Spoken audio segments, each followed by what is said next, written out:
And as promised, I am back. How are you doing? Hello, hello, hello. I do need to go grab myself a drink, because I'm a thirsty boy. So, sit tight.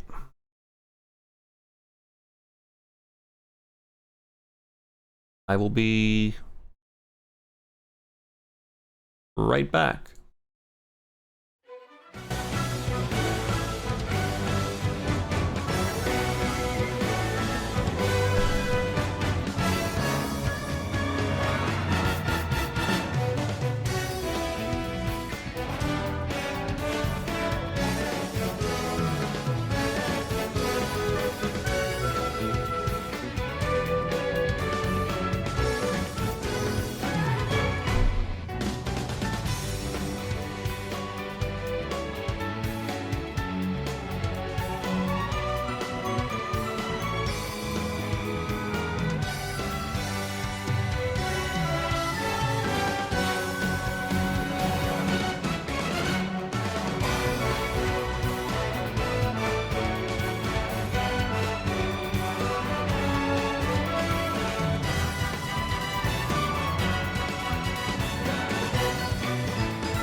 Oh, shit, phone call.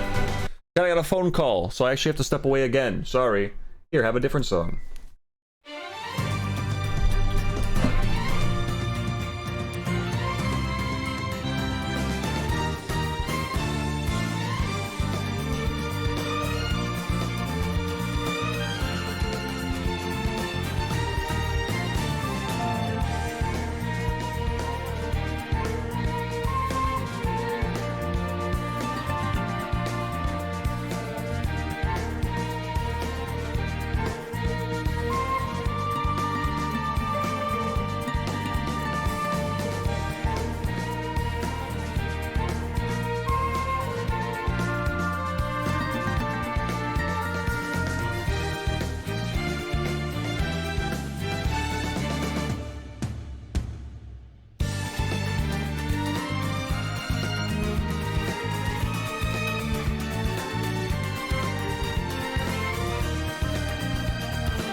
Okay, alright. What the fuck is this? Hi, it's my first time watching. It was amazing. Let's play together sometimes. Hit me up on Discord. What the fuck are you talking about, brother? We're on the starting shortly screen. It is the best part of the stream, honestly. It is the best part. It's before I'm playing video games. Possible ban evader monitoring. That's so funny. Did that even come up on stream? Guys, no one add that guy. I'm going to assume that's some sort of strange bot. If it's not a bot, then friend, rethink your fucking strategy of making friends. The best part of the stream was listening to the Xenoblade music in silence. Well, exactly, yeah. You listen to the Xenoblade music without me being here. Dude, I like to think those are actual people, because it's just more fascinating that way, if that's an actual flesh and blood human being saying some shit like that.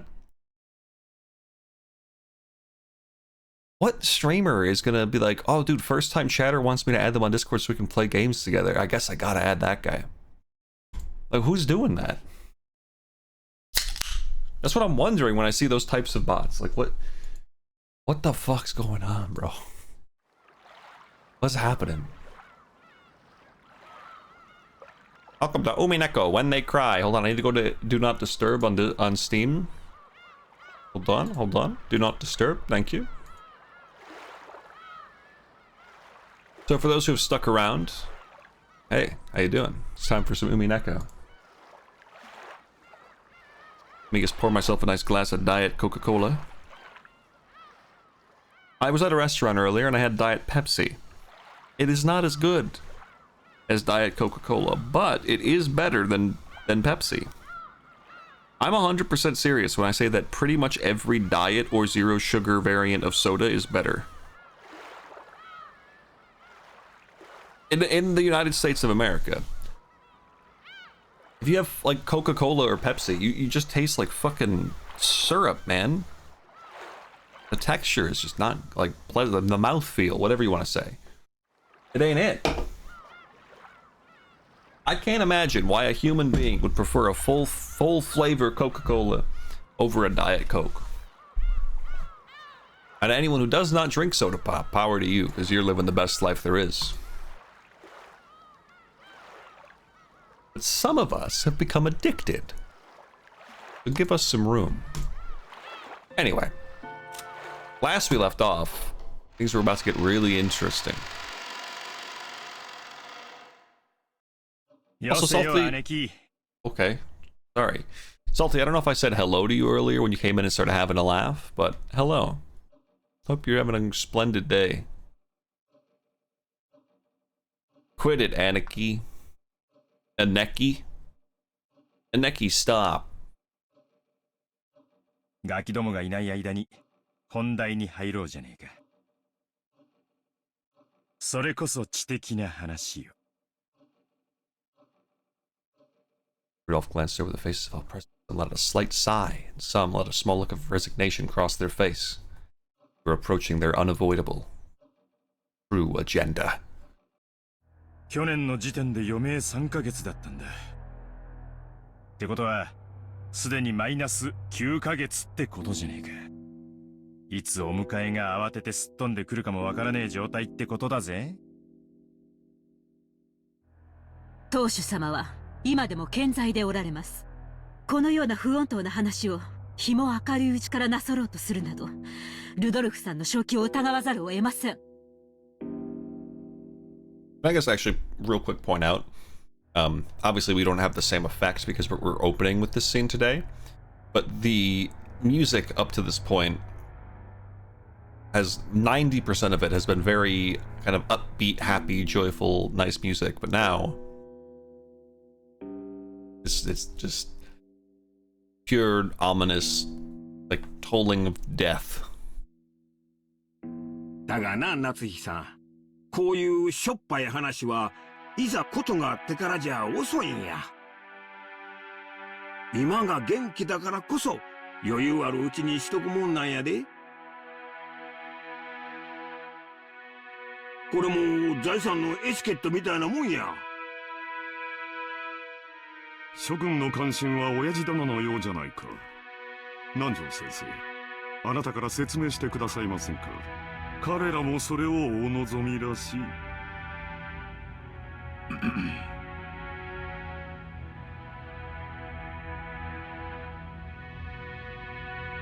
南條先生、お父様の具合はどんな感じなんですか？まずはじめに、私が去年申し上げました余命3ヶ月という言葉が一人歩きをしているようですので、その訂正からいたします。言われずともわかるわ。余命というのはあくまでも見込みであって約束ではないとおっしゃられるのよね。さようです。ですから皆さんからたびたびお尋ねを受けますが、いつ亡くなるのかということは決して断言できないことなのです。人の命は体と心に支えられております。体が弱れば危うくもなりますが、それを補う心の強さがあれば小康状態を維持することもあるのです。体はともかくお心はまだしっかりしていて、意気健康でいらっしゃれるということですね。It's definitely spirited, yeah. キリエ、すまんがしばらく黙っててくれ。ごめんなさい。さようです。金蔵さんの体はすっかり病魔に蝕まれております。ましてやあのような強いお酒をたしなまれ続けてはとてもとても。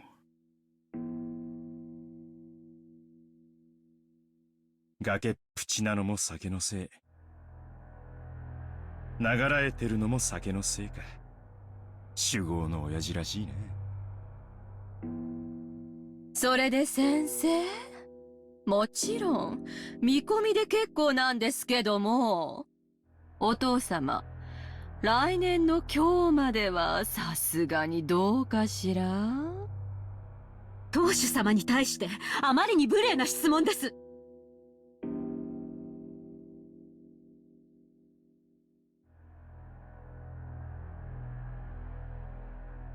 ああ、夏日さん、カニーナ。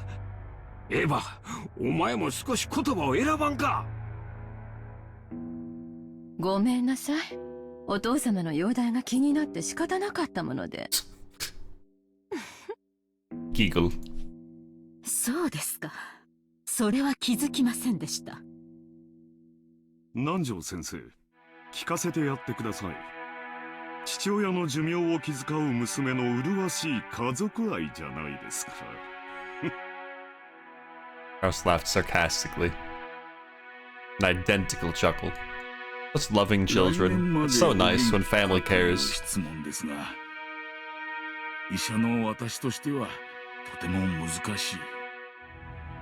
この小康状態がまだしばらくは続くようにも思いますし、何らかの発作が来ればその時にはどうしようもないかもしれません。何しろ六軒島は孤島です。すぐに救急車が飛んでこれるわけではありません。本来ならば本土のしかるべき大病院に入院していただきたいところなのですが、親父殿は高尚な研究を中断されたくないと仰せだ。去年無理に連れ出そうとしたのがあだになったらしい。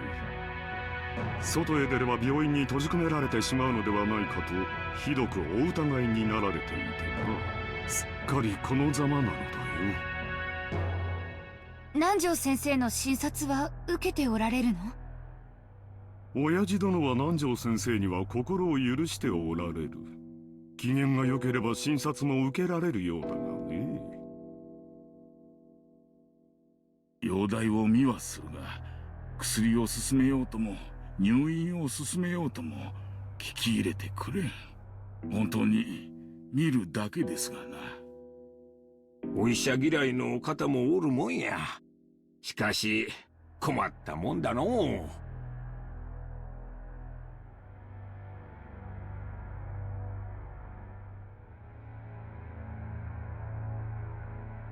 つまりおさらいすると、相変わらず余命は3ヶ月。 He's still expected to live 3 months. 瀕死のまま。あとどれだけ流らえるか見当もつかねえってことだ。ルドルフさん、言葉を少し慎まれてはいかがですか？ああ、すまんね。昔からこういう口の利き方なんだ。勘弁してくれ。南條先生のご意見は分かりました。クラウス兄さんから見てどうなの？実を言うと南條先生とは異なる意見でね、とても余命3ヶ月の重病人とは思えないというのが本心だ。怒鳴り声は相変わらず健在で、いつぶん殴られるかとヒヤヒヤしっぱなしだよ。長男にだけ親父の世話を押し付けるのは実にフェアではないね。来世では俺より後に生まれろよ。Huh. さて、話を戻そうぜ。そんなわけで、公正中立なお医者の先生の見解じゃ、いつお隠れになっちまってもおかしくない状態だ。兄貴には悪いが、ここは専門家の意見を採用させてもらうぜ。となりゃ、決して親父の財産を話し合うことは、時期尚早ではないってことさ。お父様の個人資産はおそらく数百億にも届くでしょうね。でもそれは綺麗な現金で揃っお誕生会のケーキみたいに綺麗にナイフが入ってカットできるほど単純じゃないでしょ。姉貴の例えは面白いな。そうさ。ケーキの上にはイチゴやらチョコの家やらが乗ってて、綺麗に等分するのが難しいことだってあるだろう。 But it's extra delicious because of the strawberries and the chocolates, though. それを加味してどういう風にナイフを入れるのか先に相談しておくのは大 I 切な love the phrasing of that, though. I love the phrasing, how best to stick the knife in. それを She 当 doesn't. 主様が存命のうちからさも他界なされたかのように声高に議論される皆さんの気が知れません。あら、必要な話よ。A very good phrasing, yeah. Yep.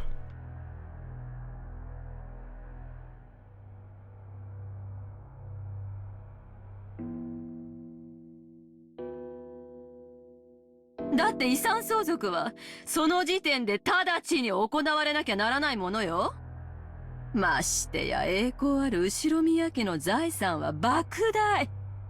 事前に入念な相談が必要なことはお分かりでしょうが、当家の資産はあなたのご実家とは大違いなんだから。失礼な。私の実家は関係ありません。That's how he responded indignantly. In a low voice, and the already dark atmosphere grew even more hostile. 予算買えば Ladies, please, please. 夏日さん、堪忍な。口が悪いのは許したってな。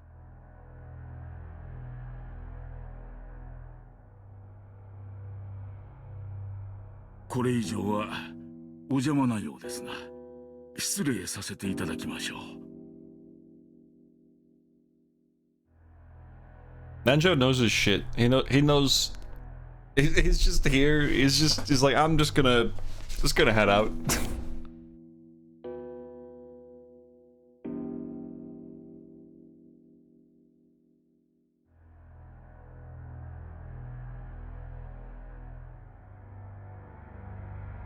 つまりお前たちの言い分はこうかね。親父殿の余命は短い。遺産分配について早急かつ具体的な協議に入りたい。何を焦っているのかね。確かにお前たちの言う通り、後宮家の財産を算定し分配するのは簡単なことではないだろう。なればじっくりと算定すべきじゃないのかね。お前たちは今晩のうちにもケーキを切り分けたいと焦っているように見える。そうだろう、ローザ。何を焦ることがあるのかね。焦ってるわけじゃない。でも兄弟の間での取り決めは必要。それはいつでもいいことだけれども、お父様の具合が悪くなっていて、その日が近づいているというなら。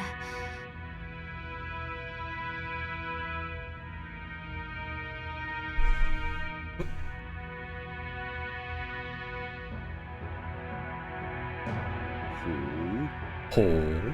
それはお前の本心かい？兄弟で一番素直で綺麗な心を持っていたお前がそんなことを言い出すとは思えんな。そこの二人に吹き込まれたんじゃないのか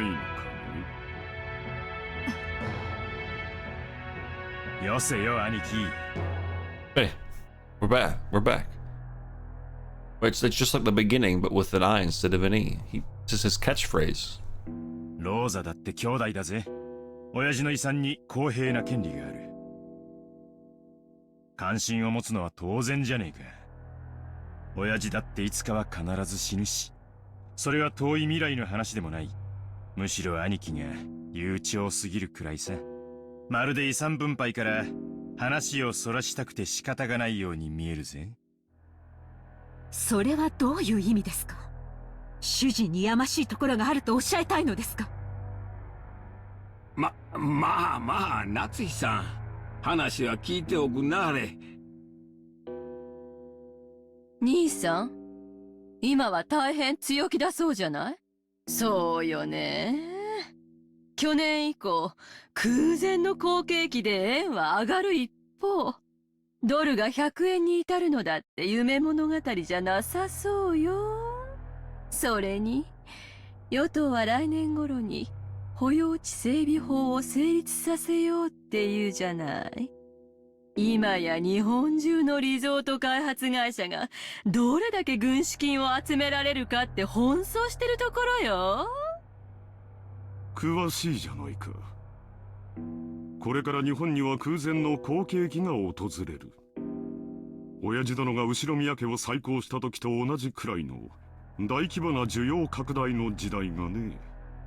日本国民は死に物狂いで働き、高度経済成長を実現して世界で一番豊かな国民となり、我が世の春を謳歌するようになった。国民の消費は増大し、それを回収できる施設があぶく銭を手にする時代になったのだよ。今や国民のニーズは3種の電化製品ではない。But the three kinds of electrical appliances no longer represent the people's needs. スキー場、ゴルフ場、総合プール。Oh, yes, I remember this now. リゾートホテルにテーマパーク。数年前に開業したディズニーランドには行った。Yep. Have you gone to Disneyland, which opened just a few years ago? It's such a funny line, like with the seriousness of like the atmosphere in this scene. Actually having "Have you gone to Disneyland" here is just so fucking funny, man.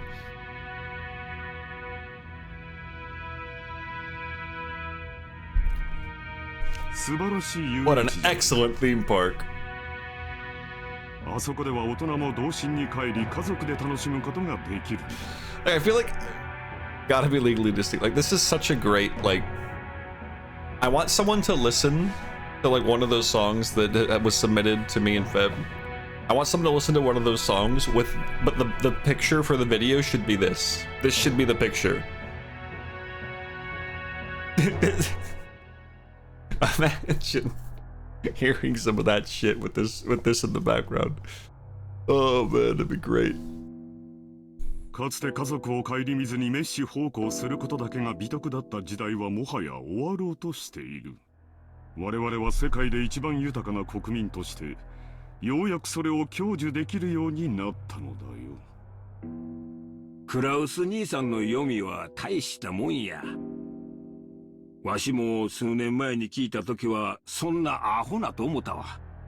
でもな、G5 のプラザ合意聞いてから変わったんや。円はみるみる強くなり、地価はこれから天井知らずに上がるやろ。Chad, I'm very excited. Sorry to cut in, but I just gotta say I'm very excited. I have some Reese's cups in the fridge. If you're a Reese's cup enjoyer and you don't chill them, you should reconsider. It's a whole new experience. Need a firm Reese's cup. Just wanted to get that out there because I was thinking about it. Brought a little joy to my stomach. 日本が世界経済の中心になる日も遠くはない。兄さんは時代を見る目のあるお人や。Telling them is a must. Exactly. それだけは間違いないで。秀吉兄さんに同じだ。兄貴は10年越しで時代を読めてるよ。その嗅覚は親父譲りだろうな。大したもんだぜ。だが親父と違ってちょいと見通しのタイミングを読み違っちまったところはあるよな。兄さんは必ず日本が好景気を迎えると信じてあちこちにリゾート計画を起こし、そのほとんどで失敗し続けたわ。兄さんの読み通りの時代は確かに訪れつつあるけど、その時期を読むことには失敗したわね。早すぎたのよ。そして焦って清算して、結局は傷口を広げたわ。本当に嗅覚が当てになって好景気が訪れることを読めていたなら清算するわけない。これって、兄さんが自分で自分の才能を信じてない証拠じゃないの？失礼な。主人を侮辱するつもりですかDude, she's gonna have like a fucking heart attack by the end of this game.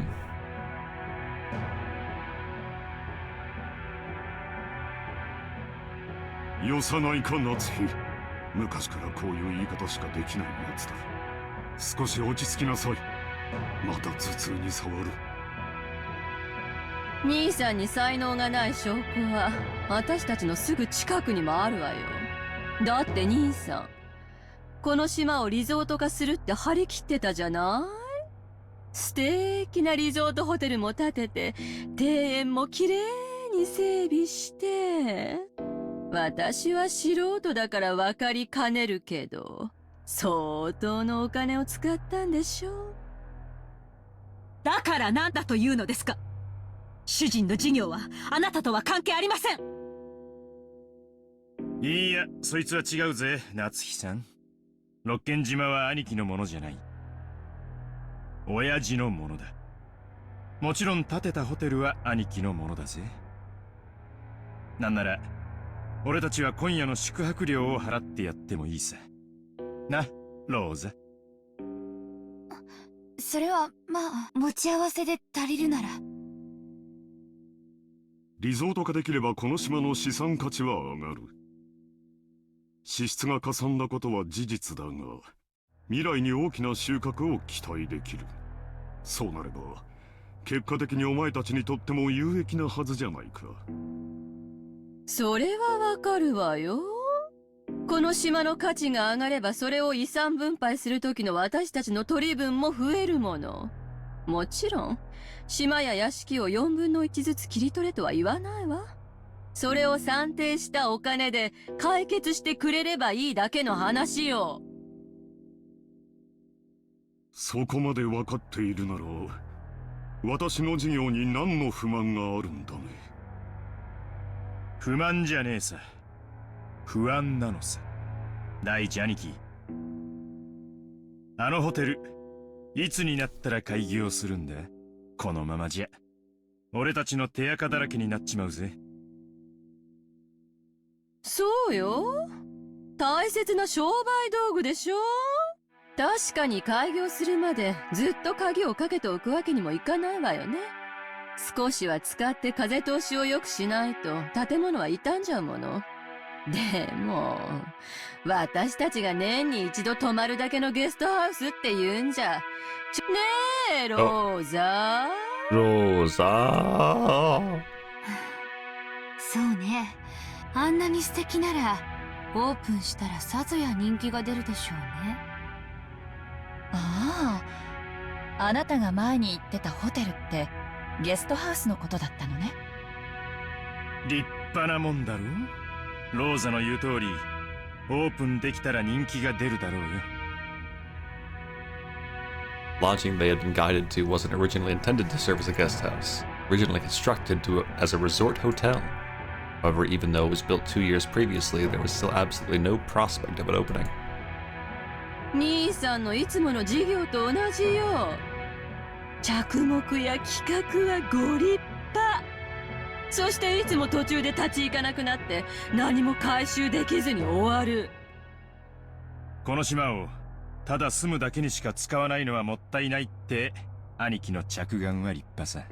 そしてリゾート化してマリンスポーツやらフィッシングやらハネムーンやらを誘致して盛り上げようってのはなかなかいい絵だったと思うぜ。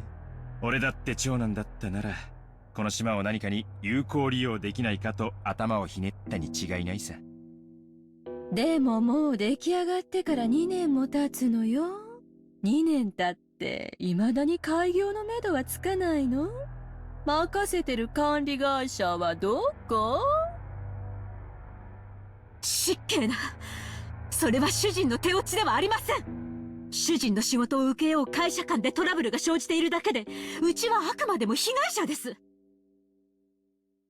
しかしな、クラウス兄さんが任せてる例のとこ、あまり噂は聞かんで。はっきり言ってあげなさいよ。不払い横領トラブルで計画が空中分解しちゃったって話。また裏も取れてるんだから。何の裏だか存じませんが、事実無根です。観光業への新規参入には方々への根回しが必要になります。相手が信用に足りるかを測ることも大事です。それに手間取っているだけに過ぎません。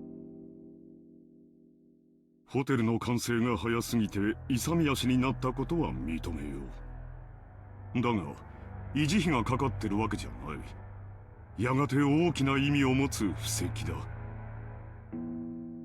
嘘つけよ。生産したくても売れないだけだろ。観光ルートの確立してない何もない離島にやたら豪華なホテルなんて買い手がつくわけもねえさ。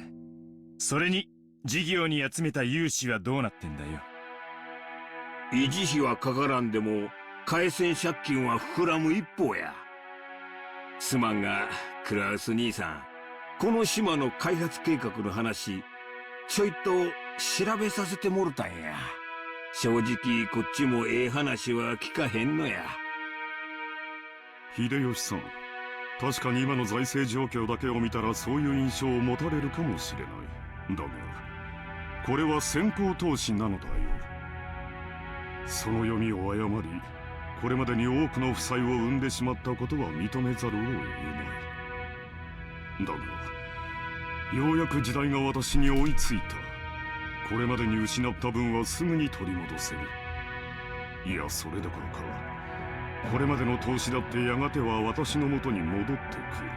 そう例えるなら、放った稚魚が鮭となり肥えて帰ってくるようにね。それは認めるで。これからリゾート業界は空前の好景気を迎えるやろ。これまでの負債を埋められるほどかは分からんが。だがな、クラウス兄さん、これまで散々負け続けた兄さんがどこから軍資金を調達したっていうんや。それも半端ない軍資金や。あれだけの穴を埋められる軍資金やで。秀吉さんは何をおっしゃいたいのですか？ああ、夏樹さん、ほんま怒らんといてえな。わしらも調べたんや。これまで負け戦続きのクラウス兄さんに最近の強気な莫大投資を支えられるほどの融資を誰ができたんか調べたい。結 Oh, 果 sorry. Just kept going. いねえんだよ。弱り目と逆に張るのがマネールーレットの鉄則だ。兄貴はこの界隈じゃちょいと知られた弱 You're a り目。 fairly well-known loser in this field. 確かに時代は好景気を迎えようとしているが、これまでの兄貴の失敗等を天秤にかけて、その上で融資に値すると思う連中がいるのかって言ったら誰もいなかったのさ。ならねえ、そのお金をどこから調達したのってことになるのよ。ほう。ほう。興味深い話じゃないか。それで？あなた、このような暴言をいつまで放置されるつもりですか？座れよ、夏日さん。単刀直入に言おう。兄貴は親父の個人資産を自分の事業に流用してる。これはほぼ間違いねえ。これが俺たちの誤解だってんなら、どうかぜひそれを解いてもらいたいもんさ。ルドルフ、流用なんてもんじゃないわよ。これは横領よ。刑事告発できる立派な犯罪なんだから。無礼極まりない。仮にも後宮本家跡継ぎの後宮クラウスに向かって信じられない暴言です。暴言じゃないわよ。図星でしょ。なんとか事業を成功させてこれまでの損失を埋めたいんだけど、その穴は広がっていく一方、博打の穴をさらに大きく張った博打で埋めたいだけよ。その軍資金がすぐ近くにあったなら手をつけるのは道理。はっきり言うわ。兄さんがしているのは横領よ。お父様に対する裏切りよ。叱るべき決着がついた後には司法に委ねることになるでしょうね。そんな輩に後宮本家跡継ぎを名乗らせるとお思い？言うにこと書いて、当主様への裏切りとは聞き捨てがたい。この栄光ある後宮家の敷居をまたぐ資格はもはやあなたにはありません。即刻ここを出て行きなさい。さあ、ほら。 Already reached the limits of her anger, shouted at Eva in rage. Pointed alternately at Eva in the hallway, demanding that she leave. Eva took out a folding fan and fanned herself with it, glaring maliciously at Natsui as though silently daring her to repeat what she'd said. Where her mouth was still smiling, curved in the shape of a crescent moon. That unpleasant silence, Rosa gulped. A gulp? ねえ、夏日姉さん。誰に向かってそんな口をお聞きなの？無礼極まりない主人の妹に対してです。これ以上は私も本家の台所を預かる者として聞き捨てなりません。 The person in charge of the main family's kitchen, Han.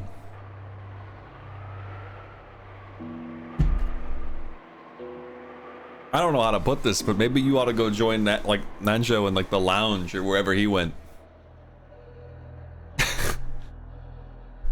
台所を預かる？ She really thinks she has ground. This poor thing, I kind of feel bad for her.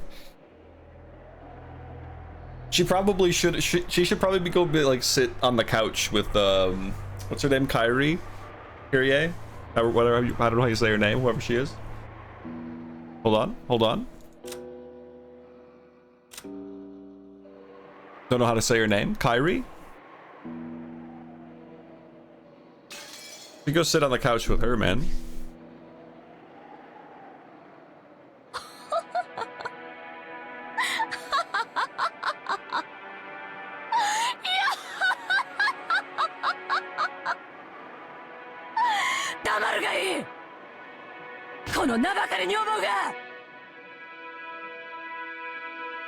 Yeah. Folded the fan with a snap and rose to her feet energetically. Compared to the elegance and playfulness she'd shown until a second ago, she was now unimaginably aggressive. バカバカしい。お前が下がりなさい。この後宮エヴァに当主様の左肩を許されている後宮家序列第3位のこのエヴァに下がれと？身の程を知りなさい。そしてお前のそのみすぼらしい姿を鏡に映してみるがいい。お前の服のどこに翼が？どこに片翼のわしが許されているのか。貴様など後ろ宮家の跡継ぎを残 Yeah, I すた kind め of だけ forgot の about this. 存在じゃないの。 Ooh. ほどわきまえるがいいこのゲス女が。 Eva's face twisted hideously as her words gouged into Natsui's heart like talons wrenching at it. There were 100 ways Natsui wanted to respond. However, her anger and sorrow crushed her throat, and none of those words managed to make it to her mouth. Her anger had nowhere to go. It became a single hot tear that slowly dripped down. なーに何か言い返したいならどうぞ言い返しなさいよ。ほーら。 Eva faced her with a provocative gaze. However, Natsui could do nothing but tremble, her clenched fists quivering. Kraus quietly broke that powder keg tension. 夏日 Kyrie? Kyrie? Kyrie? Kyrie? Is that correct? Kyrie? 席を外しなさい。 You got it? Nice. 頭を冷やすといい。 Just go cool your head, champ. Natsui, resenting the fact that her husband had not come to her aid, shifted the focus of her attack. あなたはさっきから何を言われているのか分かってるんですか？この人たちは言うにこと書いてあなたのことをお父様への裏切り者呼ばわりしているんです。私たちが後宮家の栄光を守り、お父様からそれを受け継ぐため日々高潔であろうとする全ての努力をないがしろにして踏みにじるあなたもあなたです。どうして言い返さないんですか？あなたが言い返さないから私が言い返しているのに、さっきからあなたは私に任せっきりで、その私に頭を冷やして来いなんて言うんですか？いつも私ばかり。私はいつも真剣にこの家のことを考えているのに、それをあなたは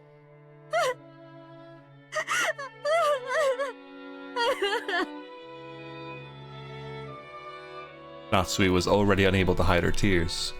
She flew from the room in that state. After that, all that remained was a somewhat embarrassed mood about the parlor. The sound of footsteps grew distant and silence returned. Kraus shrugged his shoulders slightly. 妻が失礼した。昔から感情を抑えるのが下手でね。私も苦労している。あんなのに切り盛りされてたんじゃ。兄さんも気苦労が絶えないわね。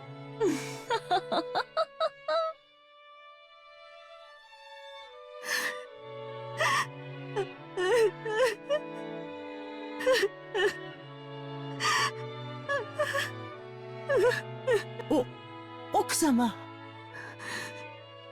何でもありません。下がりなさい。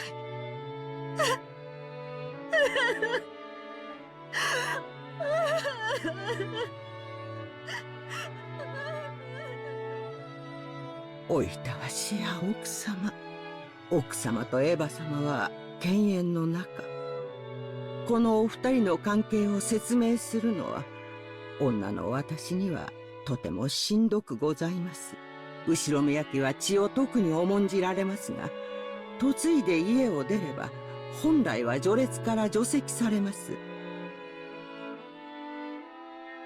ですからエヴァ様も本来は秀吉様とのご成婚の際に除籍されるはずだったのです。ところが Who are you talking to? これは誰のせいでもありません。ましてや奥様のせいであろうはずもありません。神様の気まぐれとしか言いようがありません。They're nothing to call it, other than a whim of God. クラウス様と夏日様にはなかなか子宝が授からなかったのです。何しろ男尊女卑の後宮家でございます。 The Kumasawa of exposition. Yo, who are you talking to though? You're going crazy. 妻は後継ぎを残すための道具。その妻が唯一の役割を果たせないのなら、当時の奥様が親方様からどれほど責め苛まれていたか思い出す。そんな中、エヴァ様に秀吉様とのご結婚の話が持ち上がりました。エヴァ様は狡猾でした。奥様がいつまでも身ごもられないことにつけ入って親方様に取り入ったのです。入り婿を取って自分が跡継ぎを産むと吹き込み、ご自分の席を後ろ宮家にとどまらせるよう認めさせたのでございます。後ろ宮家に嫁ぎ外様扱いの奥様と入り婿を取る形で血族として残ったエヴァ様は、後ろ宮家の序列の中では雲泥の差。Okay. しかもエヴァ様は先にそれも男児をご出産されております。どれほど奥様の立場がエヴァ様の前で弱いものであったか、奥様にとっては、She's literally talking to me も right し自分がす now. ぐに解任す What る the こ fuck? とができれば、エヴァ様の入り婿など親方様に認めさせずに済み、今日のエヴァ様の増長を許さずに済んだだろうという悔しい気持ちがあるに違いありません。しかし、それは奥様のせいであろうはずもない。すべては気まぐれな神様とジェシカさんをお届けすることが遅れたコウノトリのせいなのでございます。だからといって奥様にはそうと割り切れるはずもない。ただただ妻としての責務を全うできなかったことに、女として悔し涙をこぼすしかできないでしょう。はあ、老いたわしや。私には何もできず、こうして物陰から見守ることしかできないのです。Okay. Well.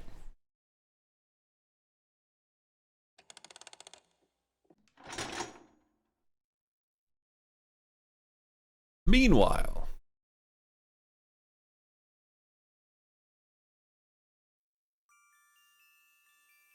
I think this was where I stopped. Was this scene? We're on progress. I was driving, but I concur about your comments about frozen Reese's cups. Fuck yeah, Salty. You're so cool, dude. You're so real. Yeah, yeah, this is where I stopped. All right. We're here. It's time.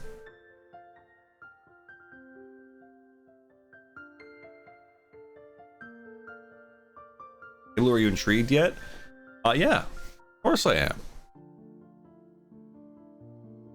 Especially because now I'm at new content, so it's all nothing but new. I am still... So the thing that's got me so intrigued is that this is all very cool, and I like this family drama, this businessy shit. But I know that this goes in some really crazy directions because eventually Battler has to start cosplaying. And I just need to know how we get there. And how we get to points where that insane music starts playing. This is one of those rare cases where having just enough, just the right amount of like spoiler content is so intriguing. I don't think it's bad to have like an idea of things where like I want to know how it gets to that point when you're totally blind to something that, you know, you're not already going through, right? Like if I was several episodes into Umineko, I wouldn't want to know about a thing that happens later. A tactical spoiler can be a good thing. Yes, exactly.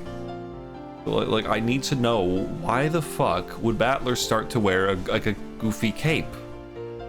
What the fuck would cause that? Because there's nothing that would cause that in this current climate. So something's gonna go crazy. He's gonna get magical powers or something. They all are. That's my thought. But you're gonna start hearing thunder in the background most likely because the thunderstorms have arrived. I mean, you see the hope that there are no power outages or anything because of that. So, you know, just know that could happen, technically.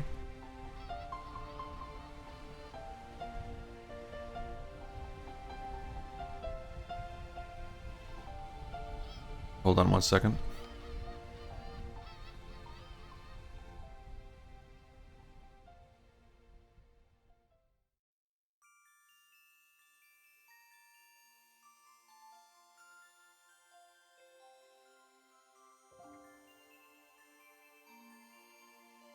Cool. Spoilers can keep my interest up sometimes. Yeah, it can happen.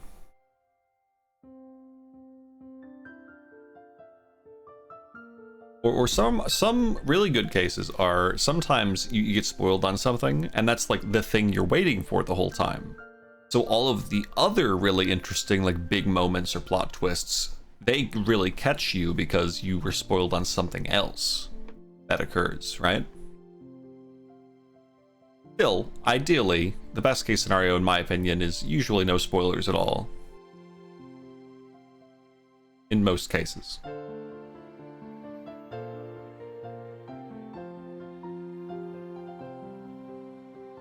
Harlem. We crossed the hall again on our way to the entrance. As we did, we once again spotted that witch's portrait. However, spotted is probably not the best word to describe that experience. It was more like our eyes were inexorably, I know the word but I don't, drawn to it. Inexplicably drawn to it. You did get spoiled on a new One Piece chapter and you're pissed? I'm sorry to hear that. I'm sorry, that's bad news. That woman's eyes, with their sage-like glamour, definitely had the power to make those who viewed it stand rooted to the spot. This is the bitch, Beatrice. I'd like to thank Music Stream because I really want to jump on Witch on the Holy Night at some point soon. Yeah, right? It's apparently extremely good and has really, really good presentation, so stick to that. It's also like what? It's like 30 hours long, maybe? Which, you know, yeah. I've not played it. I intend to.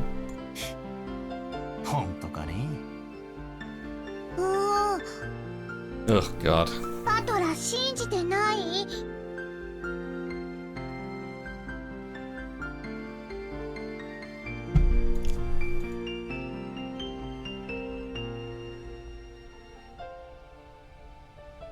Maria ran up to the portrait and began banging on a plate hanging below it.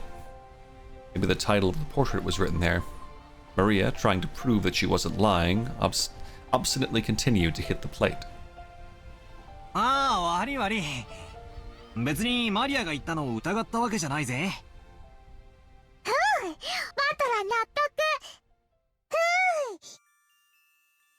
When he patted Maria's head and apologized, she seemed to accept it, sticking out her chest and proudly ooh-ooing.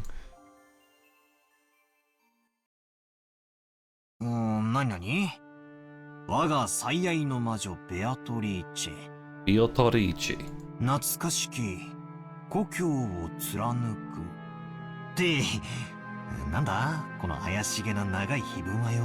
Behold the sweet fish river. The plate did have the title of the portrait written on it, but it was much too big to contain only that. Beneath the title was what appeared to be a long epitaph. You just skimmed over it, several unnerving words would jump out at you.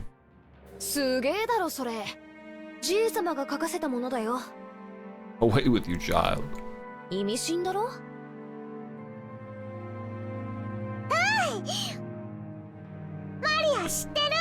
Big Thunder? No. Sounds like there was going to be Big Thunder, but it wasn't Big Thunder. The place where the gold's hidden? What?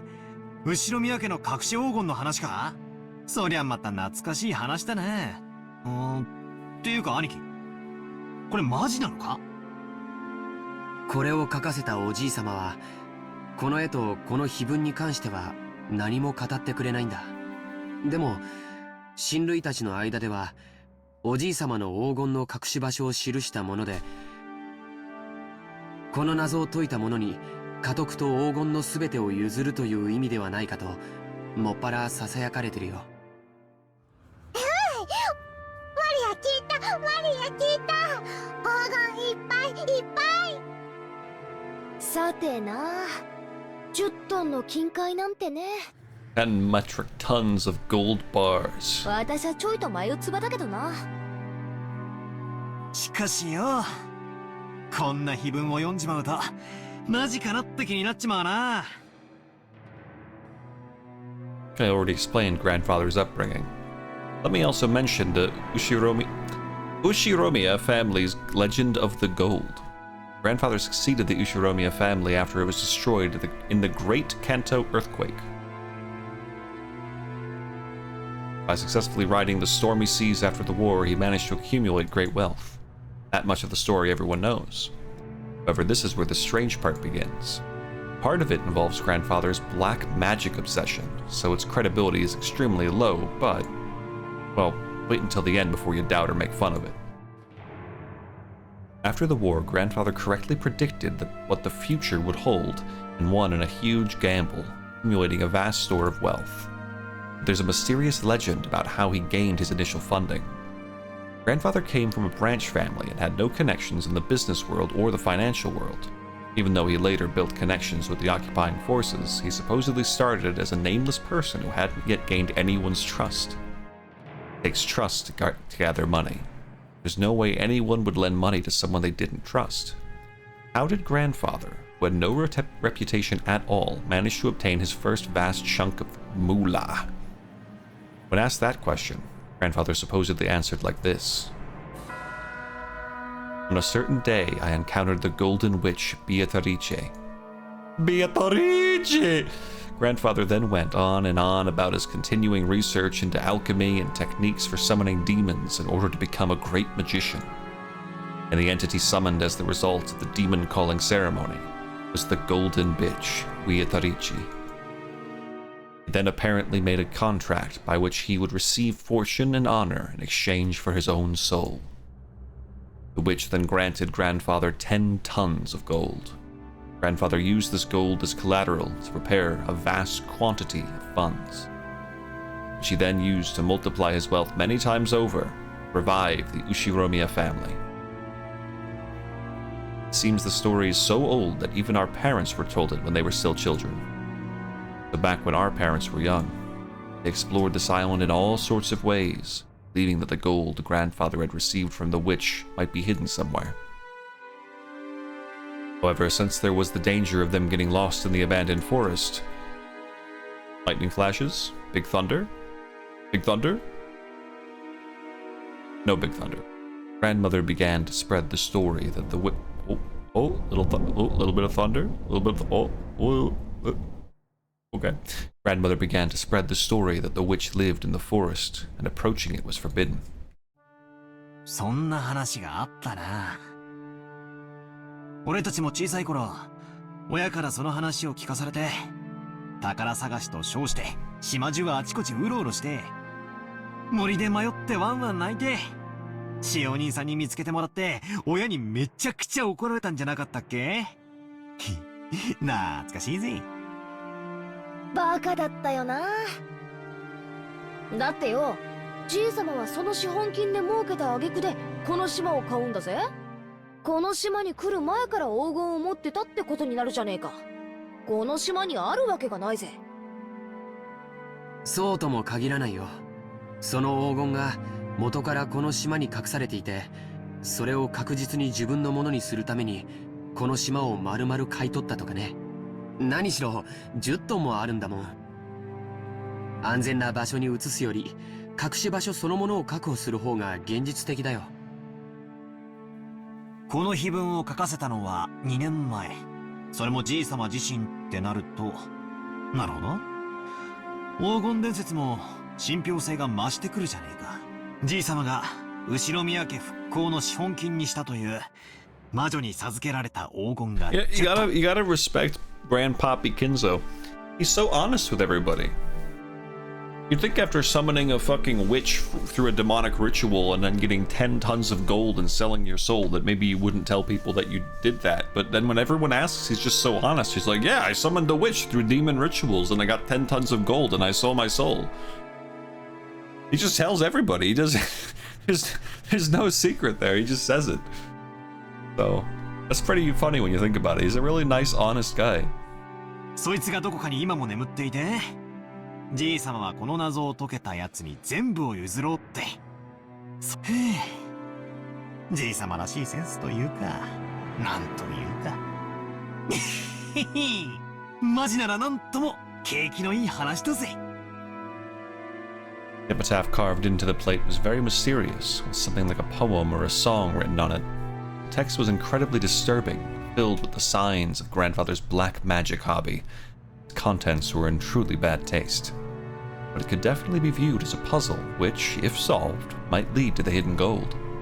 そういうつもりなのかどうか、おじい様の胸中は想像もつかないけどね。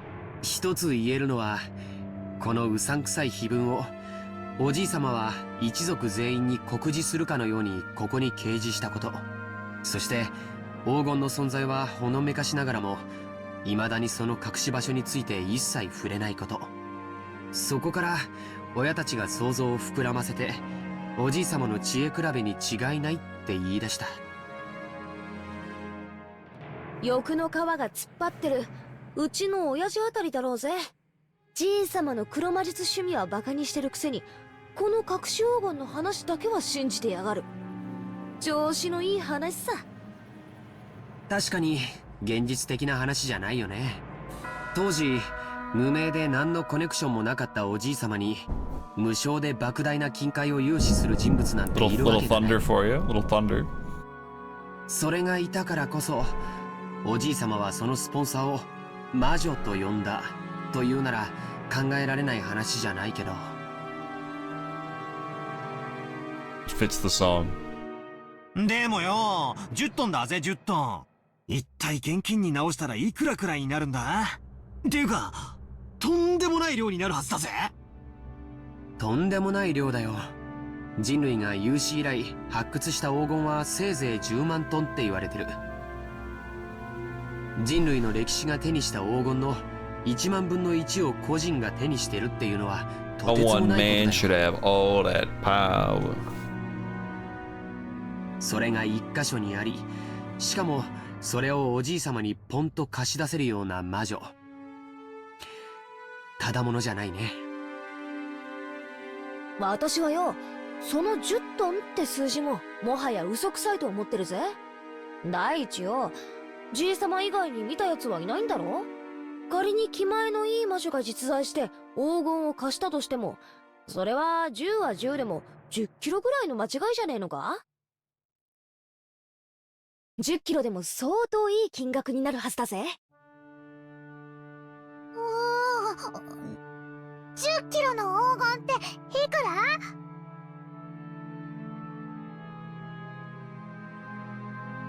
Maria, who wasn't following the story and felt like she was being spoken to in riddles, finally found a place where she could ask us a question. It was a question I also wanted answered right then.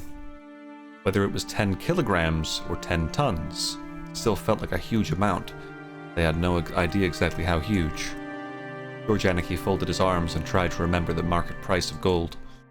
さあ、金も相場の影響を受けるから何とも言えないし、純度や鋳造先の信用によっても変わってくる。換金に手数料もかかるし。ただ、希少金属であることは間違いなくて、このまま採掘が進めば、人類はあと半世紀ほどで全てを掘り尽くしてしまうんじゃないかって憶測もある。でたらめに言って、1キロあたり200万円程度の価値はあるんじゃないかと思うね。私よ、10キロってのは今適当に言って控えめな数字なんだけどよ、それでも2000万円の価値があるってことになるじゃねえかよ。マリア体重28キロ。 Okay. ということは、マリアちゃんと同じ重さの黄金なら、その価値は5000万円を超えるって計算になるね。そりゃたまげるな。10トンならいくらだ？ Remember that she weighs 28 kilograms. That'll be very important for later. 10キロで2000万が1000倍だから、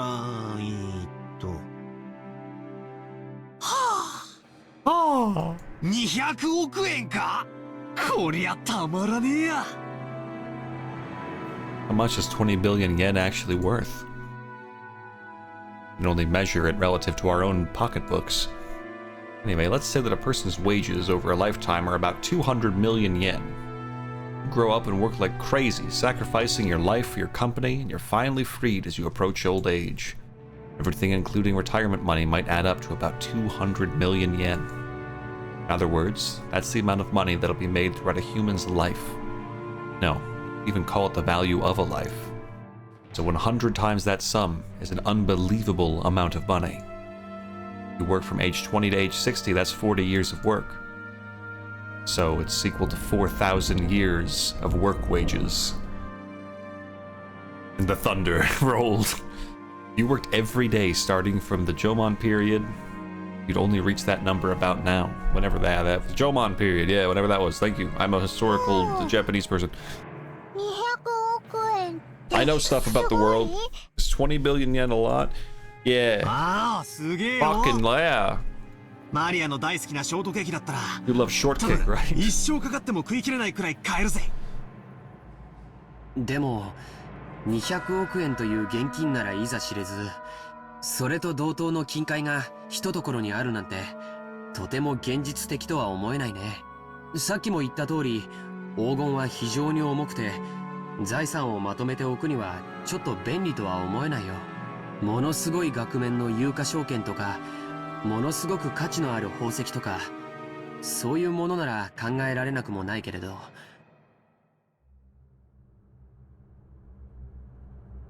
でも、黄金で資産を備蓄したというのはなかなか聞かない。One period ended at about 1000 BC. Oh shit. Okay. That was longer ago than I 確かに覚え thought. てるよ。国際的に一番信用されてて価値も安定してるし、意味はあるんじゃないのかな。証券とかだったら国が滅びちまったら紙切れになっちまうわけだし。そういう考え方もあるね。でも 10kg のインゴット一つでも体感重量は相当のものだよ。聞いたことない？ 50kg の人間は背負えても 50kg の俵は担げないって。それだけの莫大な重量の金塊を個人が所有するリスクと手間は計り知れないね。ってことはつまり、200億円の札束がうなってるって話ならともかく、200億円分の黄金が山積みになってるってのは、ちょいと現実味がないわけだな。そういうことになるね。黄金伝説なんて響きはとても面白いんだけど、そもそも10トンの黄金という時点で少々無理があるね。そうやってリズムで考えるとみるみる嘘くさくなっていくぜ。夢のない話さ。でもそこは何しろあのおじいさまだからね。親切なお金持ちからの融資を大げさに吹聴して魔女から授かった10トンの黄金なんて例え方をしたのかもしれないよ。10トンという数字も象徴的な感じがするしね。つまり、借りた金のありがたさは10トンの黄金に匹敵する価値があったってな。じいさまに大金持ちの勇敢マダムが気前よく恵んでくれて、その後夫人を魔女と呼んだってことじゃねえのか。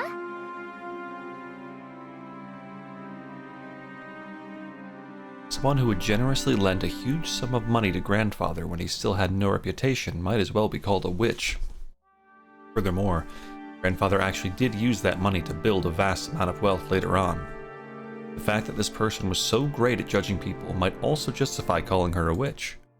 Also, since she went to the trouble of lending all that money, might have enthusiastically overseen how it was spent. Decision to unexpectedly get involved with the occupying forces and profit from the Korean War demands might have been inspired by the witch herself. That might explain why he claimed to have received both wealth and honor from her. なるほどな。ってことはつまり、この魔女様は後宮家復興のための資金を恵んでくださった。となりゃ、じい様が感謝の気持ちを込めてこんだけでかい絵を描かせて掲げさせたってのも、なるほど、おかしい話じゃないのかもな。ひょっとするとよ、当の本人は見るからに魔女っぽいばあさんだったかもしれないぜ。And that might be it too. それをじい様が美化してこんな美人に描いてくれたってのは考えら Maybe れ she る was just an 話 old さ。 hag. 案外当の本人に会ってみたらこんなに美人じゃないかもしれねえな。ありえるね。ベアトリーチェって名前はいかにも洋風だけど、僕たち一族の名前がみんな洋風であることを考えると、このベアトリーチェって名前も日本人名を無理やり洋風にアレンジしたものなのかもしれないよ。なるほどなるほど。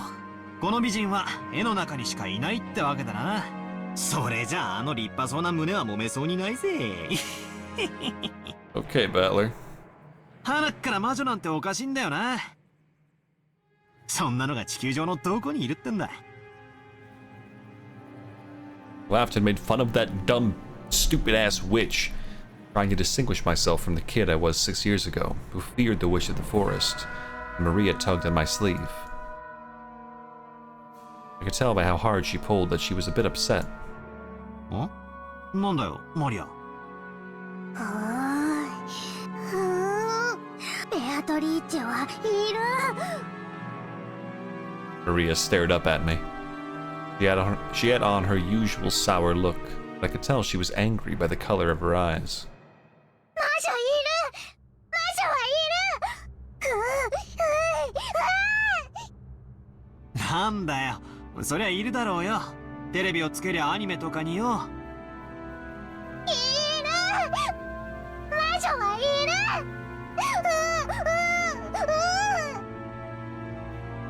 I started getting impatient, not knowing why Maria was jumping on me like this. Then Jessica tapped me on the shoulder and whispered, バカだな。子供の夢打ち砕いてんじゃねえぜ。マリアは魔女とかベアトリーチェとかが確かに存在するって信じてんだよ。確かマリアちゃんは学校の文集に将来なりたいものは魔女って書いたんだっけ？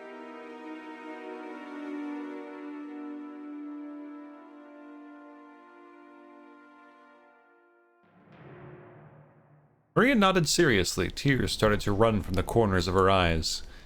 I see. To a girl who wants to become a witch in the future, the existence of Beatrice was proof that witches do exist in this world. Was therefore an image that she yearned after and admired.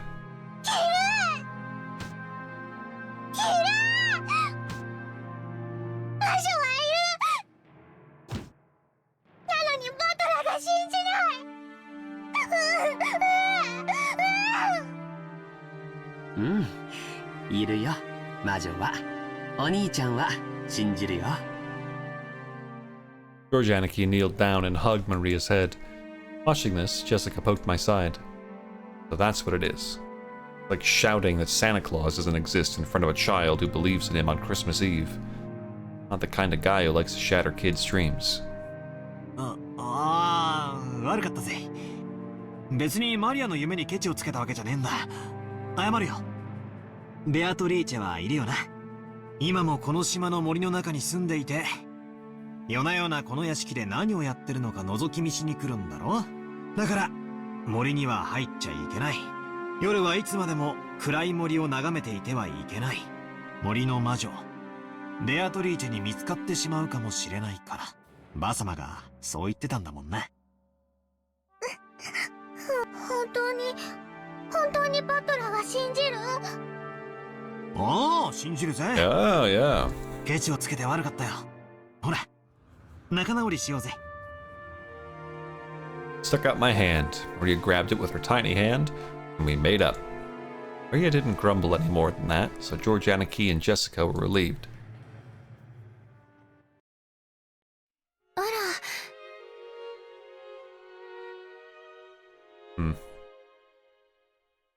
皆様ここにいらっしゃられたんですか。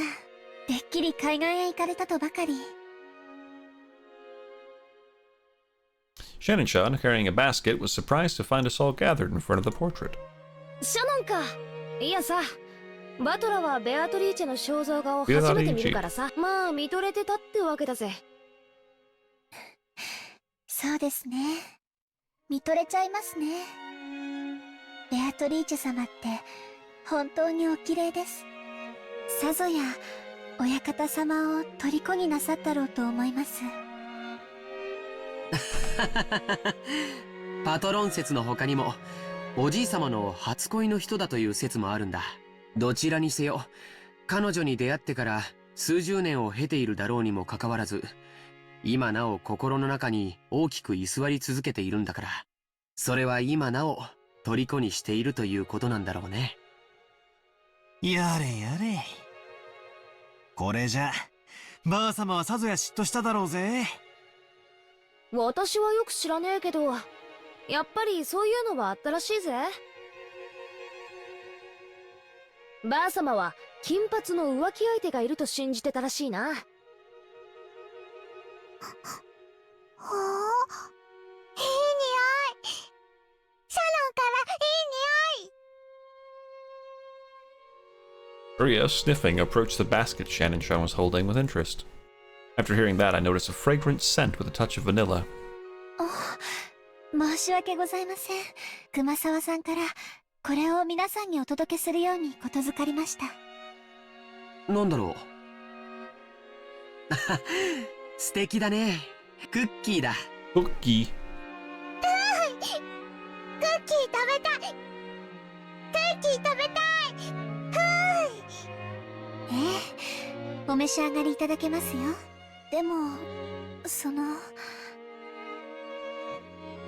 Would it be appropriate to serve cookies in a place like this, in front of the portrait? Shannon sent us a glance that seemed to ask what we wanted to do about it. Oh, yeah, guess eating here would be bad manners, generally speaking. マリア、ここじゃなくてよそで食べようぜ。クッキーをお弁当にピクニックに行こう。ピクニック行こう。ピクニック行こう。クッキー食べれるなら行こう。そうだな。ちょっと魔女様の御前でつまみ食いもねえもんだぜ。そうだ、もともと私たちは浜辺に行こうって言ってたんじゃねえか。行こうぜ行こうぜ。シャノンちゃん、申し訳ないんだけど、腰を下ろせる敷物と水筒にお茶を入れてきてもらうのをお願いしてもいいか。はい。 Shannon received her instructions and gracefully bowed before retracing her steps. We headed for the beach on our own. Everyone headed for the entrance in a group. Feeling as though that witch was staring down at our backs, I turned around once more.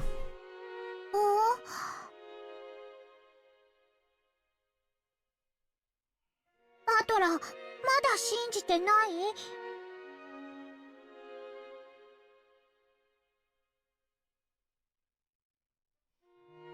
いや、信じるぜ。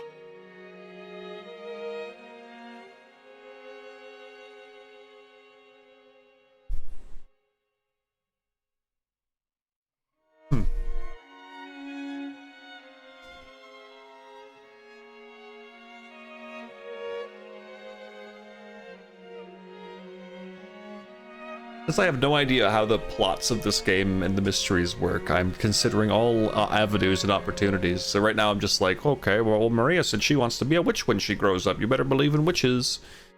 So I'm just like judging. I'm like, okay, well, how many? What are the similarities visually between Maria and Beatrice? The hair color is like close, but not quite it. Eye color also looks to be kind of off. Yeah.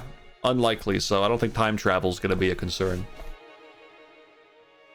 A reviewer gave the new Mario movie a 0 out of 10, saying it caused them physical pain, saying they had to stab themselves with a pen to distract from how to distract them from the distress of the movie. Yeah.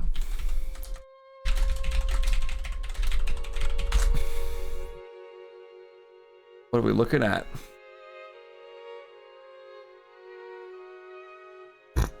The average rating is 5.6 out of 10.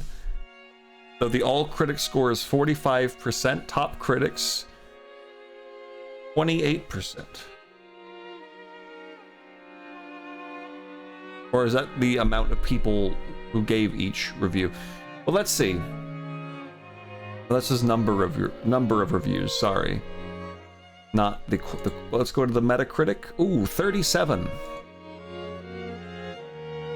That happened with the last one. The critics hate it, the fans love it. Well, yeah, because I think these are probably dog shit movies. Listen, I've not watched the Sonic movies. I think the Sonic movies, even the critics kind of like them a little bit.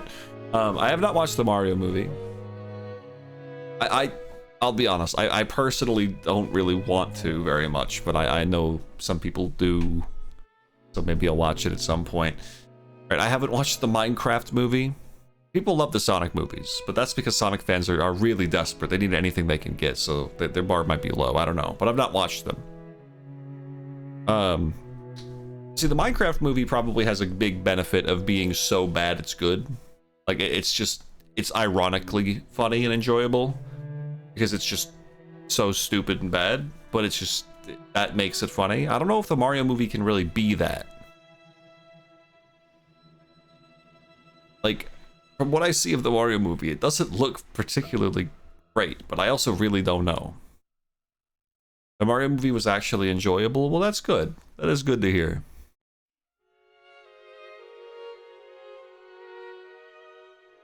I also, that said, I still just feel like, again, having only watched trailers and like hearing people talk about it, I still feel like the Mario movie took a direction that just isn't right for what I think a Mario movie should probably be, but, you know, what do I know? I'm not Hollywood, man.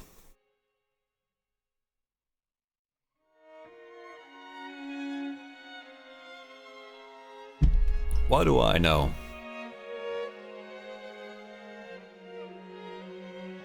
I just find it fascinating. It is fascinating.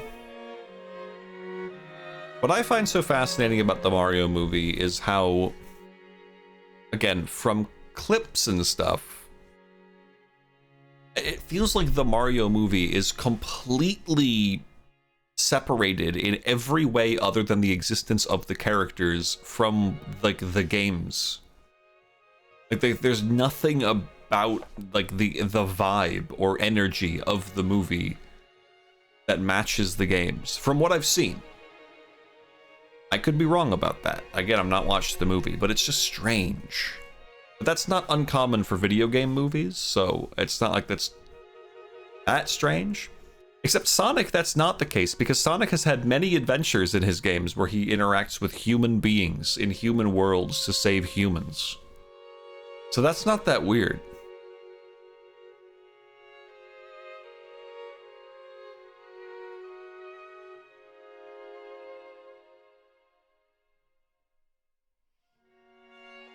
But, I don't know. Mario movie looks fucking odd. I mean, here's another big thing. I really don't like the way that the Mario movie looks based on trailers and stuff. I don't like the, like, animation or art style or whatever for it. I think it looks like... I'm not gonna say it looks ugly. It doesn't look ugly at all, but it does not look appealing to me, I guess. I don't know. I don't know how to describe this without sounding like a dickhead. Because it does look very polished. But I also feel like it looks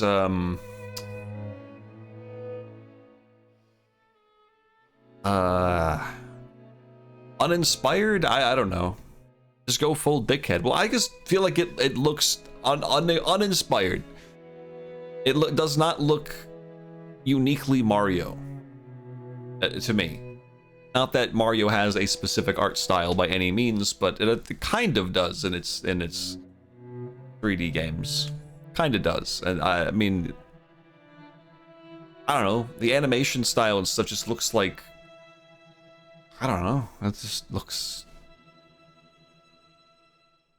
I don't know. I don't have a better solution. I don't have a suggestion as to how they could have made the movie look better, because I don't know how that shit works. I also just don't think there needed to be a Mario movie.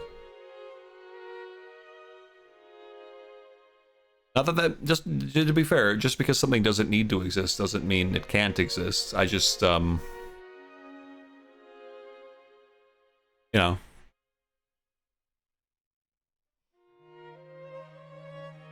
I made a lot of money. What if, instead of making a Mario film adventure with a story and characters that talk a lot, Nintendo invested all of that money into a new Paper Mario game with a story and stuff, with a combat system more in line with Paper Mario 64 and Thousand Year Door, which is the thing literally everyone's been asking for the past 4 games, and invest all that money to make it the most wonderful, spectacular, and charming thing in history. I think that would have been better and cooler, because I'm biased.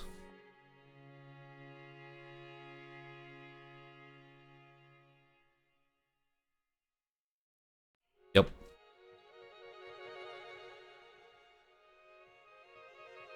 I'm sure people will love the new Mario movie. I'm also gonna say this. I am going to assume that the people who unironically love the Mario movie, other than just for like the, oh, this is just so dumb, it's kind of fun. And it's okay to like the Mario movie as well, by the way. But I think the people who love the Mario movie, and I'm just gonna guess, I could be wrong, I'm gonna guess that their brains are usually just wired to seeing the thing they know and saying, whoa-wee! It's Mario from Mario! And he's there in the movie! Holy shit! It's Toad from Mario in the movie. Bowser, like from Mario is in the movie. I'm so excited because I know these things. It's just like it's just like in the game when Mario is there, but he's also here. My God. It was just a fun time. Yeah, I imagine that's what it is. I imagine that's what it is. But I'm talking like they're like the people who go online and they say this is the 10 out of 10. Finally, Mario movie. This is what we've all been waiting for. Again, I'm just being an asshole because I've not even watched the movie. I'm just making assumptions based on humanity. I'm sure it is just a goofy fun time. And that is a-okay. Because that's what a lot of shit is, you know, goofy fun times.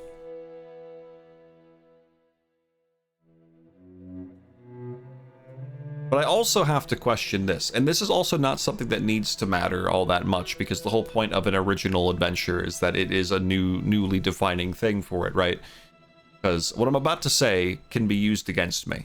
So I'm going to say it anyway, as an ignorant asshole, and then I'm going to immediately use it against myself, okay? Just to prove that I understand. A Jump Up Superstar would make it an actual 11 out of 10. Good point. Okay, I'm gonna say this though. As someone who has not watched the Mario movie, does it feel like they take advantage of the Mario IP? That's my question, right? Does it feel like they take advantage of Mario and Mario's characters and world stuff that is from the games, or does it feel like they could have just put anyone in there and made it happen? Because I don't know, I've not watched it. Like, do they take advantage of good, fun Mario tropes and stuff, and like game mechanics to make an actual entertaining experience outside of just being referential? That's my genuine question. It's a mix of both. Okay, that's fine. Because it should be a mix of both to an extent, because I'm gonna say Paper Mario. I love Paper Mario so much. Someone might say, oh, well, you could just put anyone in Paper Mario. It doesn't need to be Mario. Well, no, because part of the charm is that it is Mario, and it does take advantage of certain well-known tropes within the Mario games and the Mario like setting and characters, and that adds a layer of charm to it. So if that's what the movie does as well, then good for the movie.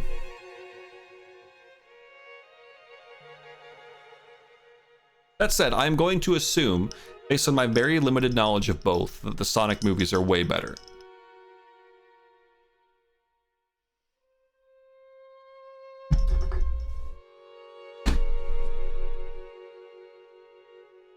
I've not watched them, but I'm just gonna guess that the Sonic movies are better.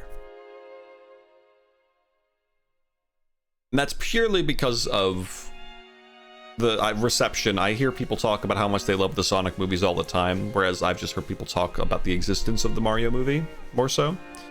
And also because, again, the Sonic movie, from what I've seen, is actually something that, you know, we see in Sonic games all the time. So it's not like a totally unbelievable thing for it. Whatever, who gives a fuck? I'm not watching these movies, man.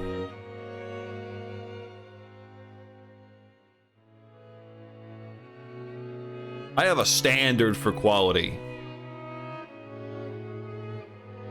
I won't just fucking lower my standards for trash. I will only consume the finest content media.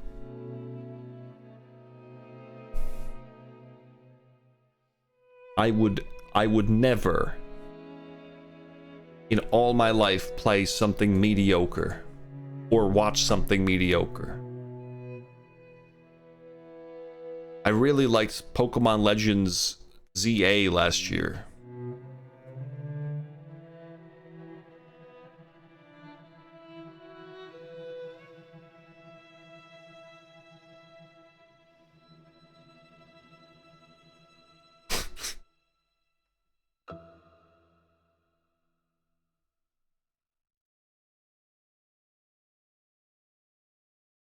Anyway, now that we got that joke out of the way, which for the record, the part about me liking Pokemon Legends ZA wasn't a joke, which is why the rest of the whole spiel was a joke. That's the punchline. We can move on. Oops, accidental derail. Yeah, for real. You're fucking... for the record, it's a fun game. Because, as I've said in the past, you make a video game where you get to go catch Pokemon and then battle with your Pokemon against unique characters with good music. It's going to be fun every time, no matter how mediocre every other aspect of it is. If you just get to catch Pokemon and battle people who also have Pokemon while you listen to good music, that's all you need, man. The rest can be so fucking mediocre, but the core loop there is it's just fun every time, and I hate it. I hate them for it. I hate them. Damn you, Game Freak, and your freaky games. Grrr. その方が夢があるしね。黄金の魔女ベアトリーチェがじい様に10トンの黄金を授けた。それで、その黄金がどこかに眠っているかもしれない。しかもそいつをじい様は怪しげな碑文に書き残し、こういうロマンはあった方がいいってもんさ。200億円の黄金か。Okay, let's talk about this scene. While we're like yapping. This scene, I think they've repeated the same general like dialogue content 3 or 4 times now. To the point that we were literally leaving the room. We were finally leaving the scene. And then Maria was like, hold on guys, can you say it all again? And so now we are recapping the conversation again. It's kind of crazy. 私たち4人で山分けしたってとんでもない金 It's 額になるな。 kind of crazy. 一人頭50億円か。すごいね。それだけあったらどんな事業でも起こせそうだよ。いや、そもそも働かずに生涯を優雅に過ごせるだろうね。うんうん、50億円よりクッキーCookie, cookie. マリアには金よりクッキーだな。しかし50億円か。夢のある話さ。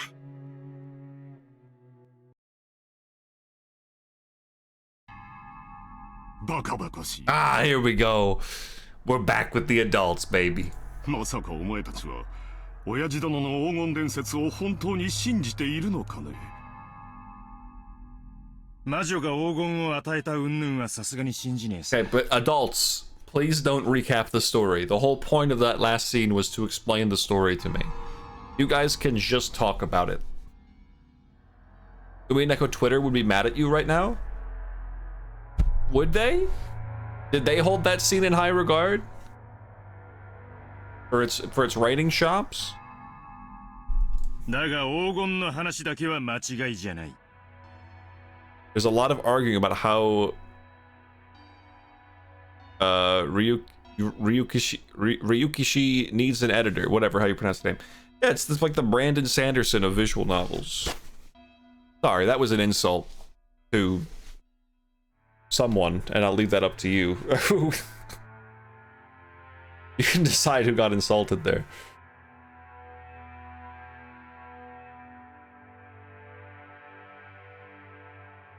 I'm gonna say that yes, you'll understand who eventually. No, I already know who it is. It's gonna be the creator of Umineko.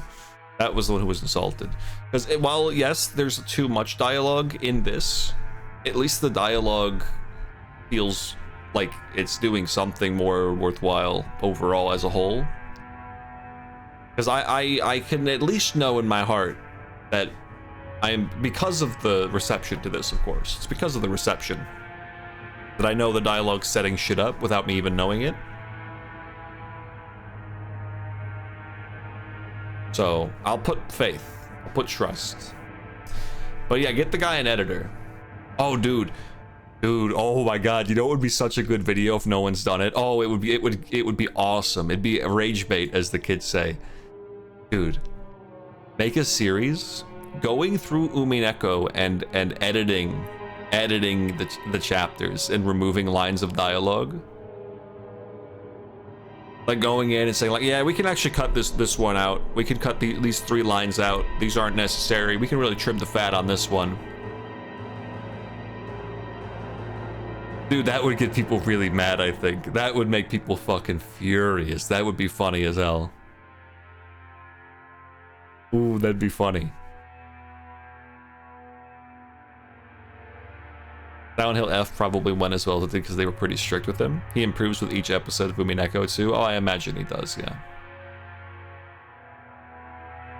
お父様が出自不明の金塊を持っていたことは複数の筋から確認されているわ。死んだマルソーの会長は生前、お父様に某所で積み上げられた金塊を実際に見せられたという。お父様はそれを指して10トン分あるとはっきり明言したわ。老いぼれのざれ言じゃないか。親父殿と一緒に存在しない黄金の存在をでっち上げただけだ。取るにも足らない。存在せん黄金にあないな軍資金は集まらへんで。会長さんは生前その真摯なお人柄であれだけ大勢の財界人から尊敬を集めたお人や。詐欺の片棒なんか担がへん。兄貴、マルソーの会長は確かに見たんだ。10トンの黄金をはっきりとその目で。しかも親父はそのインゴットの一つを任意で抜き取らせ、会長に持ち帰らせて鑑定させた。Dude, he just loved showing people the gold and telling them about his magical witch gold. それは10キロのインゴットで、鑑定結果は純度49。Dude, Walter. インゴット表面には後ろ宮家の家紋である片翼の鷲が刻印されていたという。後宮の黄金伝説は瞬く間に財界のフィクサーたちの間に広がったわ。I would talk about it a lot too. It's my witch gold. Yeah, it's true. Yeah, you know, I think yeah, it's fair. Hey, yo, look at this. You want to see some crazy shit? Yo, this is the gold I got from a witch. the fuck? 鋳造元不明の黄金は換金率が悪い。ボロ儲けのチャンスだと思った彼らはそれを担保に認め、結果お父様は莫大な融資を受けることが Yo, できた。 check out my generational riches. バカバカしいにも程があるじゃないか。お前たちはいくつになるんだ。まだそんな子供の頃のおとぎ話を真に受けているのかね。See, at least when then these characters talk about the gold, it's more fun. Like they can keep like just talking about it, but at least it's fun because they're like kind of squabbling about it a little bit, and they have just a greater maturity to them as opposed to when the kids are talking about it. And it's just really like not exciting. I'll say it like it is, chat. I gotta lay it out. And my opinion is subject to change over a drastic multi-episode experience. But all of the kids are boring and kind of annoying. Like, Battler's kind of annoying. Maria's really annoying. Jessica's fine. George is fine. Kind of just Battler and Maria. Sorry. Yeah, I'm going off of the opening episode, a couple hours into the opening episode. 第一、その10トンの黄金の証拠はどこにあるんだ。 I like these fucking like layered adult characters with all this shit going on. The ignorant little babs have nothing of interest going on for me right now, which is why George is cool, because I feel like George has got some secrets behind those foggy lenses, and I like the way Jessica talks. That's all she's got. 親父殿と親交の深かったごく一部の人間のざれ言だけじゃないか。もちろん口伝だけさ。 Rudolph's my favorite, but that's just because I like his design. And I like his I don't know, I like his attitude. でもよ、兄貴。親父が調達した莫大な金は、それに見合う担保が必要だった。仮に黄金がデマでも、それに匹敵する価値あるお宝を親父が見せたのは、紛れもない事実じゃねえのかい。都市空間の親父殿が作った黄金元素をさ。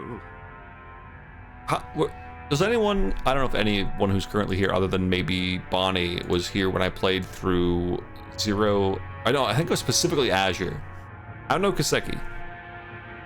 I kept a tally of every character, and I gave them a point whenever they just did something that made me like, I like you as a character. And I had that. I don't remember who won at the end, but I remember doing that. That was fun. Should do that with more games. ありもしない黄金をあるかに振る舞い、スポンサーたちを騙したんだ。 Forgot about that, yeah. That would go hard here. It kind of would. I might start doing it in like episode 2. I feel like it's a bit late to start now. Maybe in episode 2 I'll keep the tally board thing. 一世一代の大博打だったのだ。運よくその資産の運用に。I guess I'm gonna do the tier lists at the end of every episode, so I think that will be good. I'll do 2 different tier lists. I'll do the tier list of how good a person I think everyone is, or whatever that Bonnie suggested, and I'll also just do a general tier list of the characters from each episode and how much I like them. Just in general. もし当時の外需拡大がなかったら後ろ宮家の最高 I'll do は double. ならず、親父殿は世紀のペテン師として追われていただろう。 And then we can round it out at the end. じゃあクラウス兄さんは黄金など最初から存在せず、 I made it the fuck 全 up. てお父さん。もちろんさ。 Of course. だから十分な成功を収めた後には黄金元素など面倒なだけだった。だから親父殿は魔女だの黒魔術だのとわけのわからないことを後に言い出して信憑性を薄めたのさ。つまり黄金元素がでっち上げであることを明かしたのだよ。魔女に黄金を授かったなどといえばもはや誰も黄金の存在を信じたりはしまい。あるいはお前たちのために言い出したのかもしれないな。なのにありもしない黄金を遺産分配に含めて議論しようというバカな息子たちが現れる。ローザ、まさかお前までこんなでっち上げを信じてるって言うんじゃないだろうな。私はお父様が本当に黄金を持っていたかどうかを確かめることはできない。でもお父様の4人の子供の一人として正当な分を主張したいだけよ。ほう、ローザも言うようになったじゃないか。なるほど、お前たちはこう言いたいわけかね。私が黄金を独り占めしようとしていると。兄さんが莫大な軍資金を調達したのは事実。それがお父様の個人資産の横領では断じてありえないというなら、つまりはそういうことよ。兄貴はすでに10トンの金塊を見つけてるんじゃないかって、俺たちはそう見てるのさ。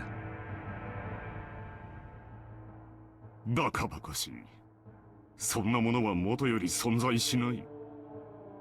じゃあ説明なさいよ。お父様の財産の横領、お父様の隠し黄金、そのどちらでもないならどうやってあれだけの軍資金を調達できたっていうの？私にも政界財界に友人が多くいてね、彼らから協力を得ただけに過ぎん。それについてお前たちに説明する義務はない。分かっているだろう。話せぬ方面の筋もある。兄貴がそうだと言い張るんならそれでいいさ。でもよ兄貴、親父は長くない。来年の今日まで生きてるなんて誰にも保証できねえんだぞ。親父が死ねばその時点で遺産相続だ。俺たちは全員の立場から中立な弁護士と会計士を立てて親父の財政状況を調査させるぜ。その時お父様の資産に兄さんが不当な干渉をしていることが発覚したならお分かりね。何の話だかさっぱりわからんね。妻でなくても憤慨したい気持ちだ。お父さんの黄金はもちろんお父さんの財産や。表に出せん金やっちゅうのも分かっとる。しかし4人に公平な権利があるはずや。つまり兄貴が黄金を独り占めしていないかどうか、兄貴についても財務状況を調査させてもらうぜってことなのさ。いい機会じゃない。兄さんの言うところの友人知人にバックアップしてもらったというところを証明なさいよ。私たちはくだらない疑いを持ってしまったことを潔く謝れるわ。ねえ、ローザ。I like how often this always comes down to, right, Rosa? Don't you agree, Rosa? Hey, Rosa, you're with us, right? Rosa, thoughts? Agreement, yeah? そうね。Yeah, I'm here too. Uh-huh. クラウス兄さんこそ話をはぐらかしてるわ。やましいところがないというなら証明してくれればいいだけの話なのに、兄さんはまるで取り合おうとしてくれない。 Does anyone else think that Eva has gone a little hardcore on the wing thing, though? Like, everyone else is very tasteful, like a wing on the thing here, a wing on the thing here. She's got a fucking tattoo. She's got wings across the chest, on the fucking collar, on the main. Like, hold on. You think maybe she's like overcompensating with all the wing motif shit? Nah.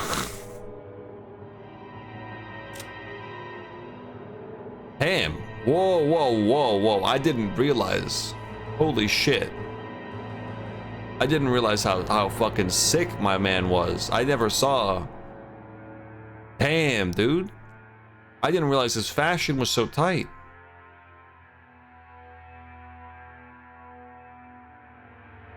Is he rocking is he wearing like a cape, or his arms down like underneath this? Like this? Well, damn, bro, looks sick.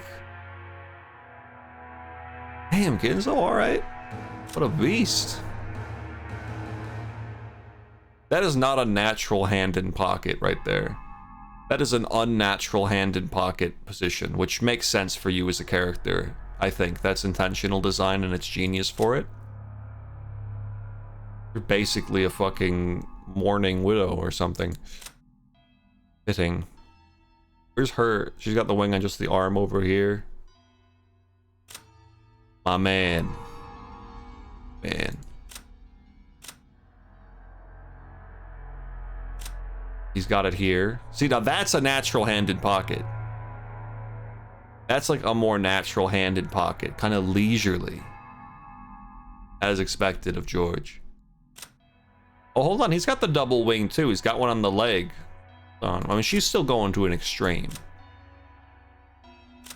He's just got the one. No, two. He's got two as well. I think everyone has at least two. I still think she looks like she's from Blaze Blue or something. Am I crazy for thinking she looks like a Blaze Blue character and not like a character from Umineko? Like you look so sick, dude. You're crazy, man. More melty blood? But yeah. I mean, yeah, maybe melty blood. Like, but specifically, like, the general, like, art style, like, the way that her, like, clothes are shaded and, like, the sharpness of her design, and, well, outside of her, like, face, just screams Blaze Blue to me. Atler, what you doing? Atler, you've got an all-right hand and pocket thing, but I've always been fond of the one thumb sticking out. That's some real shit. You're going, like, full hand in there, which always looks a little weird potentially, or can, depending on the size of your pockets, but...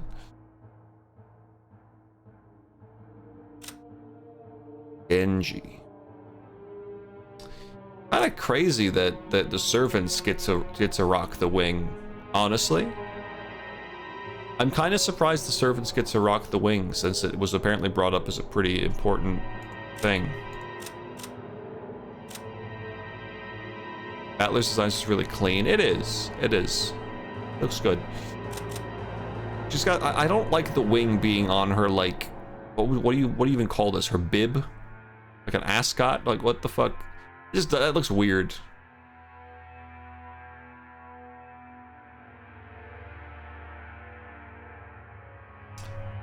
I mean, I guess in a way, it's like, you know, she's the youngest sibling who's not quite as in it as everybody else, and it's almost like she's wearing the wing as like an addition to the clothes as opposed to on the clothes themselves.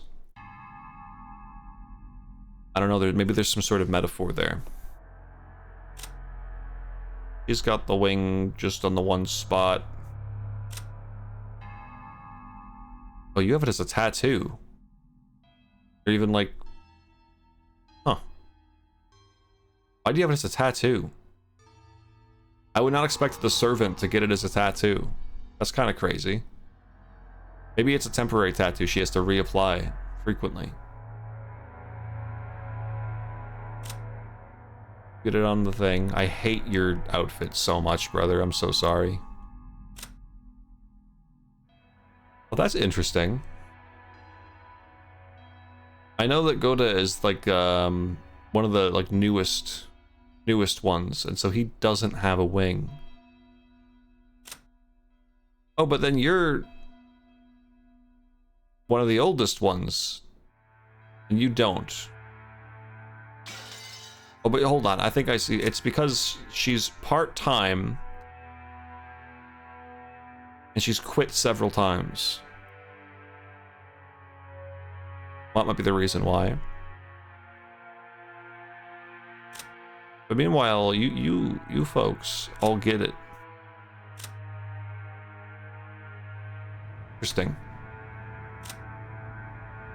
It's fun seeing people just look over the designs at this point. Yeah, I wasn't expecting this to be like a full investigation of the character designs. I just wanted to look at the absurdity of how many wings she has.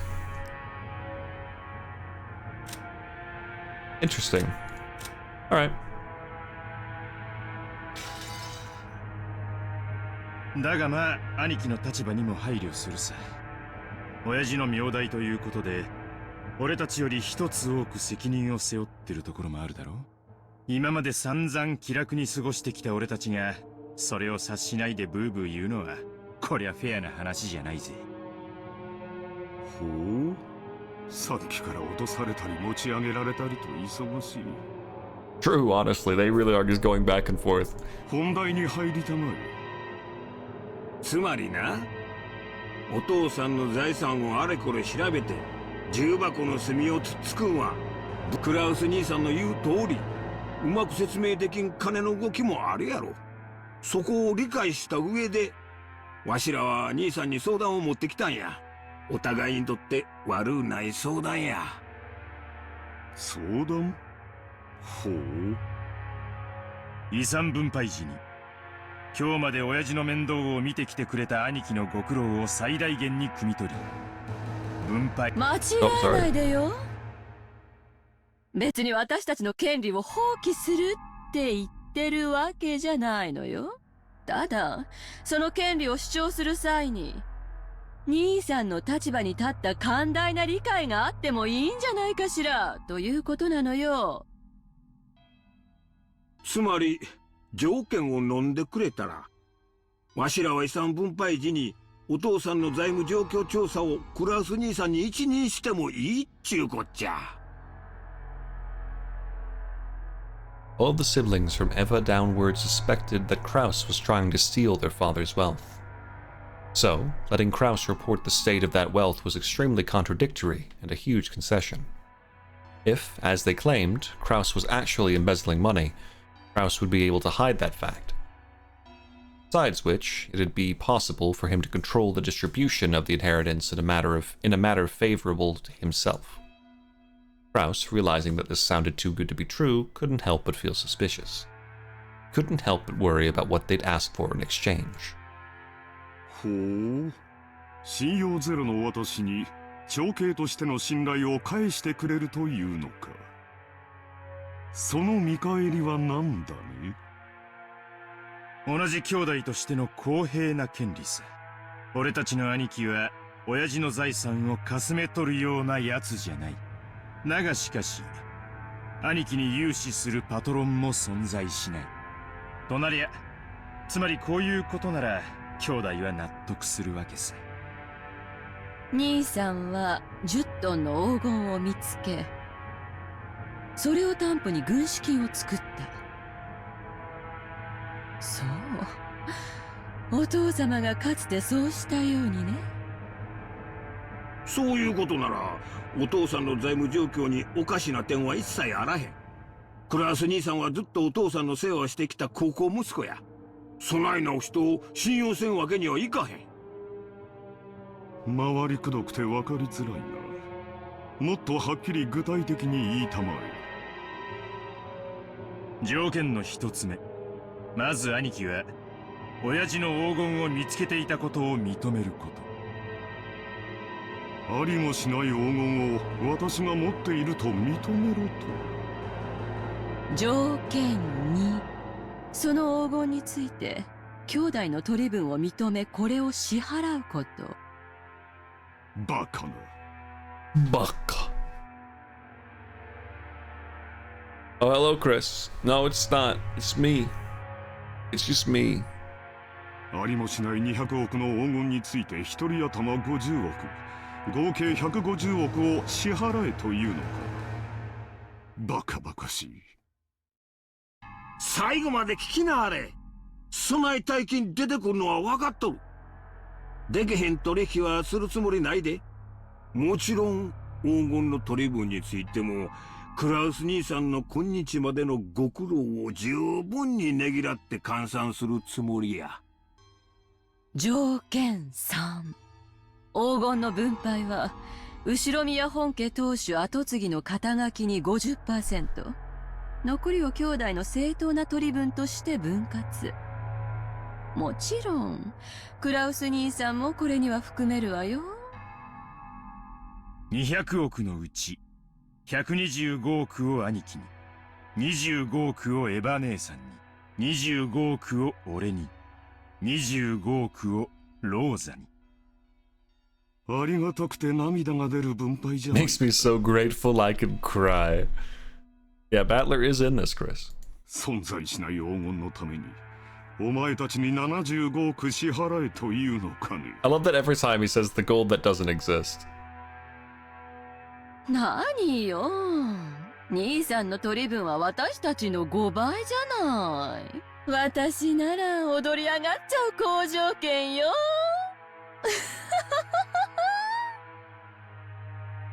条件の4、分配金は親父の死亡時に遺産分配に含めて清算する。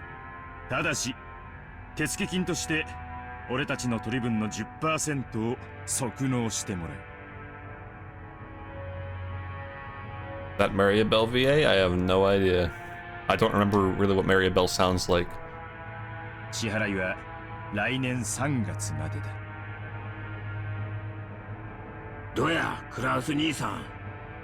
お父さんの財産をめぐる信頼を回復する絶好のチャンスやないか。さすがに75億の大金はお父さんが亡くなったからやないと無理やろ。だが手付けの7億半はなんとかできんこともないんとちゃうか。半年で7億ってのはちょいとしんどい話だが、政界財界に友人が多いってのが自慢の兄貴ならなんとかできるだろう。本当なら今すぐ75億を一括で払ってもらいたいところよ。でも兄さんの立場に配慮してとりあえず1割を納める誠意を見せてくれたら。 They're such nice siblings. They're so 残りの respectful and 9割 kind. は遺産分配時に持ち越してくれていいってことなの。 Android 18, oh, okay.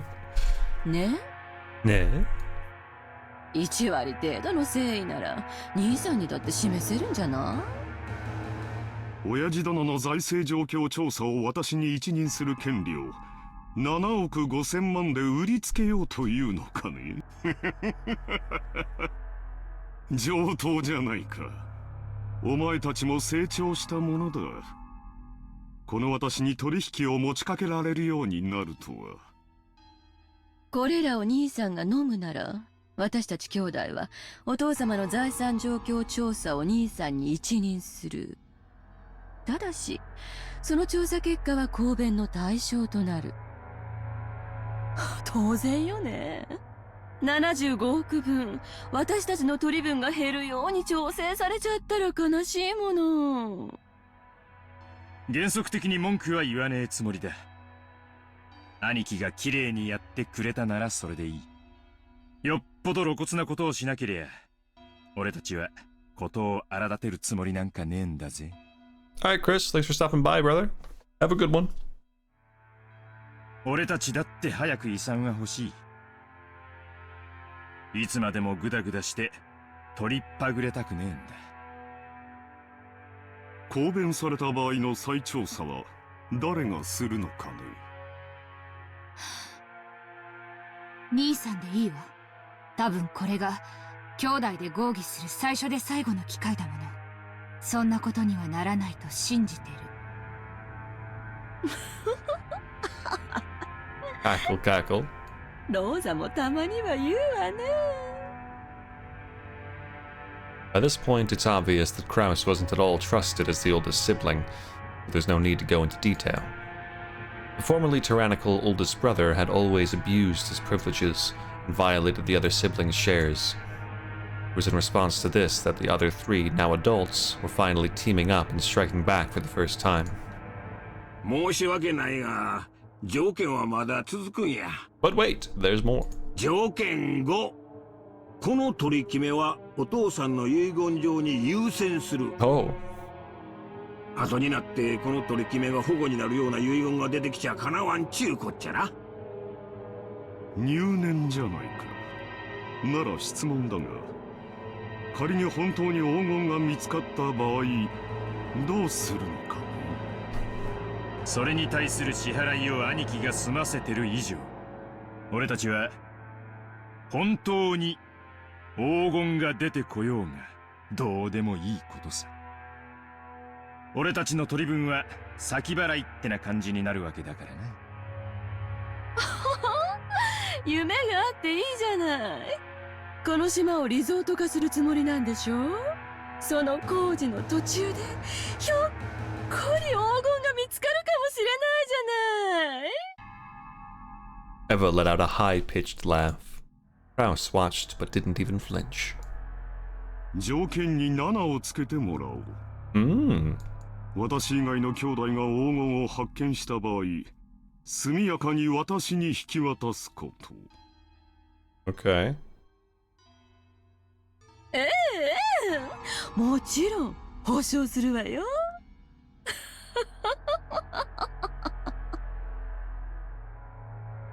It was a play on words. Of course, the others, who were forcing Kraus to pay money for some non-existent gold, wouldn't save Kraus's portion if they actually found it. From the beginning, the deal had been nothing more than a threat directed at Kraus. Regardless of the actual facts, it was still extremely likely that Kraus was embezzling his father's assets. When Kinzo faced death at last and had his inheritance distributed, some unpleasant facts would surely come to light. That could easily become fatal to Kraus. The others had spotted this weak point and were threatening their brother under the veil of compromise, trying to wring a huge sum of money out of him. However, they had forgotten one thing. They'd forgotten that their brother's brain moved so swiftly, at least when it came to cunning and guile, that they'd been forced to band together to combat him. While Eva couldn't stop smiling, sure of her victory, Kraus let out a gloating laugh to show how relaxed he was. Ooh, what a gloating laugh. I've never heard such a gloat. Hold on, 1 second.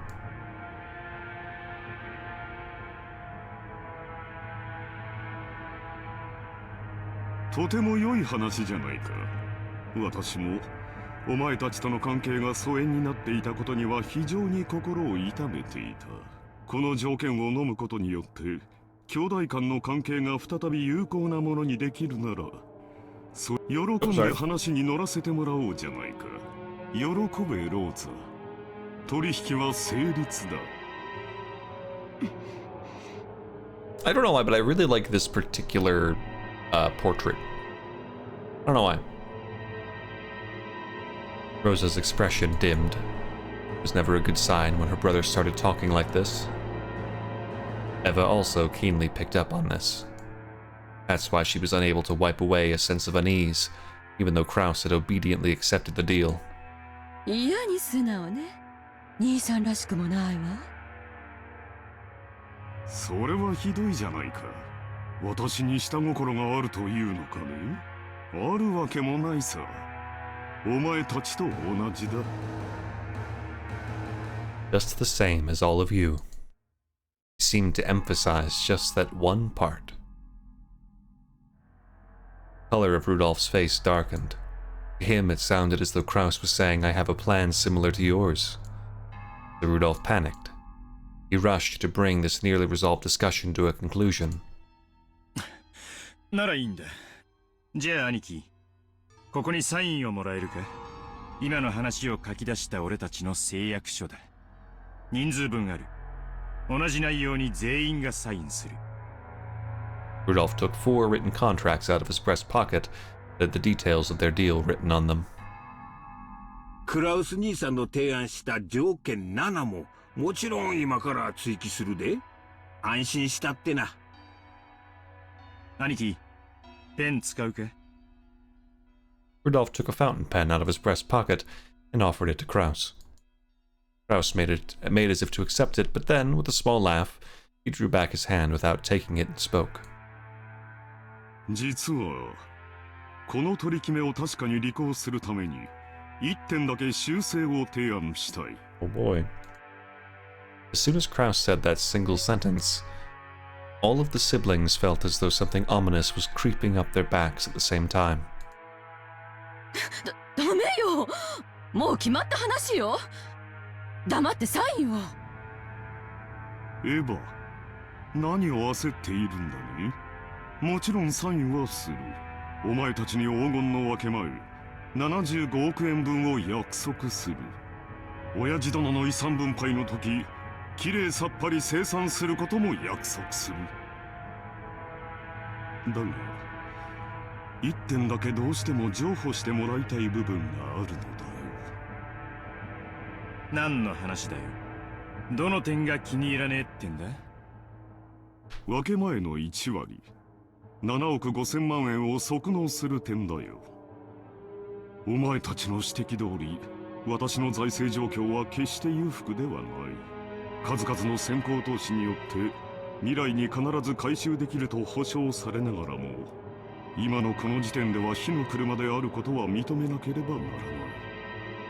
つまり今すぐに動かせる金は全くないということだ。私は無能で詳細の嗅覚も鈍い。 I am incompetent and my business sense is dull. お前たちの言うところの弱り目の私に Because I'm the loser you all claim me to 7 be. 億半年で動かせる力はないということだよ。そんなはずはないでしょ。いい加減なことを言ってこの場をごまかす気？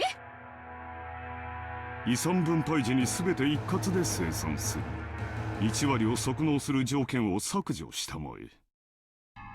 それが私にサインさせるための唯一の条件だ。クラウス兄さん、この1割はな、あくまでも兄さんの誠意を測る数字なんやで。本当なら取引の余地もない話や。そこを100歩譲った上で、とりあえず1割の誠意でこの場を丸く収めちゃるっちゅう大サービスなんやで。そう説明した上でそこを断るっちゅうんは、互いの信頼関係にちょいと影を落とすんとちゃいますか？ Hideyoshi had a humble expression on his face and was rubbing his hands together. His eyes weren't calm at all. Kraus had already seen through to the shadow in the depths of those eyes. お前たちは何を焦っているのかね。それとも何に怯えているのかね。ローザ、私にだけは教えてくれんかね。他の兄弟たちには内緒でこっそりと。別に私は。よせよ兄貴。俺たちは兄貴がサインするかしないかしか聞いてない。妙な勘繰りも交渉もなしだ。ほう、私には交渉の余地もないと。立場が弱いのは私の方で、公平な関係ではないと、そう言いたいのかね。Shivers began to crawl up Rudolph's back. He began to feel himself getting overwhelmed by the height of his brother's completely insurmountable wall, and the long shadow that had existed since they were children. 取引は公平な関係であるべきじゃないのかね。The little wind effect coming in now. この取引は私にとっては、弟や妹たちと長いことを失ってきた信頼を取り戻し、兄弟愛を深め合うもの。それは私にとって緊急に解決したかった心のしこりだ。それが今日解決できてとても嬉しいと思う。だがお前たちもこの取引を急ぎ締結することがとても嬉しいんじゃないのかね。Kraus stared at each of his siblings. He avoided his gaze with animal-like instinct. Only Hideyoshi was slow in avoiding it. He was caught by Kraus's gaze. 秀吉兄さん。Not how you say his name. あなたの会社、非常に好調子だそうじゃないですか。トントン拍子で上場を果たし、業績も株価も右肩上がり。実にお羨ましいことです。うちの人の話は関係ないでしょ。だが株主たちに対する還元を怠ったのが悪かった。そして上場した時に足回りを固めきらなかったのもまずかった。気づいた時にはたちの悪い連中に自社株をだいぶ買い集められていたらしいじゃないですか。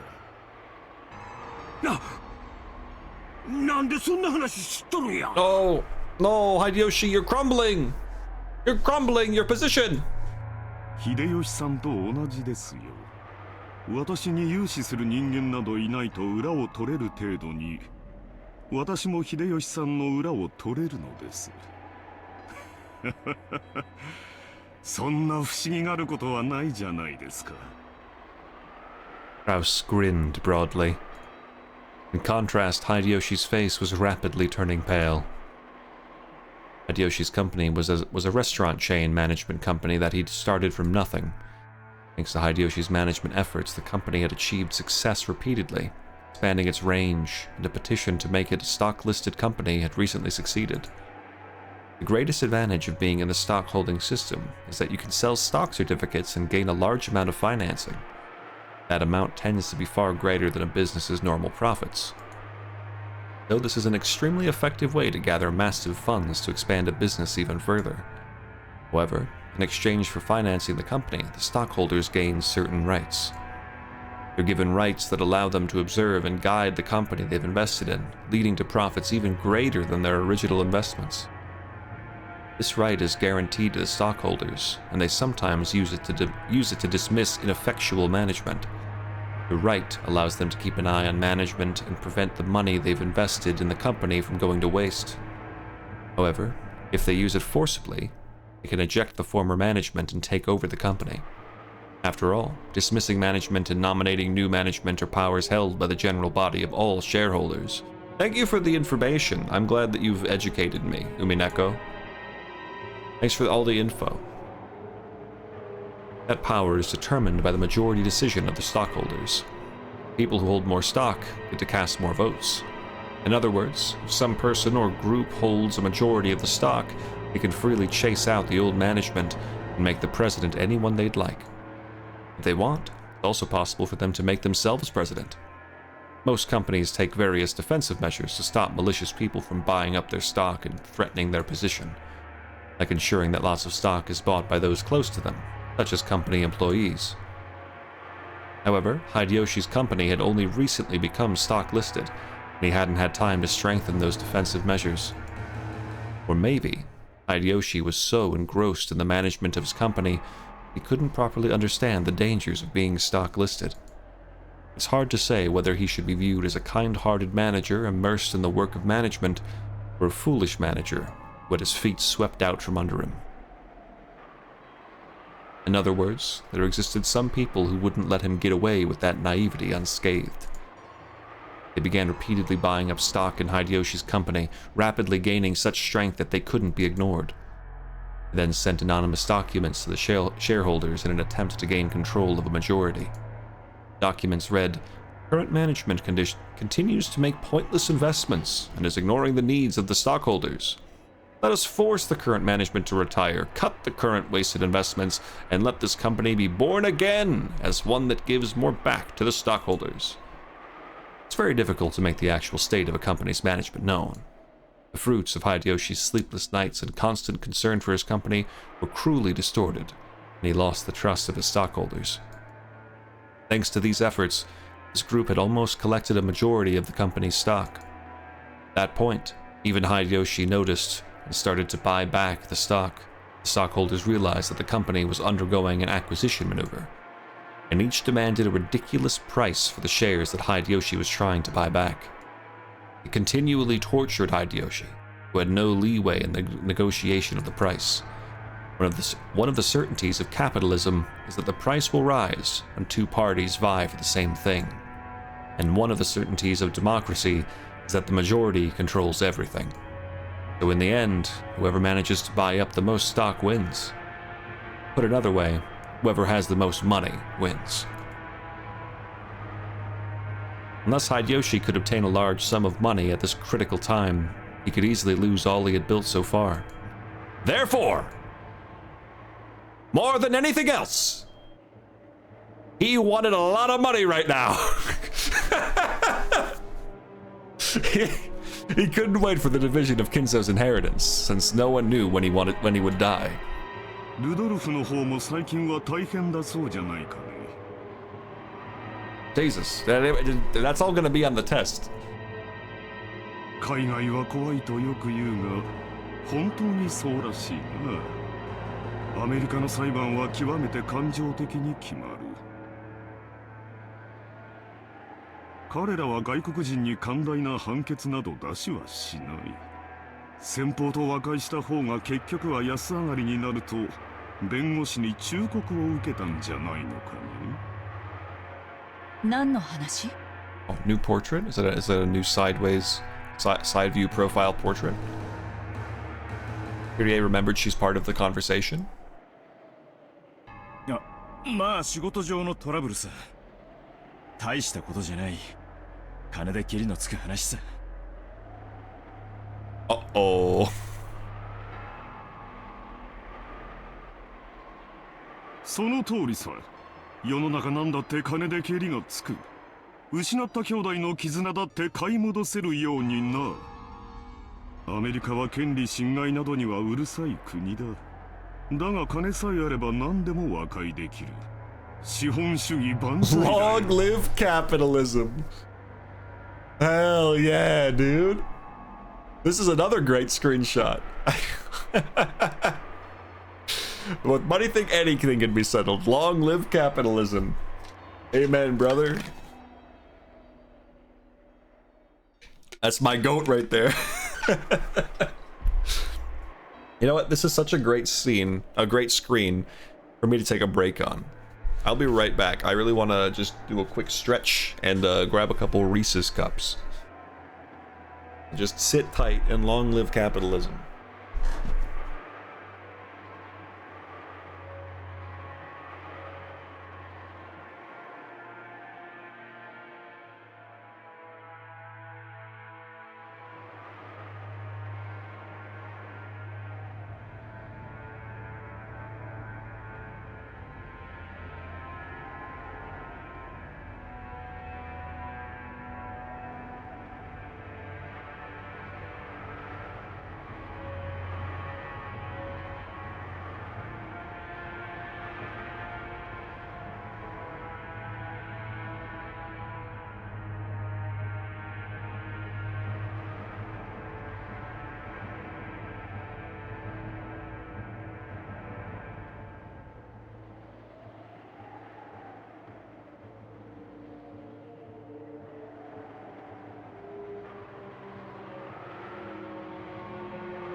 Hold up. 4 minutes, champ. Thank you. Okay.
Alrighty.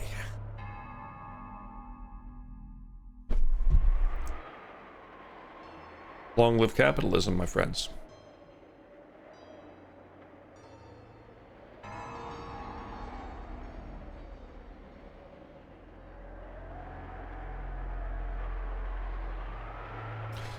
Do-do-do. Do-do-do. Do-do-do. Hold.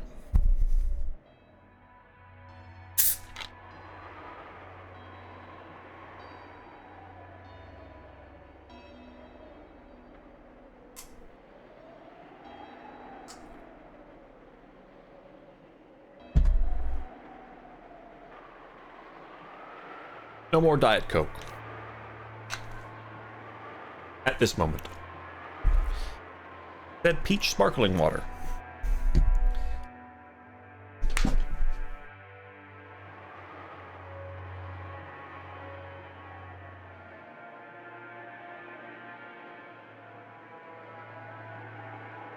Alright. Let's continue. もっとも和解金は数百万ドルにも及びそうだとの噂もあるがね。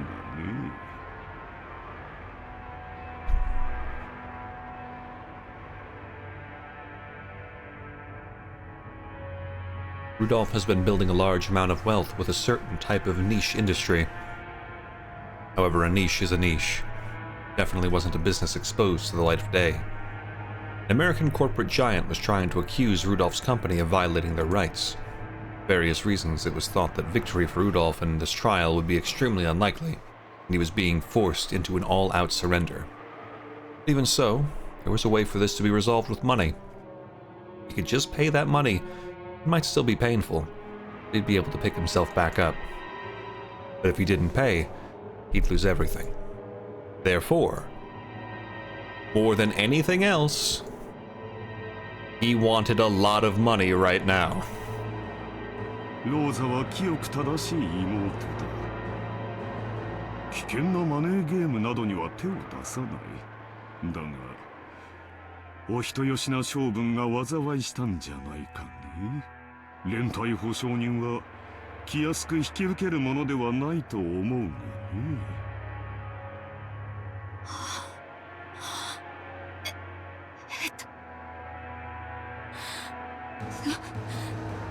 それはクラウス兄さんとは関係ない。 Rosa uncharacteristically laid bare her emotions and yelled. After all, no one was supposed to know that. As Kraus watched, he let slip a muffled laugh.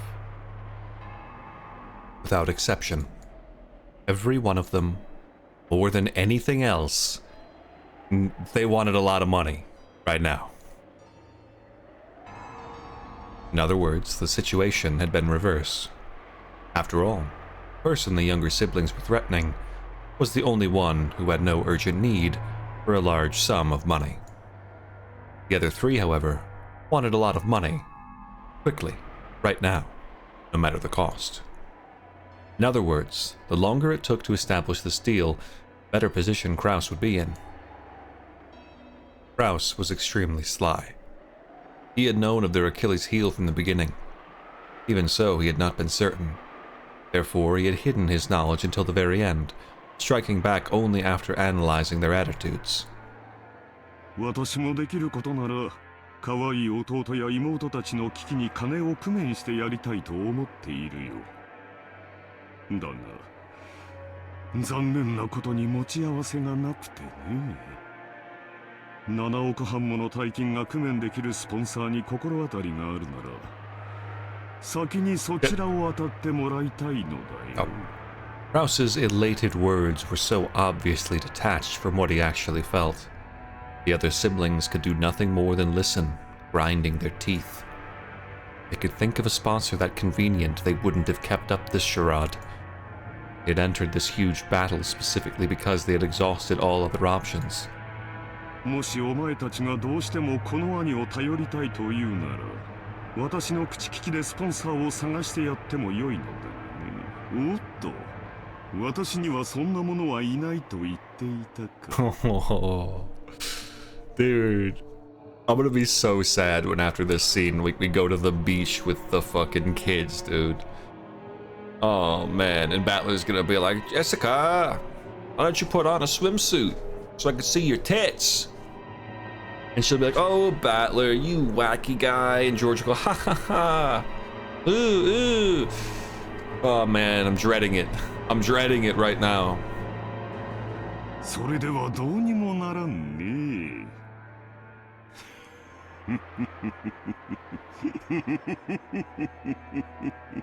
Oh, very good. Krause's low, gloating laugh began to fill the parlor. The younger siblings, who had been driving the oldest brother into a corner until a moment ago, could do nothing more than grimace and grind their teeth. Again, grinding. That's repetition in an unintended... That therefore they want money was good. Grind their teeth being used twice like this? We're Sanderson tier. We've dropped. We've fallen off. 冗談じゃないわ。兄さんに借りなんか作れるもんですか。冗談じゃない。冗談じゃない。クラウス兄さんを頼ったらどう助けてくれ Oh, るの Rosa, no! Rosa, no! You're stepping right into his net, his trap! 言ったではないか。私にできるのは他のスポンサーを探すだけだよ。もちろん利息を融通してもらえるようには最大限交渉するがね。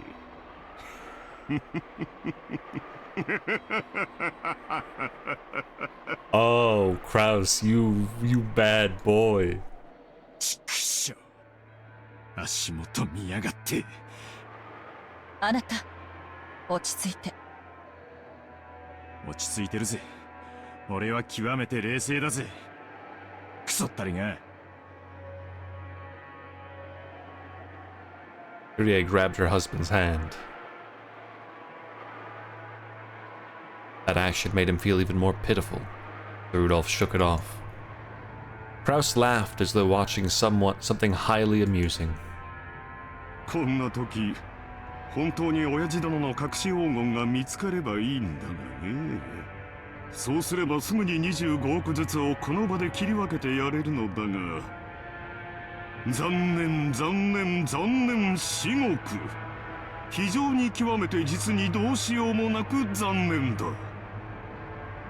今宵は兄弟みんなで酒を酌み交わしながらベアトリーチェの碑文の謎をみんなで解き明かしてみようじゃないかね。仲良し兄弟が4人揃えばきっと解けない謎はないはずさ。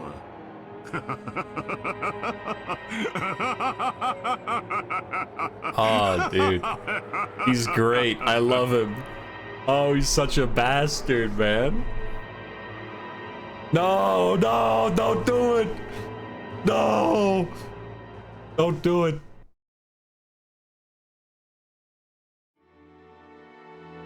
Oh, yes. Where there's a chandelier, there's a way. 面白いことをする。それでその突きつけた条件というのは何か。はい。クラウス様は黄金の発見を問わずに、その分け前としてエヴァ様、ルドルフ様、ローザ様、Live 計 chandelier 75億円 reaction. を支払うこと。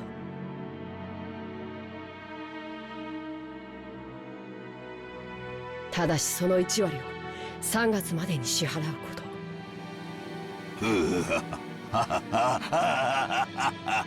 Dude, now that I know that Kinzo actually dresses, like, I thought he was just wearing like a robe thing that kind of had like a weird, I don't know, but now that I know he's looking like this, dude, holy shit, man, he's so cool.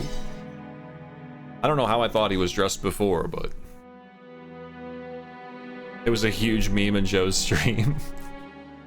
That makes sense, man. They love cutting to those chandeliers. Kraus, you dunce. 弟たちに足をさらわれるとはな。実に愉快ではないか。しかし、爪が甘いようだな。はい。クラウス様はそれを、エヴァ様以下、お三人が緊急に大金を用立てする必要があるためと、カンパされました。Shark. その程度のことはカンパできるのか。中途半端に無能な男め。今はどうしている？話は一度中断されました。今はベアトリーチェ様の碑文の話をされています。私の黄金がどこに隠されているのか、その謎を解こうとか。はい。Kinzo set down his spectacles and snorted. 奇跡の成就が先か。愚か者どもが黄金を暴くのが先か。実に見ものではないか。愚か者どもが我が謎を解き明かしたなら、その時は私の全ての敗北だ。我が屍を骨の一かけらまでしゃぶり尽くすがいい。愚か者どもの貪欲さが偉大なる魔法に奇跡を宿らせるのだ。だがもし奇跡の成就が先だったなら、ベアトリーチェは再びよみがえる。私が半生をかけて追い求めたあの美少がよみがえるのだ。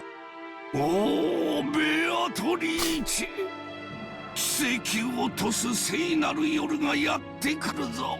悪魔たちとのゲームが始まるぞ。私はきっと打ち勝つ。絶対に生き残る。他の奴らの命はくれてやる。富も名誉も財産も黄金も何もいらぬ。ただお前の微笑みがもう一度見たいだけなのだ。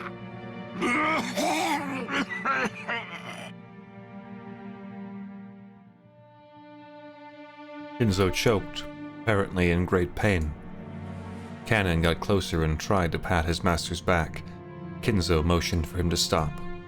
なぜ私が黄金の隠し場所をわざわざ人目に触れるように晒したかわかるか？いえ。魔法の力はリスクで決まるからだ。Oh, here we go again. ベアトリーチェの黄金を暴こうとする人間が多ければ多いほど、その危険が高まれば高まるほどに、それでもなお成就できたとき、魔法の力は偉大なる奇跡を起こせるのだ。魔法とはつまりゲームなのだよ。優れている者が勝者になるのではない。勝者には魔法が与えられ優れるのだ。わかるか？生命の奇跡が数億分の1という神々しい確率に勝利するからこそ与えられるようにな。お前には少し難しいか。申し訳ございません。よい。つまりはこういうことだ。ベアトリーチェの碑文の謎を解いた者には、私が築き上げてきた全てを与えよう。富、名誉、黄金、そして後宮家の家督。私が築き上げてきた全てだ。その謎に挑む資格があるのは何も私の息子たちだけとは限らぬ。たとえお前であっても、その謎を解けたなら全てを得る資格があるのだ。はい。ですが、僕にはあのような難しい謎は分かりかねます。無論だ。難解に作った。だがお前も挑め。それが我が魔法の奇跡を呼ぶ糧となる。誰もが挑み誰にも至れなかったらその時はその時だが、奇跡が集い魔法の力が生まれたならその時こそベアトリーチェがよみがえるのだ。だからお前も挑め。誰もが挑め。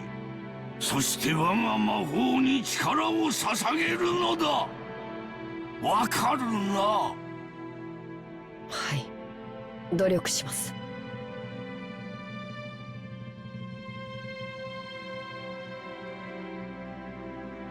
Cannon stayed where he was, alert and unmoving, until he was given the next order from his master.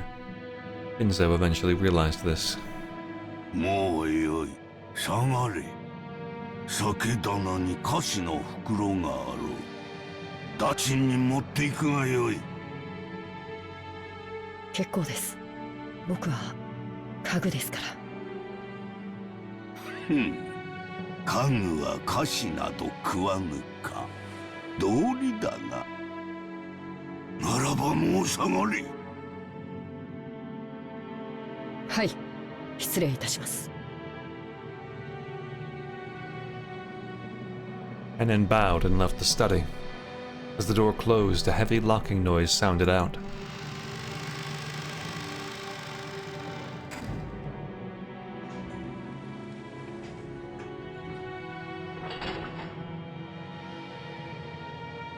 But it was not the sound of Cannon locking the door.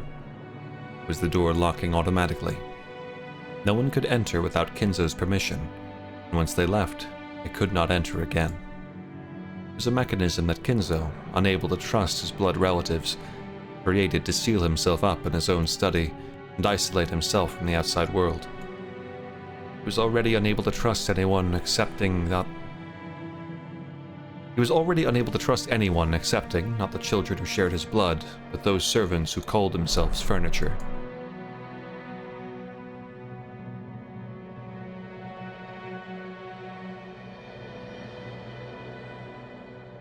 南條様、いかがなさいましたか。ああ、源氏さん。いや、居場所がなくなりましてな。A bitter laugh, Nanjo turned to face the door to the parlor. That look was apparently enough to tell Genji what Nanjo wanted to say. For the most part, Genji also understood the family's situation.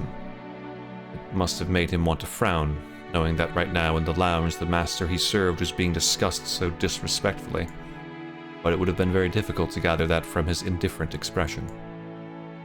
しかし、私にはわかりませんな。どうして金蔵さんはこんな挑発的なものを書かれたのでしょう。Nanjo looked at the portrait of Beatrice. I halfway through saying Beatrice, I wanted to go Beatrice, but I didn't commit, and then it fell apart. Beatrice. No, he actually directed his gaze beneath the portrait, at the plate with the epitaph. 私には親方様のお考えは分かりかねます。深いお考えがあってのこととお察しします。金蔵さんのチェスは昔から随分と遠大な読みで布石を打たれるものでした。いや、時には理解できない一手さえ私ごとき凡庸では何を目論まれているのか皆目見当もつきませんな。私はこれを親方様の何かの遺言状ではないかと考えています。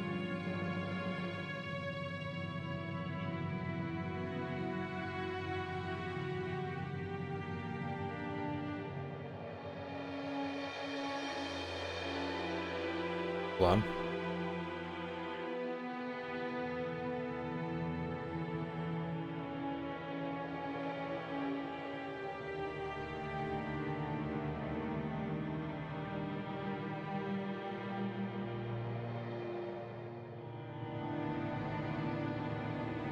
Sorry, I was checking something on the weather.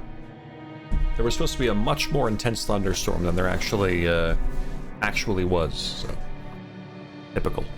それを理解できた者が財産や家督をお譲りになられようということなのでしょう。つまり私のようなよそ者に解かれてしまう前に兄弟4人で協力し合って謎を解け、金蔵さんは息子さんたちのことを口悪く罵っては。 Probably a good thing it was less intense. Oh yeah, no, I'm happy about it. I would have been very annoyed if I had like. Well, you said a lot there. I would have been very annoyed if it like had my power flickering. But I was like wondering, I'm like, I swear to God, there's supposed to be more thunder until like 9 or 10 p.m. and I checked my phone and it says there is, but there absolutely is no rumbling. Not a single rumble.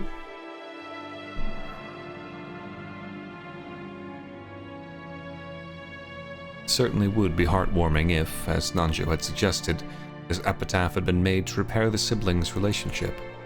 However, both Nanjo and Genji knew that nothing could be more impossible than this. They'd known Kinzo longer than anyone, and Kinzo trusted them more than his own relatives. But even they could not guess at his true motives. 親方様は一族のものでなくとも謎に挑む資格があると常々おっしゃっています。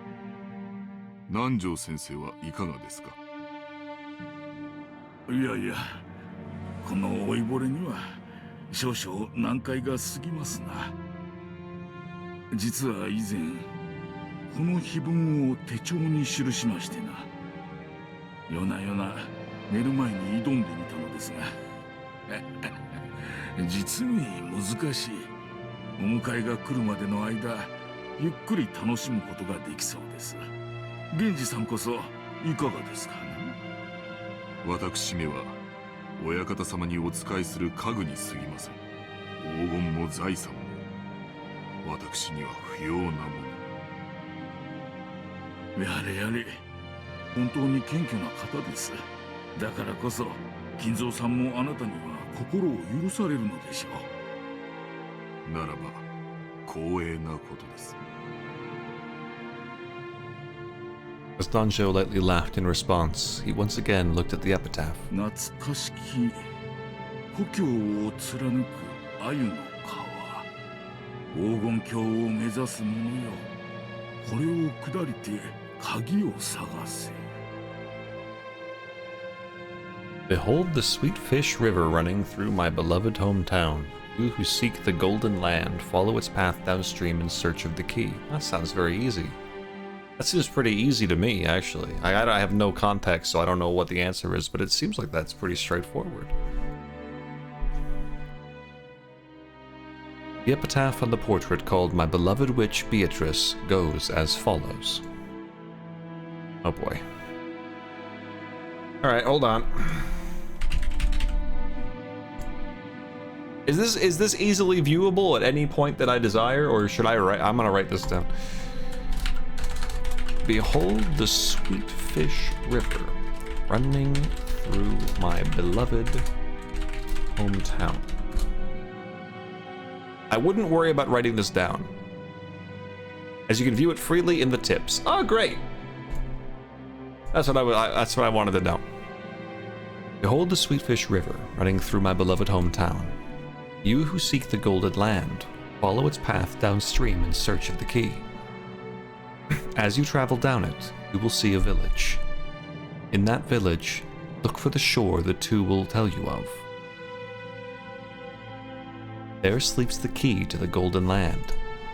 The one who obtains the key must then travel to the Golden Land in accordance with these rules.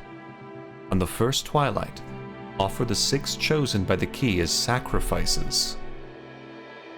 On the second twilight, those who remain shall tear apart the 2 who are close. On the third twilight, those who remain shall praise my noble name. On the fourth twilight, gouge the head and kill. On the fifth twilight, gouge the chest and kill. On the sixth twilight, gouge the stomach and kill. On the seventh twilight, gouge the knee and kill. On the eighth twilight, gouge the leg and kill. On the ninth twilight, the witch shall revive, and none shall be left alive. On the 10th twilight, at journey's end, you shall attain to the power of the Golden Land's treasures, once and for the last time. The witch shall praise the wise and bestow 4 treasures. One shall be all the gold from the Golden Land. One shall be the resurrection of all the dead souls.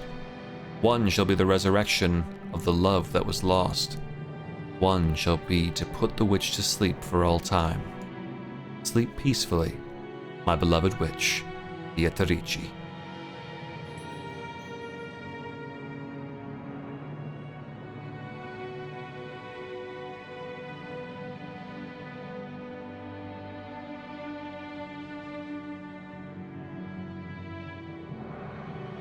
You know, when you read the whole thing, I think it's a little bit more difficult to understand. Like, when you read the whole thing, it becomes a little more confusing. That first part, though, I think I got that first part down pretty easy. The chime sound indicates that something had changed in the tips. I figured that was the case. Oh no. Oh no, is it beach time? No! Okay, hold on. Where do I see this info? Oh, dude, looking good. Tips. The portrait epitaph.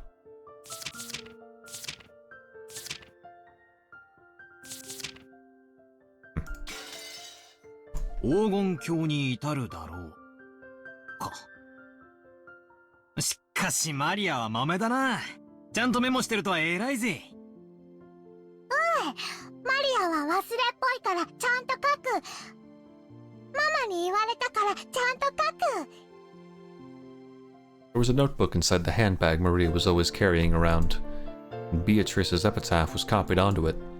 Thanks to that, we're all able to challenge the puzzle of the epitaph while walking down this beach. Jessica and the rest had already tried to solve it several times, and had already gotten bored with it.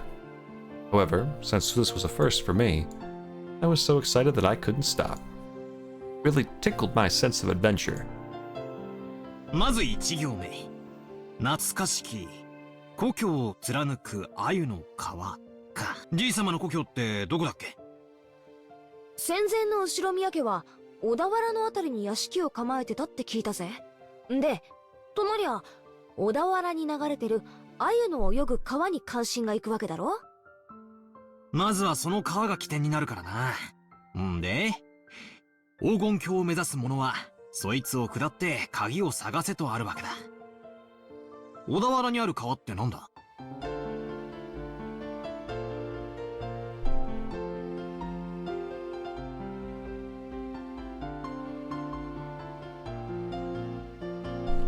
？Sorry, There you go. 鮎が泳ぐ川だぜ。小田原で鮎って言ったら早川だろうね。渓流釣りで有名だよ。マリア魚嫌い。マリアももう少し大きくなったらわかるぜ。鮎の塩焼きをベロベロベロってな。うまいぜ。さっき飯食ったばっかりだってのに、もう腹が減ってきちまうぜ。ビスケットでもお持ちしましょうか？ Shall I bring you a biscuit? ああ、悪い悪い。そんなつもりで言ったんじゃないぜ。気にすんな。Shannon-chan was faithfully keeping us company since she didn't have any afternoon chores for a while. Would have thought that since she's a servant, accompanying us would force her to take care of us and tire her out. That didn't seem to be the case for her. On the contrary, she seemed to enjoy joining in a conversation with people close to her age. When I asked, I heard that she was the sort of worker whose room and board were supplied by her employer. So normally, the only person close to her in age was Jessica. Yeah, I can imagine how that might be pretty dull. さて、小田原で愛の川って言えば早川だってことは分かった。となりゃ下るしかねえよな。早川を下ると何があるんだろうな。下流に出て海に出ると思います。そうさ、河口部に出る。そして碑文の3行目には川を下ればやがて里ありとあるな。ちなみにそういう河口部は大抵大昔から輸送の要衝になってて大きな都市があるもんさ。ここが次のチェックポイントだな。なかなかいい筋だね。バトラ君の想像通り、そこは大昔にとても栄えたことだよ。小田原城があるところだね。修学旅行で小田原城に行った気がします。素敵なお城でしたよ。ああ、私も小田原城だったぜ。洋館に住んでてなんだが、やっぱり日本人は和風の方が落ち着くよな。おお、マリアお城退屈。 What the fuck? You just keep making it worse for yourself. I don't know how I could hate you more. Castles are so sick. Fuck you. I mean, the theme park castle. Castle in a theme park would be cool. Ooh. そうかそうか。よしよし。黄金を見つけたら、このバトラ様が気前よく遊園地を一日借り切って遊ばせてやるぜ。しかし小田原城の隠し黄金。お？こりゃなんだかいかにもって感じだよな。まあ2年前の私たちもそこまでは行き着いたぜ。小田原で鮎の泳ぐ川を下った里、そこが多分小田原城あたりだろうってところまでは私たちも行き着いたさ。問題は次の行だろう。さてバトラの鎮推理はどこまでいけるか見ものだぜ。 Jessica grinned broadly. Seemed to be implying that she would have solved the puzzle long ago if it was that easy. Damn it. I'll definitely find it and keep it all for myself. 4行目。その里にて2人が口にし岸を探れ。 The shore that two will tell you of. 2人ってのが何のことかわからねえが、で岸ってなんだよ。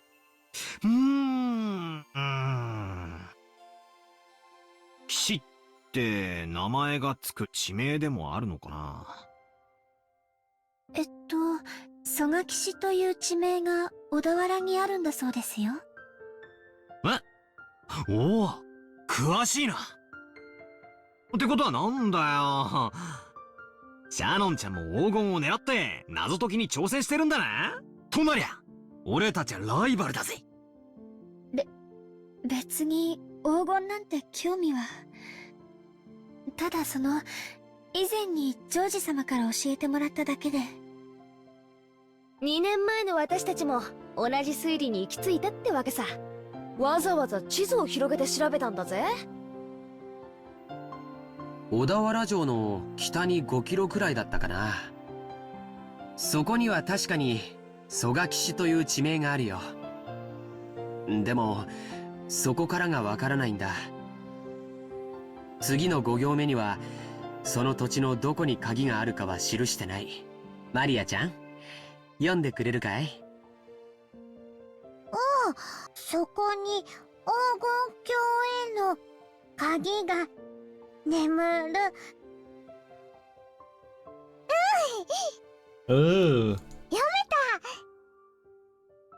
蘇我岸ったって広いだろうし、かつてそこに後宮家の家があったわけでもない。その広大な土地のどこかに鍵が隠されててノーヒントってんじゃ。こいつは確かにな。鍵が手に入らないことにはその先の行に進めないぜ。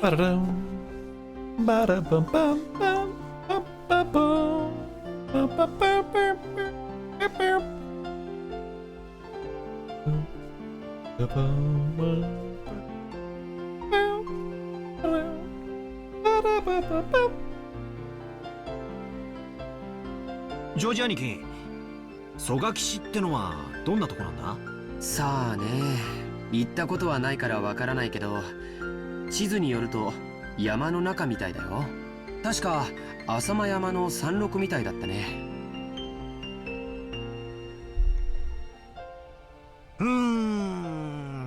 なんだかパッとしねえな。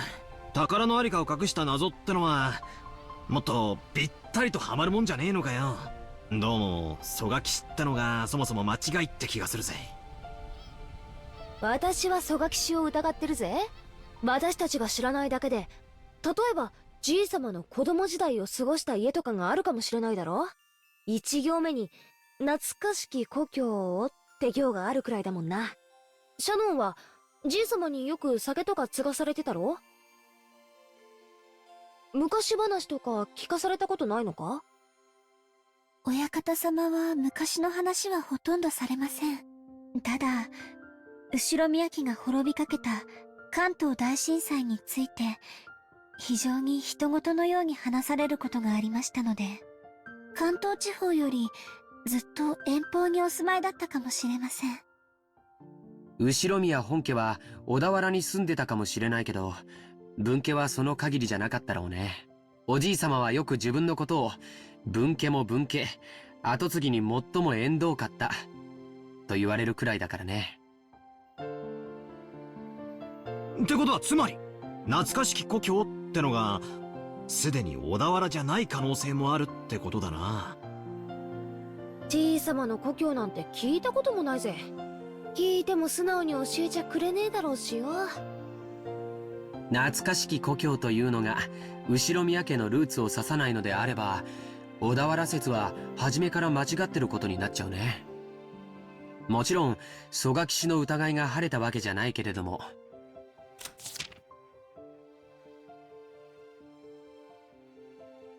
Mm-hmm. Blah blah blah blah blah. Hmm. Hmm. 例えば幼少の頃を小田原で過ごし、その後遠方へ引っ越した可能性もあるだろうし。Yes, but consider that through my potential meta knowledge that I don't know if is meta knowledge or not, but from my gaming knowledge, this entire game probably takes place on this island. さっきから何の話かわかんない。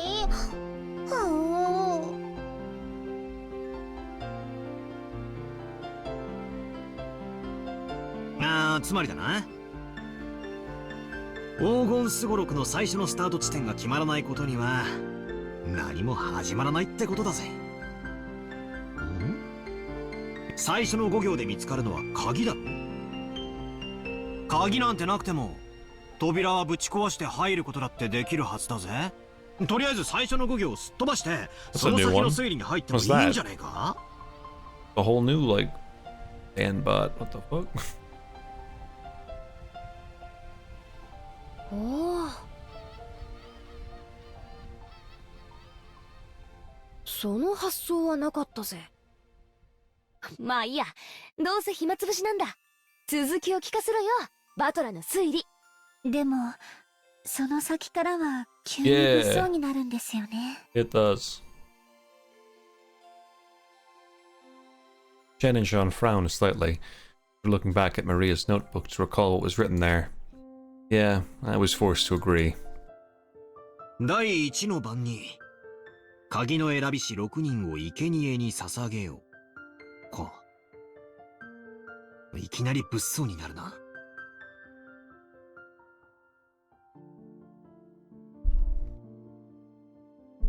第二の番には寄り添う2人を引き裂けときたもんだ。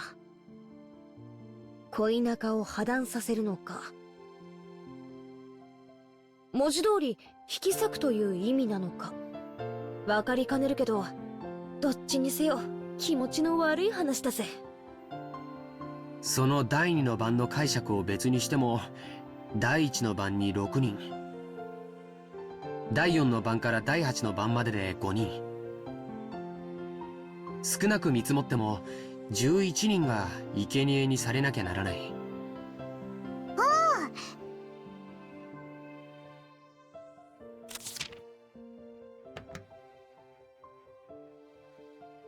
3, 4, 5, 7, 8, 9, 10, 11. ベアト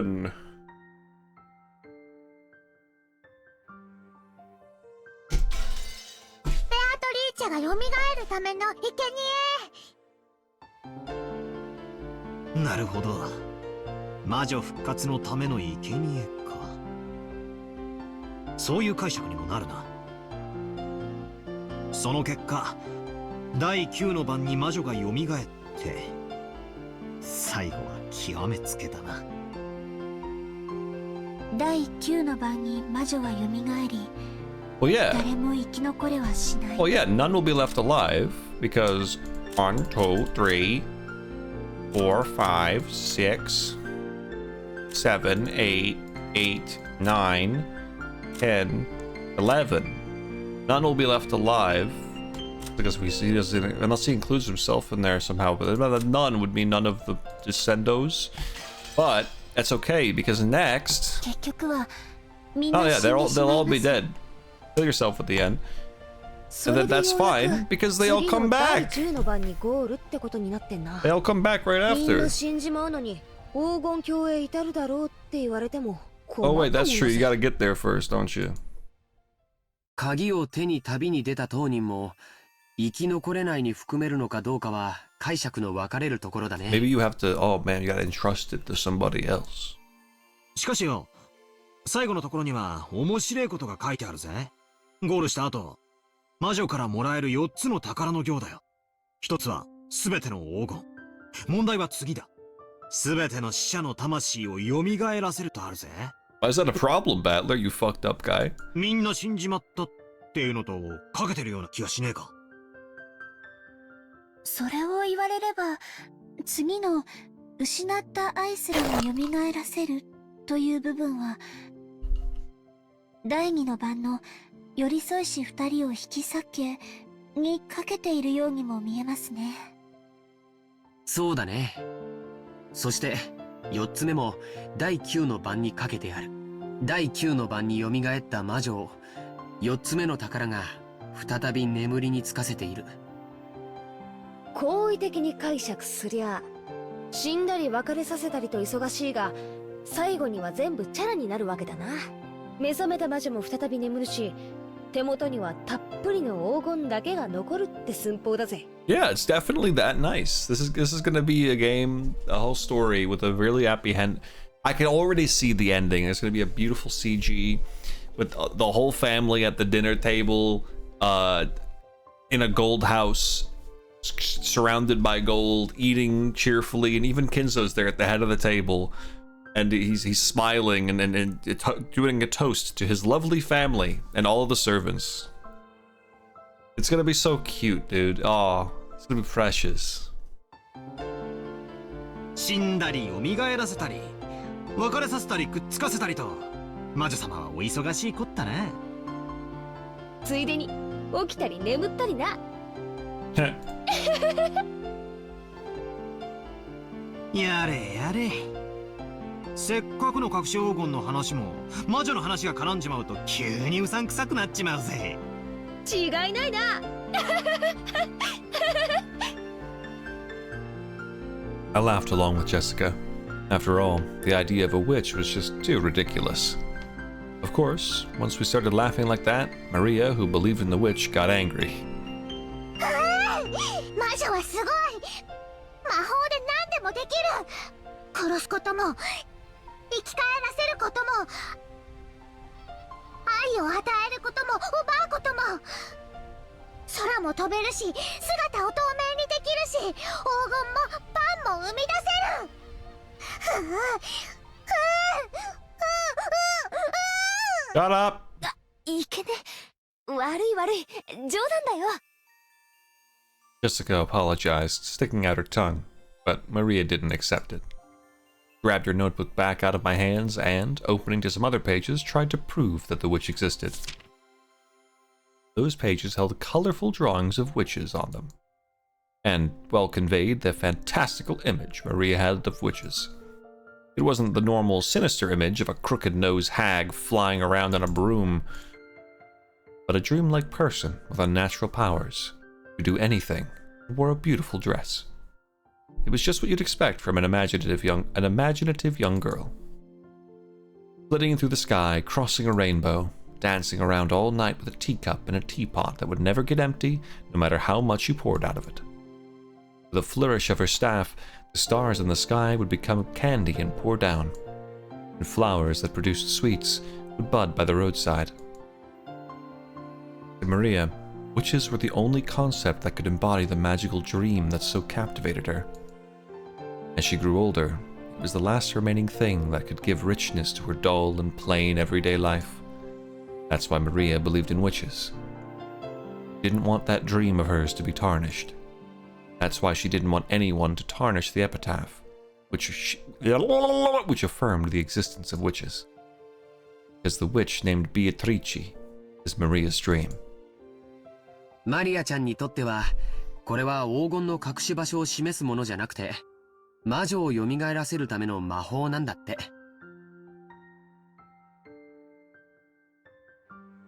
So it was the single link between Maria and the witch. Maria was very angry and clung to George Anakin.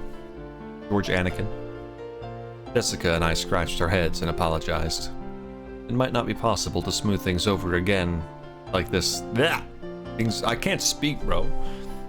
Over again like the time she got mad in front of the portrait. Maria didn't seem willing to be so easily consoled. Unlike Jessica and I, who hung our heads wondering what to do, Genin-chan timidly opened her mouth. マリア様、ご存知ですか? Did you know? 私たち使用人の間では、ベアトリーチ様の階段が語り継がれているんですよ。 Oh hey, this is what we were going to get told on the boat probably. そうだったっけ? シャドン、聞かせてやれよ。私は知らないんだけど、使用人の間じゃかなり有名な話らしいぜ。何の話だ? 階段? うん。僕たちが生まれる前からある話らしいね。母さんにも話を聞かされたことがあるよ。はい。この島にお屋敷が建てられてからずっと語り継がれている話です。当時の使用人たちは、お屋敷には昼と夜で違う主がいると囁き合っていたそうです。The tale that Shannon told was just like a typical campfire ghost story. There was a forest with a witch living inside it. Of course, the witch would come pay the mansion a visit from time to time. At some point, this ghost story naturally sprouted up between the servants. ちゃんと閉めたはずの窓や扉や鍵がもう一度見回りに来たら開いていたとか、消したはずの明かりがついていたり、つけたはずの明かりが消えていたり、置いたはずのものがなくなっていたり、置いた覚えのないものが置かれていたり、そういうことがあるたびに古い使用人たちは魔女が姿を消してお屋敷を訪れ、いたずらをしていったのだろうと囁き合ったそうです。ほらいる、ベアトリーチェはいる。ああ、いるよな。私も昔よく登校の時に限ってカバンが見つからなかったりしたもんだぜ。 Maria puffed out her chest with an ooh-ooh as though this was final proof of the witch's existence. If I opened my mouth, Maria would probably be hurt again, so I didn't. I mean, you hear this kind of story everywhere.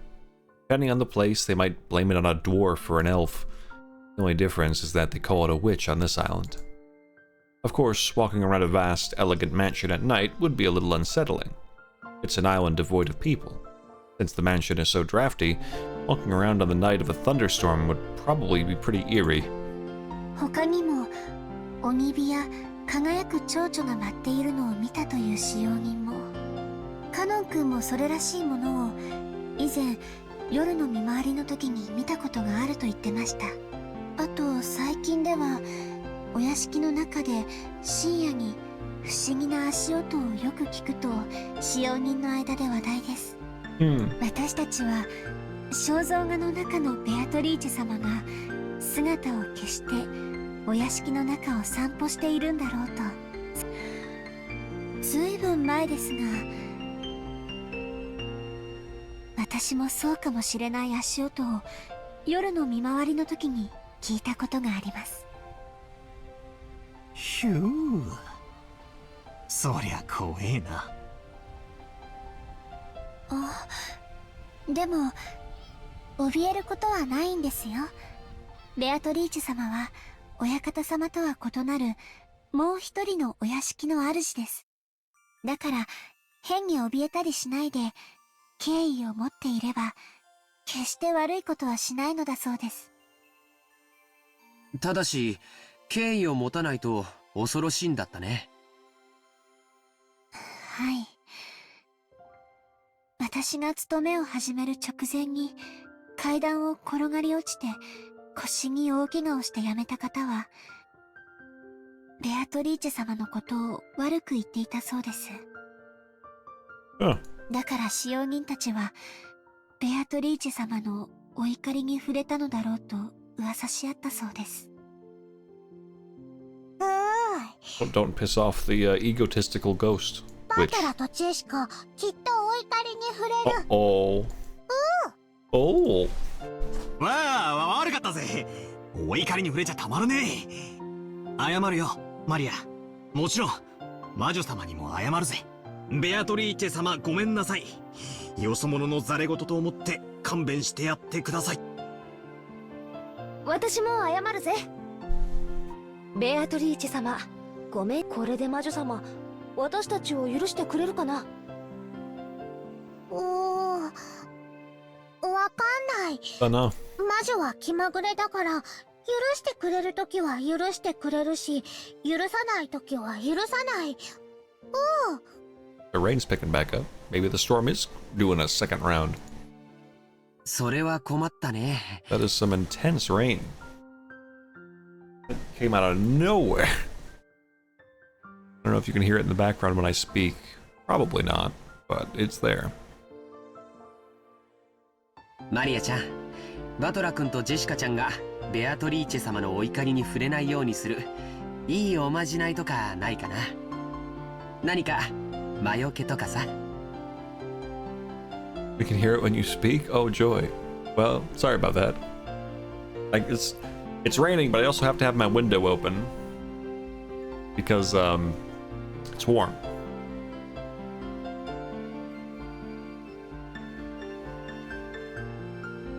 I think the thunder is making a return as well. That was a little bit, but...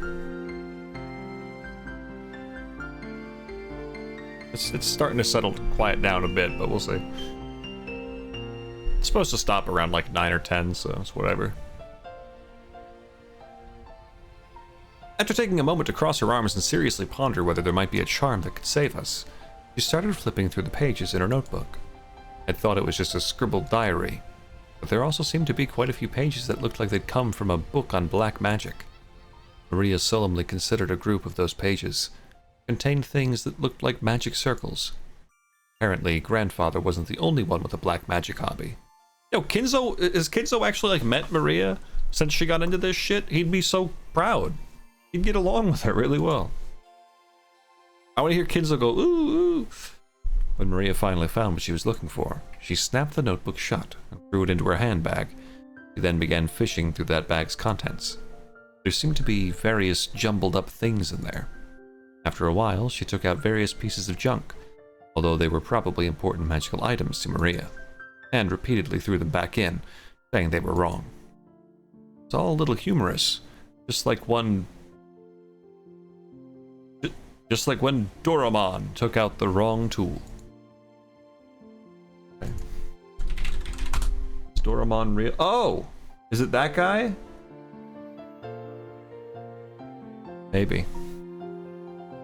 Or maybe it's a reference to something that I don't know. Discover what she was looking for. Finally, she seemed to discover what she was looking for. There we go. With a face... Oh. Picking back up again. With a face that was unimaginably cheery when compared to the intense expression she had worn until now, she held those out to Jessica and me. Oh!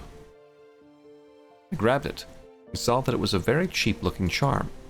It looked like a bracelet made from a plastic rosary, with a scorpion-themed medal attached. Haven't you ever seen those cheap Zodiac-themed accessories? Kinds you might win in a crane game at an arcade? It really looked something like that. There were 2 of them. Probably one for me and one for Jessica.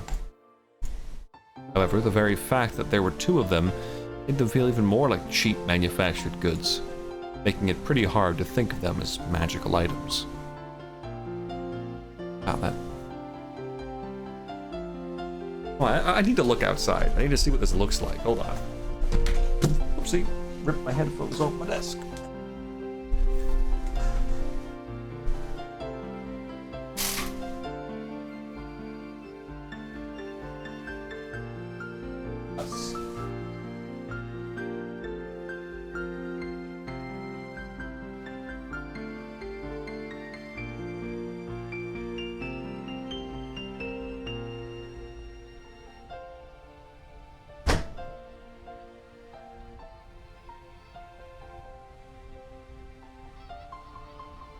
I closed the window for the sake of hopefully it not being as loud, but my god, dude. Parking lot looks like it's gonna get flooded. That is coming down crazy hard. As long as it all is cleared up by tomorrow.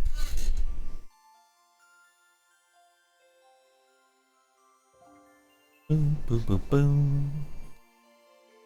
Sounds nuts. Yeah, I don't know. Funny. Sounds fun, yeah. Haven't seen them rain like that in a long time. Yeah, we don't usually get it around here like that. The last, like, really intense storm was... God, it must have been like 4 years ago? Because I remember it was at my last job. And I remember opening the door to leave. Or going down into, like, the main, lobby. And a bunch of my coworkers and shit and people from other like floors and offices were standing there just looking outside, and it was just like absolute downpour, like torrential rain. It was crazy looking. Like I don't know how to describe it, but I'm like, well, I want to go home. So I just sprinted through it. Like it was raining so hard that it made it like difficult to see ahead of you. And like I just sprinted through it, ran to my car in the parking lot. I was obviously soaked, and then took a real slow drive home because again, like it was crazy difficult to see, but it was pretty cool at the same time.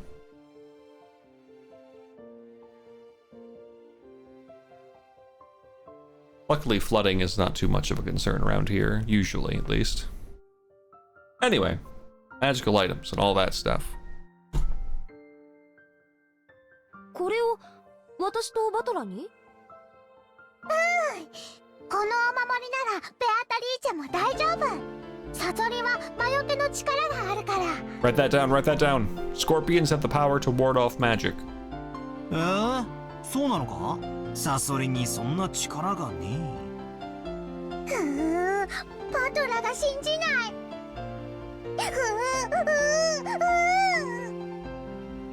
It said too much and angered Maria again.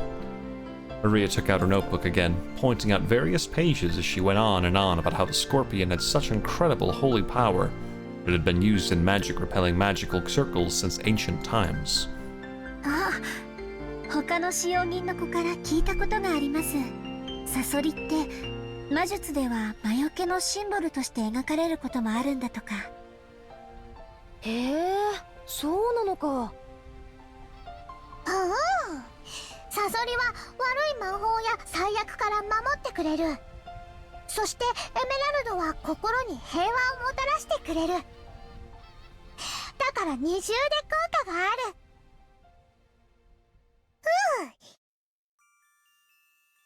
ほんとだ。サソリがエメラルドを抱いて守ってるね。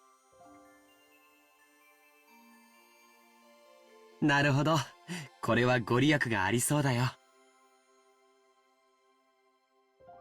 Really wanted to make fun of those worthless-looking charms, but as I watched Maria explaining with all of her heart and realized that she'd found them for our sakes, I started to feel like it might actually work, even if it was just a prize from some game center.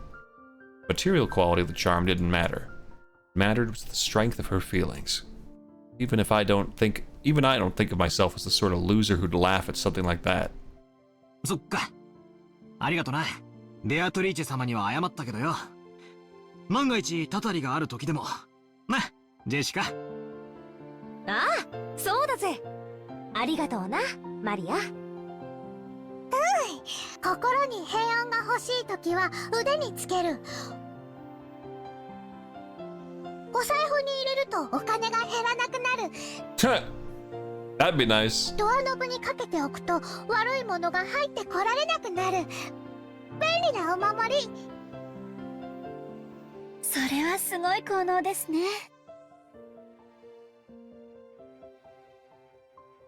マリア様が自信を持って進めるお守りならきっと頼もしいものと思います。I need to get me one of those. Yeah, for real, dude. I could definitely use one of those.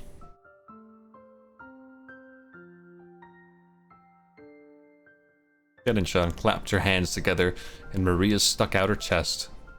She was totally in a good mood again. Probably best if we let her lead the conversation a bit longer, if it'll keep her in such a good mood. Come to think of it, she looked a bit bored when we were getting excited about the hidden gold, probably because she couldn't keep up. While eating the cookies, oh, that's right, her name is Kumasawa. I've forgotten in my head what that was going to read said, and I said Koromaru. While eating the cookies, Koromaru had baked. Jessica and I asked Maria this and that about black magic. Maria happily chatted away in response to our questions. Each time, George Aniki and Shannon-chan would act surprised and chime in. The clouds in the sky grew darker and darker, but we cousins really enjoyed communicating freely after a year of separation. Yep. Dark clouds. Dark, very ominous. I'm sure that eventually they'll make those dark and not a beautiful blue sky. 今、額にポタって来なかったかい? Oh shit, should I open the windows again? Should I open the windows to get the immersion back? どうだろうな。As George Aniki rubbed his forehead, he looked up at the sky.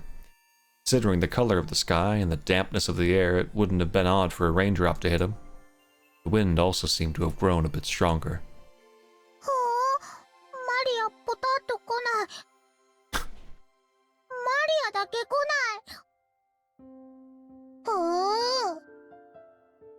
ない。安心しろ。俺にも来ねえぜ。それに今夜になれば誰にも等しく大雨が降るだろうよ。そうだね。そろそろ引き上げた方がいいかな。Shannon-chan looked down at her watch. It was probably well into the evening by now. Yeah? もう仕事に戻る時間かよ。The outdoor art is very pretty and all, but they really did not they didn't put a lot of effort into matching it up with the dialogue. I am very surprised by this. はい、皆様と一緒で楽しい時間を過ごさせていただきました。ありがとうございました。熊沢さんにクッキーをごちそうさまって伝えてね。I'm assuming that when it's more important, they match it up better. さあみんな、片付けを手伝おう。Shannon-chan declined our help, saying that this was a servant's job. But picking up a dropped fork before the waitress has to is like my purpose in life. Folded up the blanket, gathered up the trash, and helped clean everything up. Oh, move into position.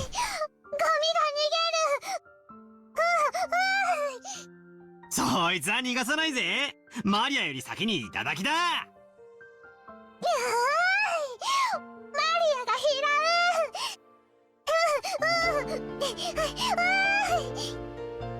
マリア、靴を濡らすなよ。怒られるぜ。To Maria, chasing after some trash sent flying by the powerful winds was just another game. By the time we finished, the wind was blowing pretty strongly. Probably a good time to head back. 皆様のおかげで助かりました。ありがとうございました。もう本当に時間がないみたいだね。先に戻っていいよ。Georgianiki perceived from her hurried appearance that very little of her free time was left. 源氏さん、時間には厳しい人だからな。定時に持ち場についてないと厳しそうだぜ。また後でね。お仕事頑張ってね。はい、それでは失礼させていただきます。After making a respectful bow, Shannon-chan ran towards the rose garden. じゃあ、俺たちもゲストハウスへ戻ろうぜ。テレビでも見てくつろがせてもらうさ。うん、テレビ見る。テレビ見る。うん。なら決まりだな。戻ってみんなで一緒にテレビでも見ようぜ。Alright, let's do it. Maria, who wasn't done having fun, agreed once television was mentioned, climbed up the gentle stairs and returned to the rose garden.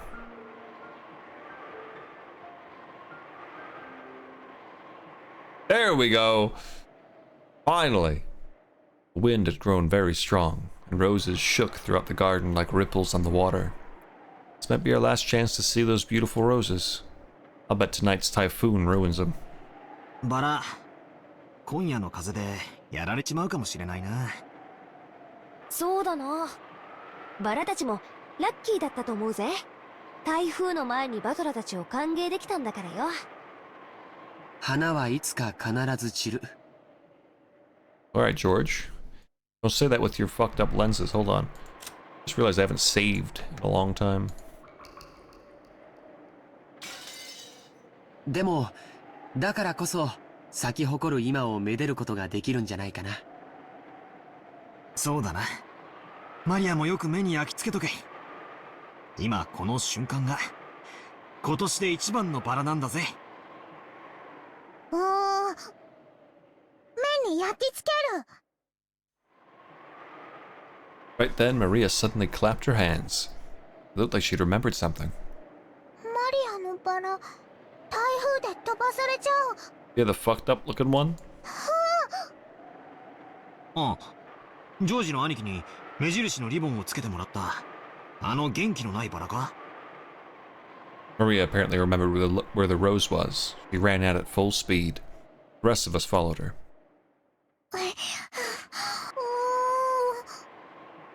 あれはどこだったっけな。確かこの辺だったと思ったぜ。We searched everywhere around that area. It was only a single flower among all these roses after all. Even though we knew it was somewhere close by, we weren't able to find it. The winds making up the typhoon's front lines made roses throughout the garden undulate. It was almost like it was teasing us by making the location of Maria's rose impossible to find.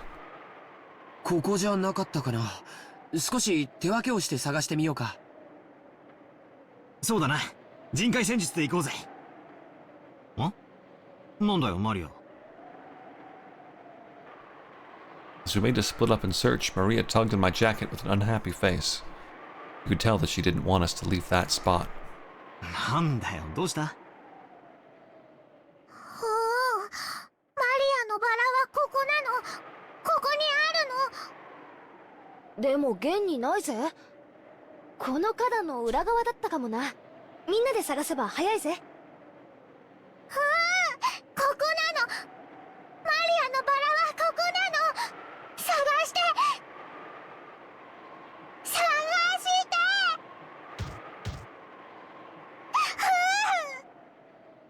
Maria stomped her feet in irritation. We pointed at that spot and said it was definitely there, but in actuality it wasn't. Even so, Maria got mad when we said we were going to search elsewhere. We were at a loss for what to do. For a while, we had to stay near Maria and pretend to search through that rose thicket.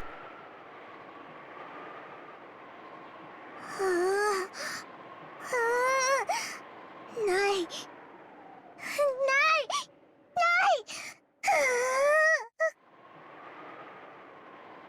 Maybe she's saying that it should be here, but isn't. Maria became increasingly irritated. 参ったな。マリアがすっかり機嫌を損ねちまったぞ。マリアはたまにすごくどうでもいいことを気にし始めちゃうんだよ。それがどうにかなるときはいいんだけど。ないものは探せないしね。困ったな。Just when we were at a loss of what to do, Maria called out in a loud voice.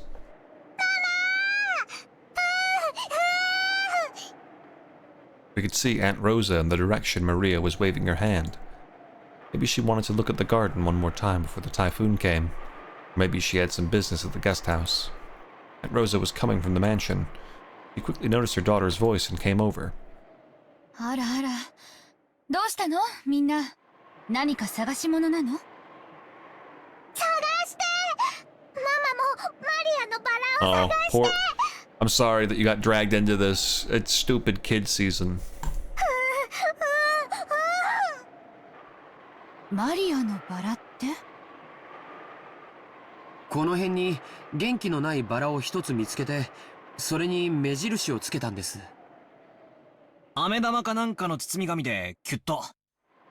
しかしマリア、確か俺の記憶が正しけりゃすぐ手前の目立つところに生えてたはずだぜ。足が生えてどこかに行っちまったんじゃなきゃ他の場所だったと思うぜ。マリアの記憶違いじゃないのか？ここなの、ここなの。パトラが信じてくれない。Alright, man, Jesus. その言うのをやめなさいって何度言ったらわかるの？ママも探してあげるから静かにしなさい。I'd never seen Aunt Rosa be anything other than kind and gentle, so her anger surprised me a bit. Aunt Rosa began searching as well, so we went along with her for the time being. But we were already more than sure that it wasn't around here. So it didn't take long for Aunt Rosa to realize that too. ここにはそのバラはないわよ。他の場所の間違いじゃない。これだけたくさんのバラがあるんだから。違うの。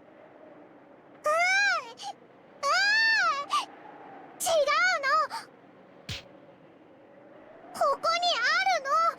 ママも信じてくれない。 Well, yeah, they don't believe you because it's not there, you dumbass kid. And I can't tell if you're having some sort of fucking weird-ass, like, magic moment where you understand some sixth dimension that we don't, or if you're actually just a fucking idiot child, because child people are idiot. Known fact. Fucking look it up.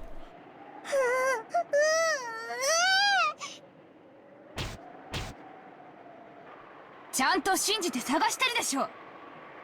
でもないじゃない。でもここなの。 Rosa's just had a really tough time of it. And now she's got to deal with a child. Dude, that's terrible news.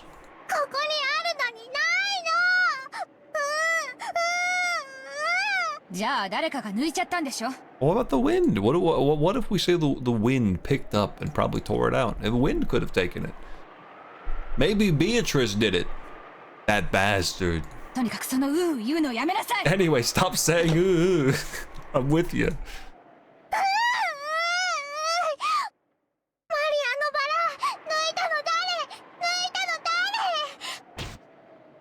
返して返して。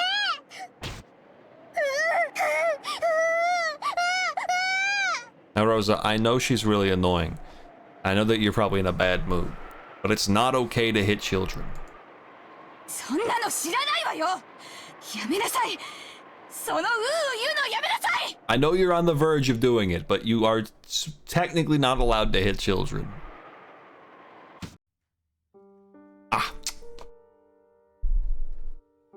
But you did it anyway. Aunt Rosa slapped Maria's left cheek with her palm. In that instant, Maria was shocked into silence. Of course, it was only for an instant. When Maria realized that her wish was being rejected, she started yelling even louder.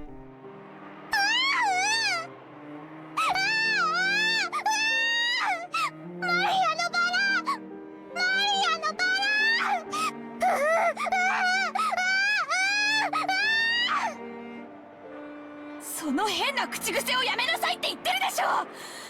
だからクラスの子たちにもバカにされるんでしょうが、いい加減にしなさい。 Once again, her palm slapped Maria's cheek. This time, she did not go silent.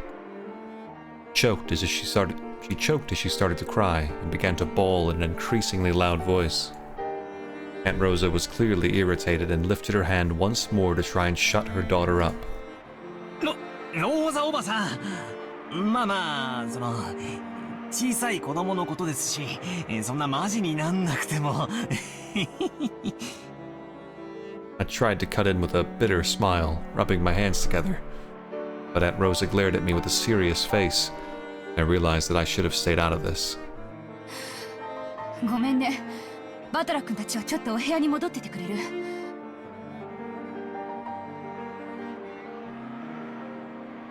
おばさんはマリアとちょっと話があるの。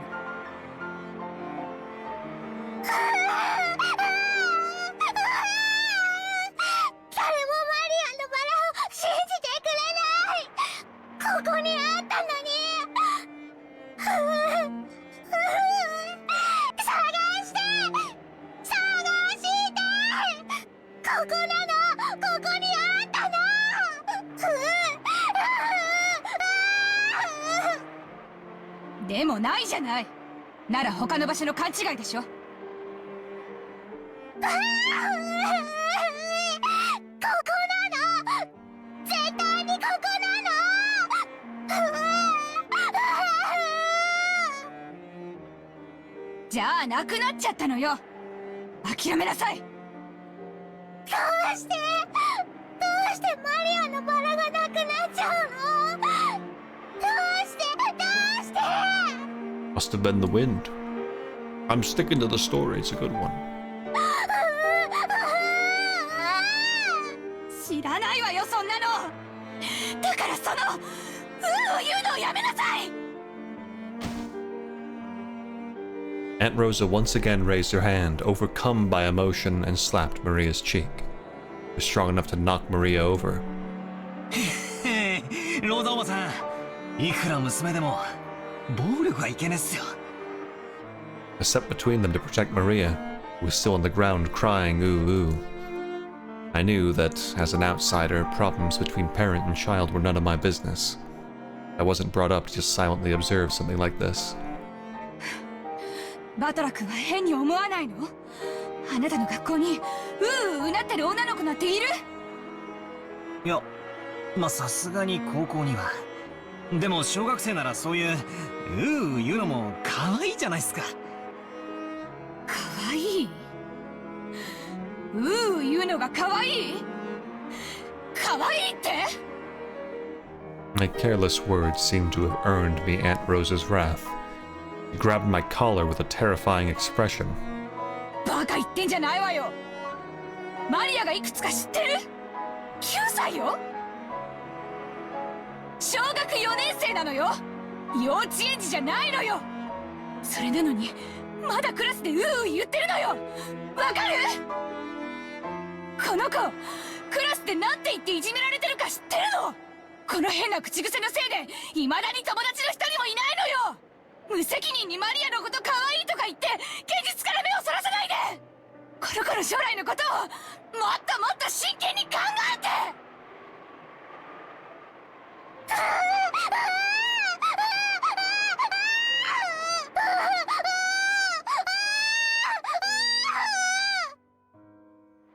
だからその言うのをやめなさい。やめろって言ってんでしょ。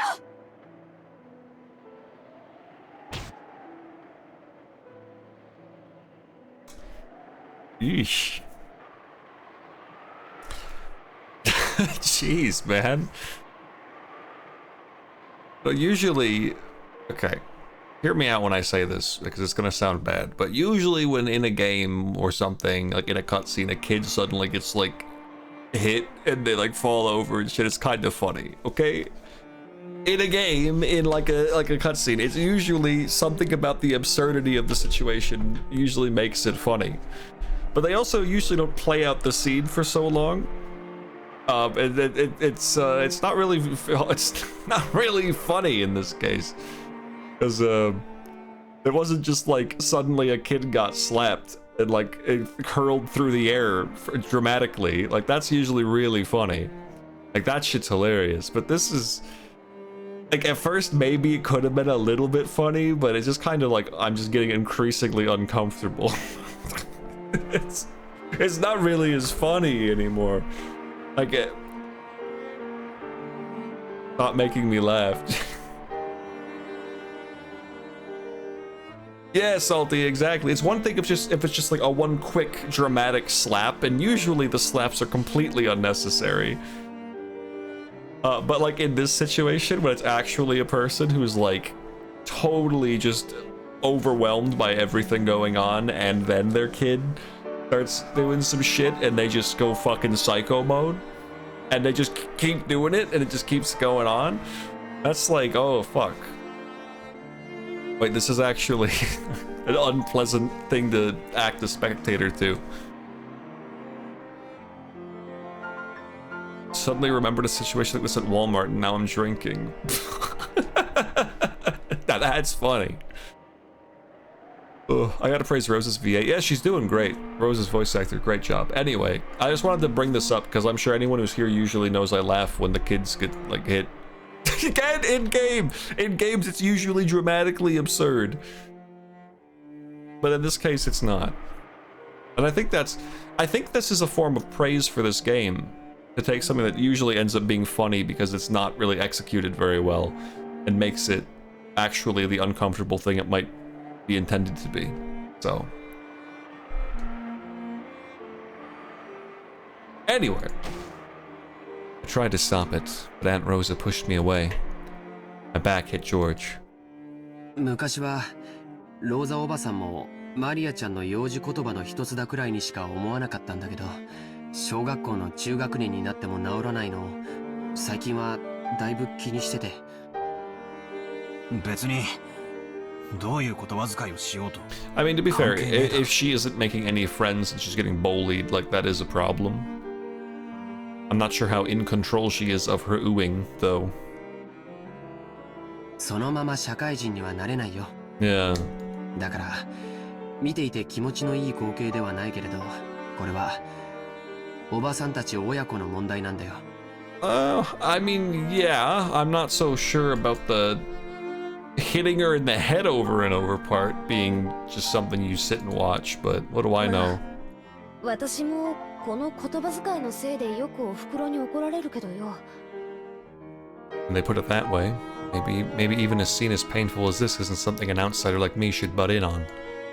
バトラ君だって小さい頃悪い癖が治らなくて怒られたことがあったんじゃないかい？ Sorry, I keep accidentally right-clicking because of just, I don't know. まあ一つや二つは授業参観の日に Parents 人前で Day. ずっと怒られてた時は恥ずかしくてたまらなかったぜ。じゃあ今のマリアちゃんたちの気持ちは分かり、僕たちにここにいてほしいとは思わないんじゃないかな。ジェシカちゃんにも分かるよね。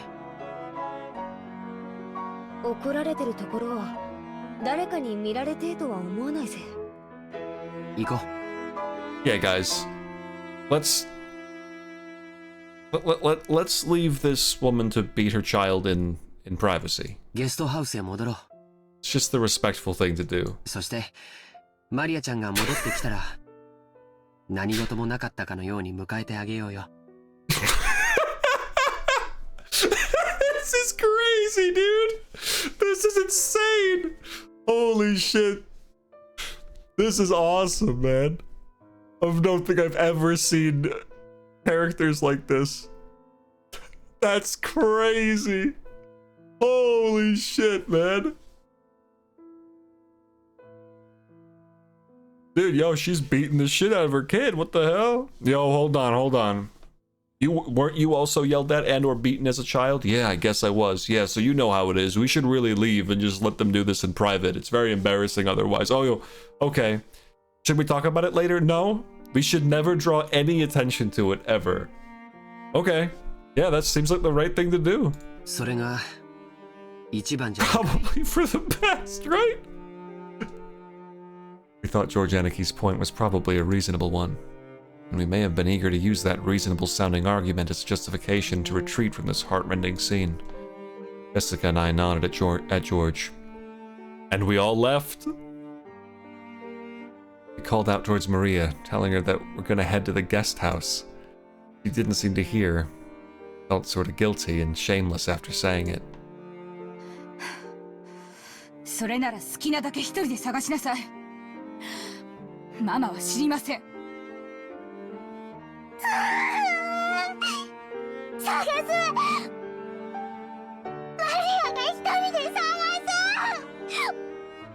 ママが知らなくても探す。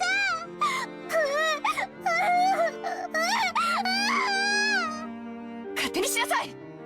Yo, dude! Fucking Burger King?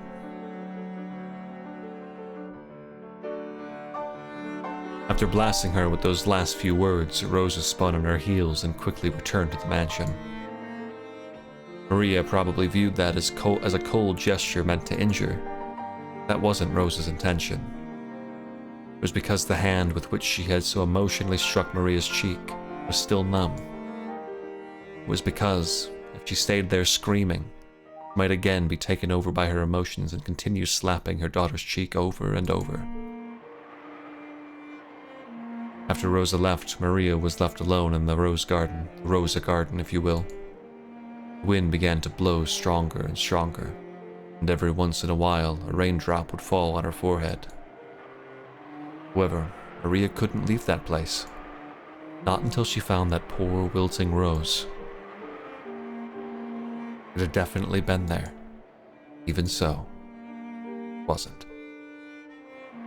Even though she knew the place, and even though it had been there, it wasn't. Maria bitterly stared at the place it was supposed to be and thought frantically. Maybe the angle I'm looking from is wrong. Maybe the height I'm looking from is wrong. While gazing at a single point, Maria repeatedly stood up, changed her position, and continued to stare. The wind was getting stronger and stronger. Maria kept on looking for that rose in front of the flower bed.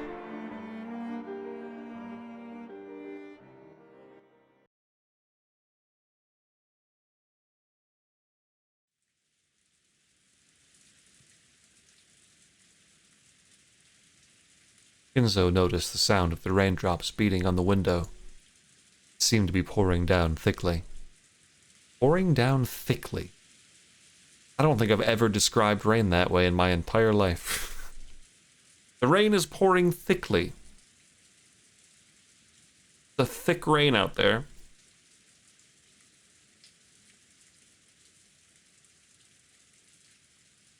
Oh man, I'm sorry, I'm still laughing.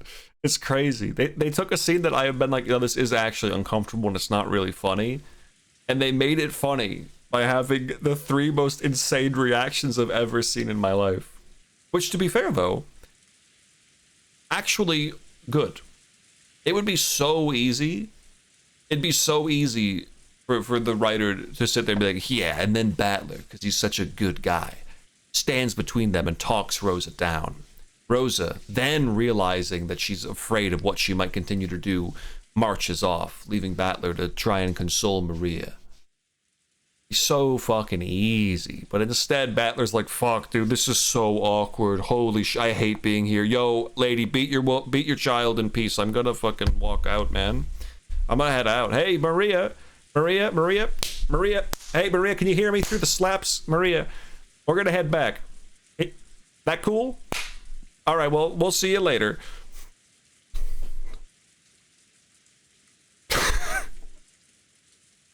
I like to think that when they like got back into their room because they share a room, they're like, well, that was awkward. But no, genuinely, having the characters be like super like getting like crazy awkward secondhand embarrassment since like, or all, as well as like their own just like, oh god, this reminds me when I was getting yelled at as a kid. Oh fuck, I don't want to be here. I'm actually not big enough to stand up to this at all, and then just fuck off. is way more interesting for the characters than just have them be good people who stand in the way, and more interesting for Rosa because it means that Rosa got to have her little moment on her own there where she's like, Jesus Christ, I need to get out of here because I'm a bad person and I'm about to hit my daughter again. Even though it's not a good thing to leave her out here doing this on her own either, I'm too overwhelmed by emotion. I need to step away. Like, that's just so much more interesting for all the characters involved. So, good shit. Good scene, dude. Loved that scene where the okay, I can't make that joke.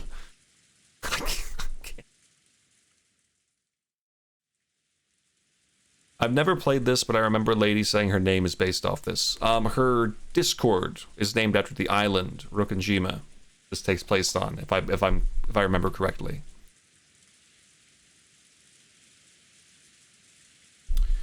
So, yeah.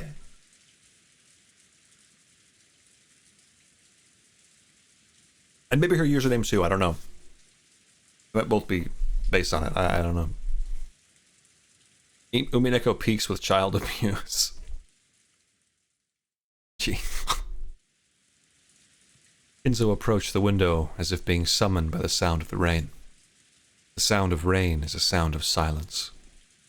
That sound feels quieter than any silence. It makes humans remember that in the end, they're alone from the moment they're born, the moment they die. Were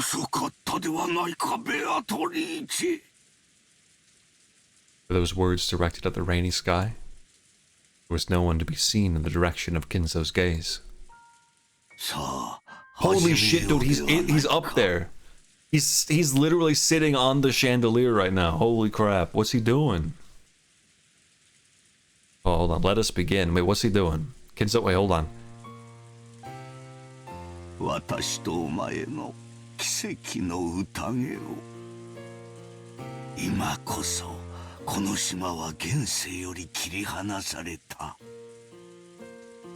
もう誰も私の儀式の邪魔をすることはできぬ Hive Kinzalier お前にふさわしい生贄は十分にあるぞ息子たちが4人その伴侶が3人孫たちが4人私に客に使用人たちどれでも好きなだけ食らうがいい運命の鍵は悪魔のルーレットに従い生贄を選ぶであろうそのルーレットが私を選ぶならば私すらもお前の生贄となろう The like 45-second rain sound effect loop is going crazy here.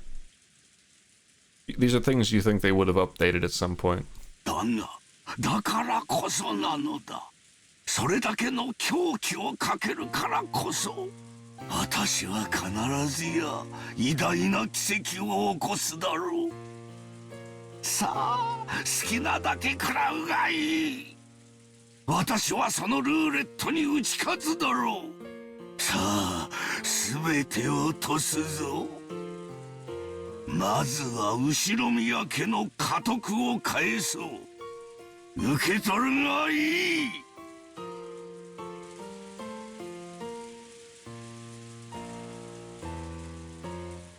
Kinzo tore the window open, ripped a golden ring from his finger, and forcefully threw it away.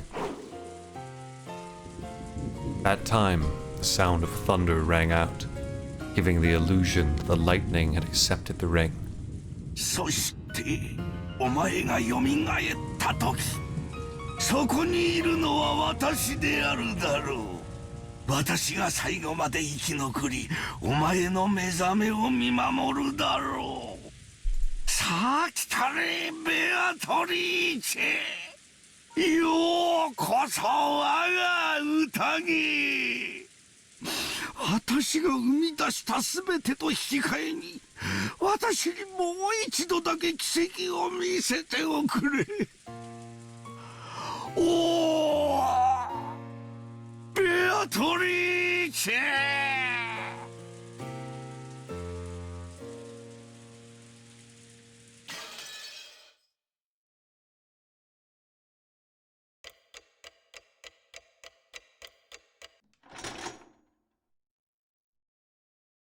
Wonderful.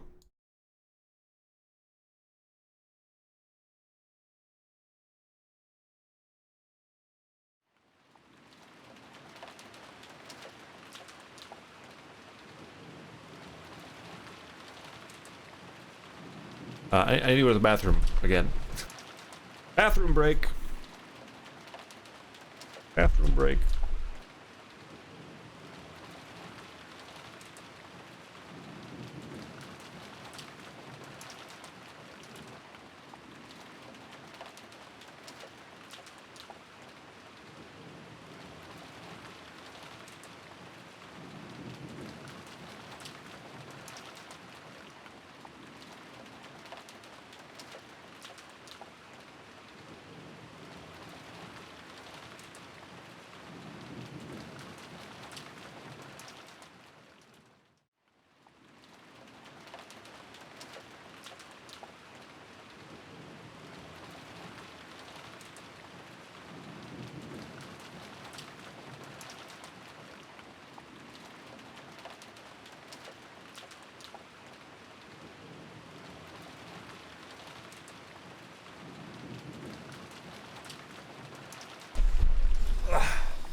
Hey. We continue. A new sticker popped up on the TV. Sorry. A new sticker popped up on top of the TV program we were watching. Disaster report told how... That's a word that I know, and I'm not going to try to say it out loud for some reason. Municipalities? It was so easy, guys. It was so easy. All over, we're continually sending out rain, flood, and wave warnings. Of course, the raindrops beating harshly on the window were even more convincing. すっげえ不利だな。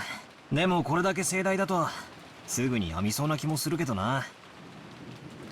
そりゃ雨ぜ。台風の速度が遅いそうだから、下手すりゃ明日も丸一日こんな調子らしいぜ。ちょっとの天気でも船は欠航するもんだしよ。やっぱり日曜日のうちには引き上げられないか。念のため月曜日に外部とのスケジュールを入れなくて正解だったよ。ってことは月曜の学校はサボれそうだな。島生活ってのも悪くないもんだぜ。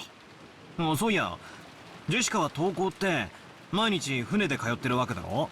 船が欠航したら学校はどうなるんだ。カメハメハ大王並みに雨が降ったらお休みで風が吹いたら遅刻してか。船が出なきゃ休みになるぜ。もっともそう甘くはねえけどな。大抵その代わりに自習が指示されて後でかっちりと見られるから、そうそう気楽でもねえさ。例えば梅雨なんかの長く天気が崩れる時期だと。Hold up, hold up. Jesus.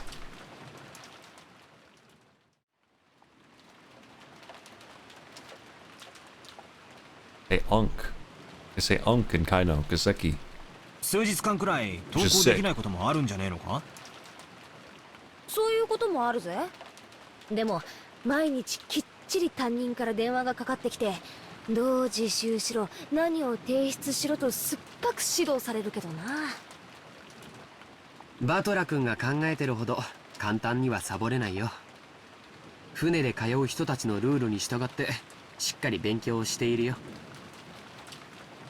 むしろ登校できた方が気楽だぜ。自分の部屋じゃ気が散るし、集中もできねえしな。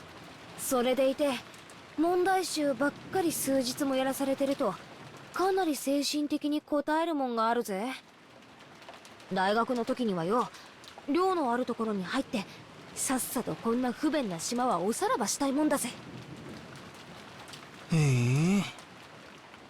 じゃあよ、ちなみに行きは天気が良くても帰りは悪くて欠航ってなったらどうすんだ。学校に泊まるのか。そういうのはよくあることだぜ。だから帰島できない人用の宿泊所があってよ、そこに寝泊まりするんだよ。下手すりゃ数日間家に帰れないこともあったりするぜ。乗車率が200%を超えるような満員電車で毎日通勤通学しなければならない人から見てみると、船の通学なんて趣があって良さそうだななんて無責任に思っちゃうけど、やっぱりいろいろと苦労があるんだね。よく無神経な観光客がそういうこと言ってるぜ。私は島の生活なんてもうお腹いっぱいだね。早く高校出てこんな島とはおさらばしたいぜ。高校にだって全寮制のところとかあったろうよ。なんでわざわざ新島の学校を選んだんだよ。私は最初からそれを希望してたぜ。でもおふくろがよ、当主後継ぎとしての修行やらマナーやらがうんぬんってうるさくてよ。結局高校も地元になっちまったのさ。こんな島はごめんだぜ。早く都会で生活したいよ。雨が降ろうが槍が降ろうが、ラフな格好でサンダルを履けば5分足らずでコンビニに行けるような都会に引っ越したいぜ。もう少しの辛抱だよ。高校卒業まであとちょっとでしょ。そのちょっとも我慢できねえぜ。Jessica stretched out, reclined in the sofa that looked suspiciously like a bed. Maybe it was a bad time slot, because there weren't any interesting programs on.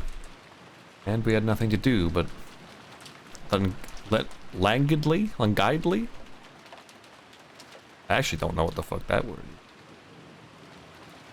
And to kill time. Languidly?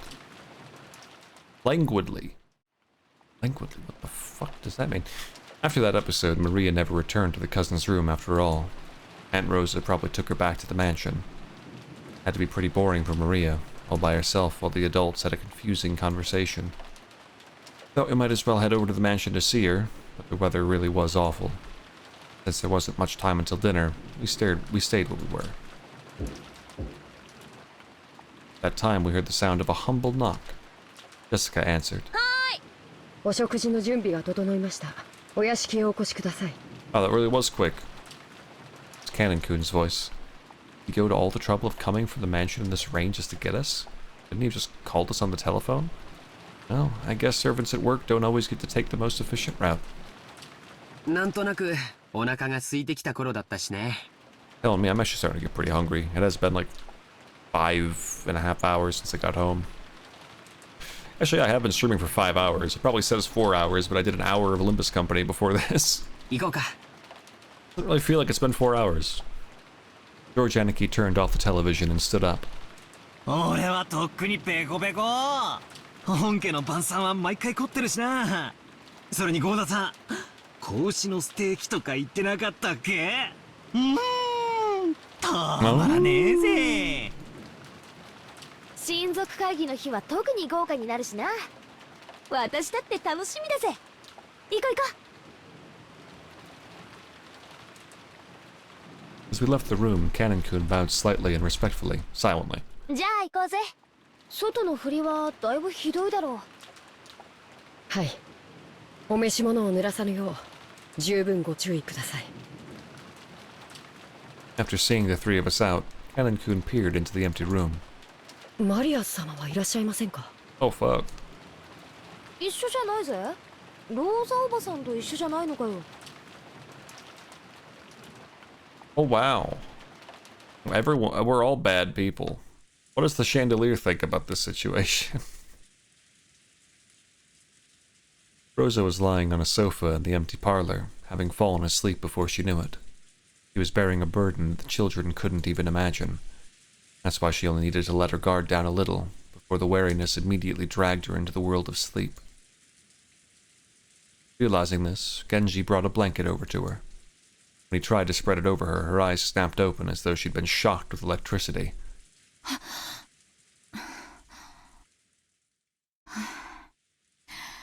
ありがとう。源氏さんなのね。 She realized that the thing that had touched her was just a blanket, that Genji had been considerately giving it to her, let out a sigh of relief. 起こしてしまいましたか。失礼いたしました。いえ、いいの。寝るつもりじゃなかったから。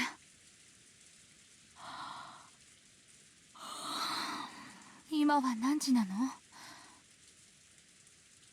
When he was asked for the time, Genji checked a pocket watch that he took out of his chest pocket. 6時を少し過ぎたところです。 Rosa gave her head a little shake when she realized that not much time had actually passed, even though it had felt like she'd slept for ages. Even though she didn't feel rested at all, the drowsiness that had enveloped her must have been pretty deep. ありがとう。毛布は結構よ。変な時間に眠っちゃダメね。すっかり時間の感覚が狂っちゃったわ。雨、とうとう降り出したのね。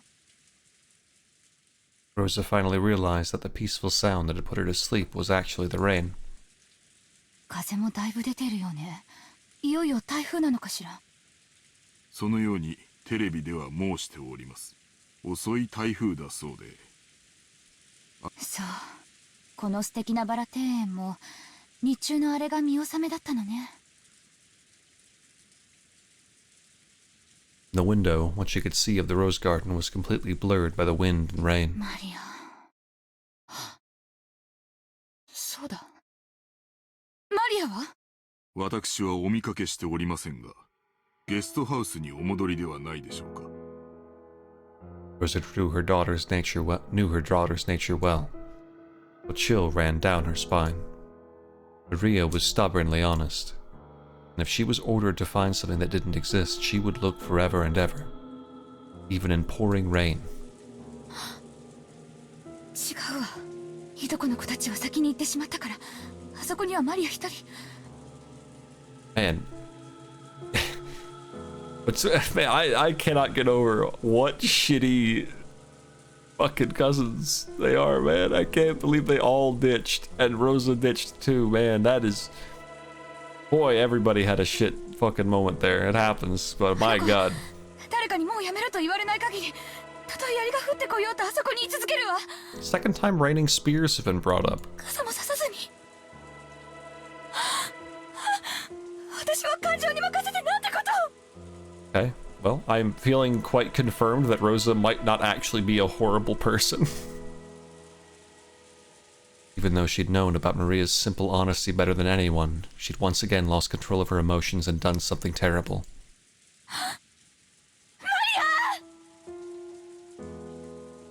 Rosa pushed Genji away and ran down the hall.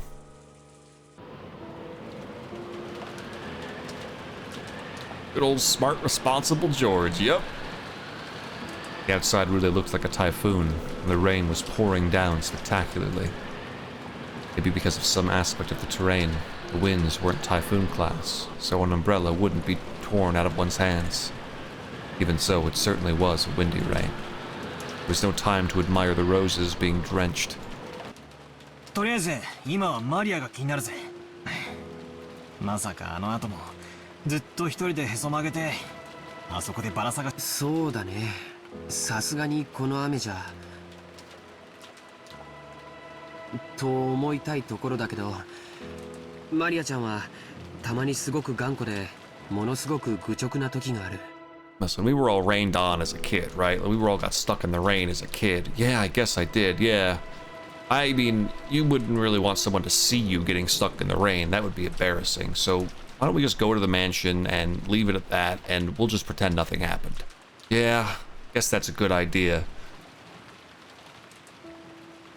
We hadn't worried much, thinking that Aunt Rosa had taken her back to the mansion. However, when Cannon-kun had come from the mansion to call us and thought Maria was here, we did get a little worried. お屋敷ではお見かけしませんでしたので、てっきりこちらにおられるとばかり。ローザ様は仮眠を取られておいででしたので。ここに来る途中に見かけなかったのかよ。申し訳ございません。傘を差し急ぎ駆け抜けたもので、そこまでの注意を払いませんでした。He had cut through the rose garden, taking the shortest line between the mansion and the guest house, and he would have just barely missed the place where Maria had been looking for a rose. It was raining this hard, too. It certainly would have been possible for Cannon-kun to fail to notice her. ここで議論するより直接確かめる方が早いさ。兄貴、ちょいとかけっこと行こうじゃねえかよ。6年成長したから僕に勝てるつもりかい？よし、決着をつけようじゃないか。行こう。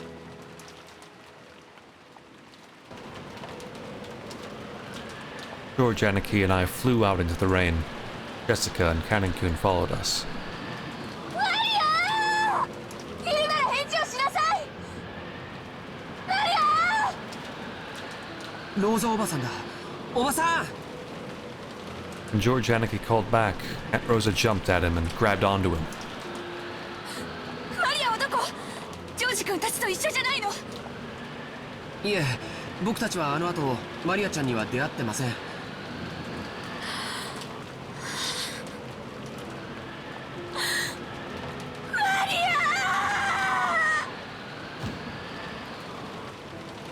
6 years ago, Maria was 3 years old. She was a cute and pure kid who'd just accept whatever anyone said. 6 years have passed since then. She's 9 now, and experiencing the ups and downs of life should have taught her something. Maria, are you telling me you're still as innocent and pure as you used to be? Maria! As I circled the rose bed, something white unexpectedly turned to face me. It was a white umbrella. Maria was crouching down, holding a white umbrella and still searching for that rose. Her face, which had turned bright red from her crying her eyes out, was dirtied with water and mud. It was a truly pitiful sight. お前まだ探してたのか。 Where'd you get an umbrella? 見つからない。マリアのバラ見つからない。Maria had probably been here since the rain started pouring down. Her shoulders were freezing. She looked tired to the bone. Fortunately, since she was holding an umbrella, she wasn't completely soaked. The umbrella probably came from the handbag Maria always carried around. Thank goodness. Seriously, thank goodness. Goodness, thank you. バトラ君、よかった。見つけたんだね。マリアー！ごめんなさい。本当にごめんなさい。 Aunt Rosa threw her umbrella aside and hugged Maria. ない。マリアのバラがない。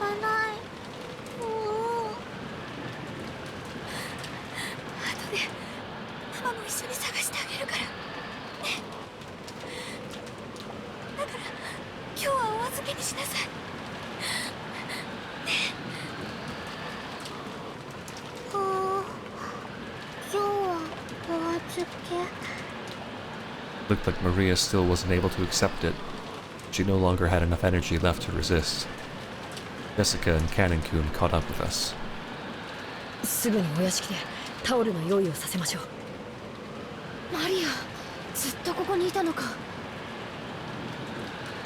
ごめんね。本当に悪いままでごめんね。ローザおばさん、とりあえずお屋敷に行きましょう。このままじゃマリアちゃん風邪をひいちゃう。そうね。マリア行きましょう。ちゃんときれいにしないとおじい様に怒られちゃうわよ。お腹すいた。もう食事の時間だぜ。マリアはよく頑張ったよ。天気が良くなったら私たちも一緒に探してやるから。 Couldn't stay in the rain forever. Took Maria with us as we headed back to the mansion. Maria apparently wasn't as worn out as I'd thought. When she remembered we were having calf steak for dinner, she started chanting, I'm hungry, ooh, ooh, ooh, and returned to her usual spirited self. Aunt Rosa didn't chide Maria for saying ooh, ooh. そっか、傘を持っていたのか。さすがマリアは物持ちがいいぜ。マリア、傘なん Yep, か yep. 持ってな Who い。 gave you an umbrella? Was it the witch? Who gave you an umbrella? なんだよ。じゃあその手 Where'd に you 持 get って it? る Where'd 白 you, い what 傘はどうしたんだ happened? よ。貸してもらった。 Some caring person must have brought her an umbrella. Normal kid would look for shelter as it started raining, but Maria was too stubborn to give up so easily. Maybe that caring person gave up on telling Maria to find shelter, then decided to at least give her an umbrella. But what mysterious caring person could have done that? I'm not... We'll have to find that person, yeah. It was Beatrice. The name Maria cheerfully mentioned was that of the island's witch. Rosa took a deep breath and asked again, trying to do so in a way that wouldn't damage Maria's good mood. そう。よかったわね。それで誰なの？傘を持ってきてくれた人は。おお、ベアート、リーチェ、おお、Maria immediately realized that her mother didn't believe her and started crying out unhappily again. Though Rosa stopped pursuing the subject, it'd probably be faster to ask whoever lent Maria the umbrella during dinner, rather than ask Maria herself.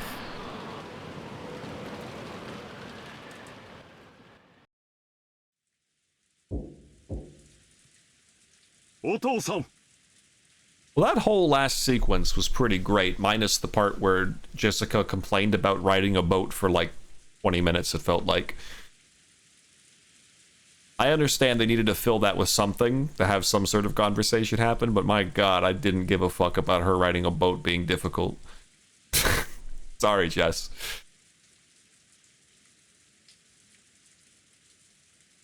Gotta say, again, big props to Rosa's voice actress, but I genuinely feel like really bad for her. Because, like I said earlier, like everybody kind of just made poor but rather human decisions during the scene where Rosa initially came out and started fucking slapping the shit out of Maria. You know, people get emotional, especially given that Rosa just had the whole situation directly before that, where Kraus absolutely bodied everybody in the room. So her having a really bad emotional breakdown in the form of, well, sadly slapping her kid. Yeah, that's understandable. It can happen to human beings. And then her having immense terrified regret immediately after she wakes up was awesome. And not like a good for her way, but an awesome in terms of a scene way. And makes me... While I like all of the adult characters because they're genuinely really interesting, I think I like Rosa in that she's interesting, and also she's one of the only people to have shown a genuine... of the adults, a genuine human emotion in the form of caring for another person. So that was nice. That means that I'm kind of on her side right now. So, Rosa, I'm with you. Team Rosa! Woo! Okay, anyway. Just wanted to run some compliments by the team real quick. I'm sure he'll be joining you. Along with a dull pounding on the door, the sound of Kraus's entreaty could be heard. However, that voice seemed to be resigned to the fact that nothing it said would be heard. 金蔵さん、せめて夕食くらいは出んかね。あんたの顔を見ようと、息子さんたちが集まってきてるんじゃないか。黙れ南條、ビショップが聞かぬか。言って足りぬ。Currently, Kinzo was completely focused on the final battle of his long-lasting chess match with Nanjo. Kinzo's brow was wrinkled as he continued to glare at the game board through his spectacles. Kraus's voice didn't reach his ears. 金蔵さん、私も腹が減った。Kinzo, I'm hungry. I'm a big guy. A big guy needs big food. Kinzo, please let me go eat dinner. 下に降りて食事をせんか。ならばお前だけで行くといい。私はもうしばらくこの一手を吟味させてもらうぞ。今夜で決着をつけてやる。さもなくば、お前との決着は金輪際つけられそうにないからな。Okay. Nanjo rose from his seat, hoping this would prompt Kinzo to do the same, but Kinzo's eyes never left the chessboard. He knew well that Kinzo always displayed a blind concentration when it came to chess, but he'd never seen Kinzo concentrate as hard as this. It was almost as though Kinzo was telling the truth. There would never be another chance for them to continue their contest if they didn't finish tonight. It seemed that, no matter how obstinately called out to Kinzo, wouldn't reach the latter's heart. Nanjo gave up and headed to the door that Kraus was still banging on. The door to the study opened. Kraus was taken aback, thinking that maybe Kinzo was actually coming out. However, Nanjo was the one who appeared, and Kraus let out a sigh of relief. Nanjo-sensei, 親父殿はお役に立てなくて申し訳ございませんな。今や金蔵さんの世界はこの部屋だけです。Nanjo shook his head with a completely defeated expression. Kraus raised his fist once more and banged on the door, shouting, お父さん、聞こえますか？私たちは下へおりますが、気が向かれたらいつでもおいでください。息子兄弟一同、ずっとお待ちしておりますよ。His voice was very loud. He was making a racket pounding on the door. There was no way it wouldn't reach Kinzo's ears. Well, it certainly was reaching him, but he ignored it anyway. However, unlike the time he'd been called down for lunch, he didn't fly into a rage. By now, Kinzo was calm at heart, almost as though he had taken on a philosophical view and turned himself over to fate. 晩餐にも息子たちの顔にも興味はない。私がここを出るのはベアトリーチがよみがえる時か、私が鍵の生贄に選ばれた時だけだ。もう悪魔のルーレットは回っている。今さら晩餐に何の意味があろう。 Well, I mean, you can't play the demon's roulette on an empty stomach. As though the painfully loud banging on the door completely failed to enter his hearing, Kinzo silently thought about his next chess move, still in his philosophical state. Chess. Chess without a T. Chess. Not chest. It is a chess move. Chess. Just as always, Kinzo's figure couldn't be seen anywhere in the dining hall. Kraus, wearing a bitter smile, returned with Nanjo. I feel like knowing the roulette is spinning would make me hungry. Yeah, for real. 親父殿は相変わらずご気分が優れられないそうだ。年に一度の親族が集まるこの機会に同席できないことを非常に残念がられておられた。Eva and Rudolph sniggered. Given Kinzo's personality, there was no way he'd show signs of regret. None of his relatives showed any regret at his absence. ではディナーを始めようじゃないか。ゴーダ、始めたまえ。かしこまりました。それでは始めさせていただきます。 Is it crazy to say that I hate Goda the most out of anyone in this whole place?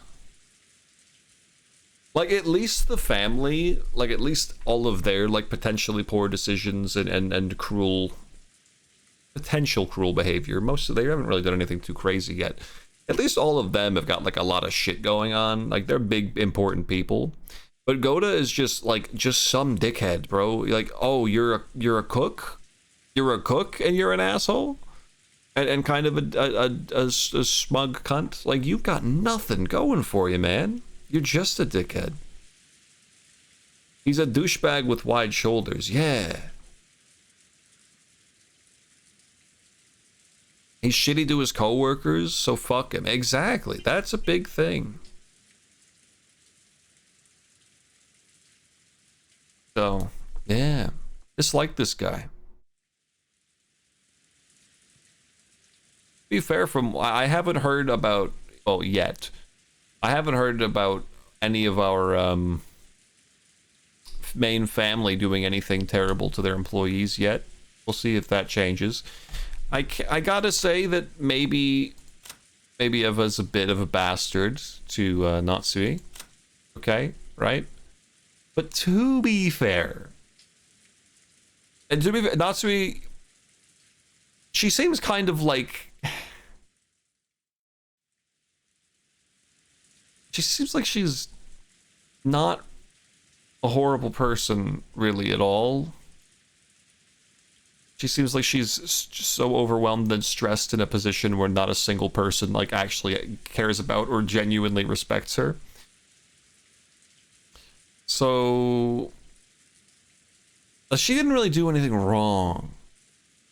She was just out of line in the family situation, the family chit-chat. It's not really a sin. So Eva's a pretty bad person. Pretty mean. I don't like Gota's face, dude. And that's enough to really push him over the edge for me.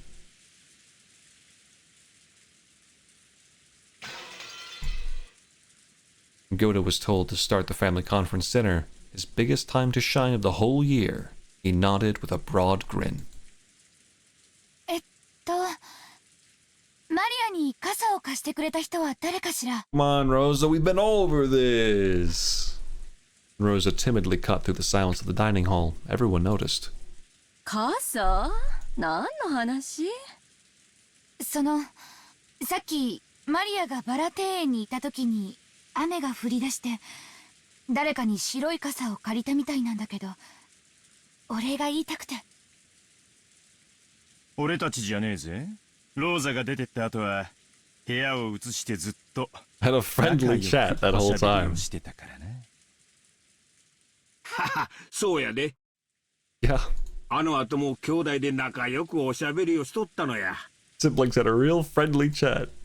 The word friendly fell awkwardly from Hideyoshi's lips. So even those who hadn't been present could tell the conversation hadn't been a pleasant one. 少なくとも私とエヴァとルドルフと、あと秀吉さんとキリエさんではないことも確かだがね。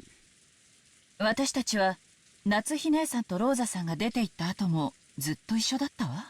食事の時間までずっとね。兄さんは源氏さんと一緒にお父様を呼びに上の書斎へ。私たちはそのまま食堂へ直行したもの。だから私たちではないわね。傘を貸すなんて親切、使用人の誰かじゃないの？じゃあ郷田さん？私はずっと厨房で準備をしておりましたもので、申し訳ございません。Yoda looked slightly disappointed about missing this chance to show off. That time, Shannon and Kumasawa appeared, pushing a serving cart loaded with hors d'oeuvres. じゃあ、熊沢さんかシャノンちゃんかしら。Any of you do it? はい。Yes? What did I do wrong? Oh no. As Shannon had come in part way, she shrank back, mistakenly thinking that the others were searching for the one responsible for some error. 違うよ。マリアちゃんがバラ庭園に一人でいた時に雨が降ってきてね。誰かが傘を貸してくれたんだよ。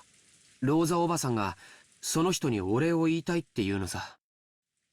ああ、ベアトリーチェ。Maria, her mouth a thin line, said the witch's name in a small voice. Aunt Rosa explained the situation one more time. As she did, Kumasawa cackled. 私たちでもございませんよ。私もシャノンさんも一緒にお部屋の準備をしておりましたから、お外には出ておりません。はい、気が利かなくてすみません。部屋の準備とは何のことかね。この雨ですから、客人の皆さんがゲストハウスにお帰りになられるのも大変かと思って。あら、気が利くじゃない。そうね。この雨の中、表に追い出すのは失礼だものね。もう予算か。はい。奥様からそのようにご指示を受けまして、私と熊沢さんとカノン君の3人で準備をしておりました。そしてご夕食の時間になり、源氏様からゲストハウスのお子様方をお呼びするようご指示をいただいたため。ええ。ですからカノンさんがゲストハウスに行かれる時にマリアさんを見つけて、傘をお渡ししたのではありませんか？ほー、違う。 The person who had actually received the umbrella denied it. Rosa was troubled. All she wanted to do was give a word of thanks to the person who had lent the umbrella. She couldn't find them. Thought asking like this with everyone gathered for dinner would work immediately. Well, it's obvious who it was. It was Kinzo. じゃあ夏日姉さん。ごめんなさい。私は皆さんとの仲良くの語らいの後、頭痛がひどかったので自分の部屋で休んでいました。ですから表へは出ていません。なら誰なの？ジョージ君たち？なわけないわよね。いえ、僕たちじゃありません。僕たちはずっとゲストハウスでテレビを見てました。むしろ私たちは、マリアはおばさんと一緒に屋敷に行ったとばかり。そこへカノン君が来て、マリアは一緒じゃないのかと聞いたんで、初めて屋敷にはいないのかって分かったんだよ。第一俺だったら傘を貸すより先に手引っ張って屋根の下に連れて行くぜ。 Rosa was completely baffled. One by one, the relatives and the servants denied that they had done it, even though it really wasn't something anyone would need to hide. So by process of elimination, the number of remaining candidates wasn't large.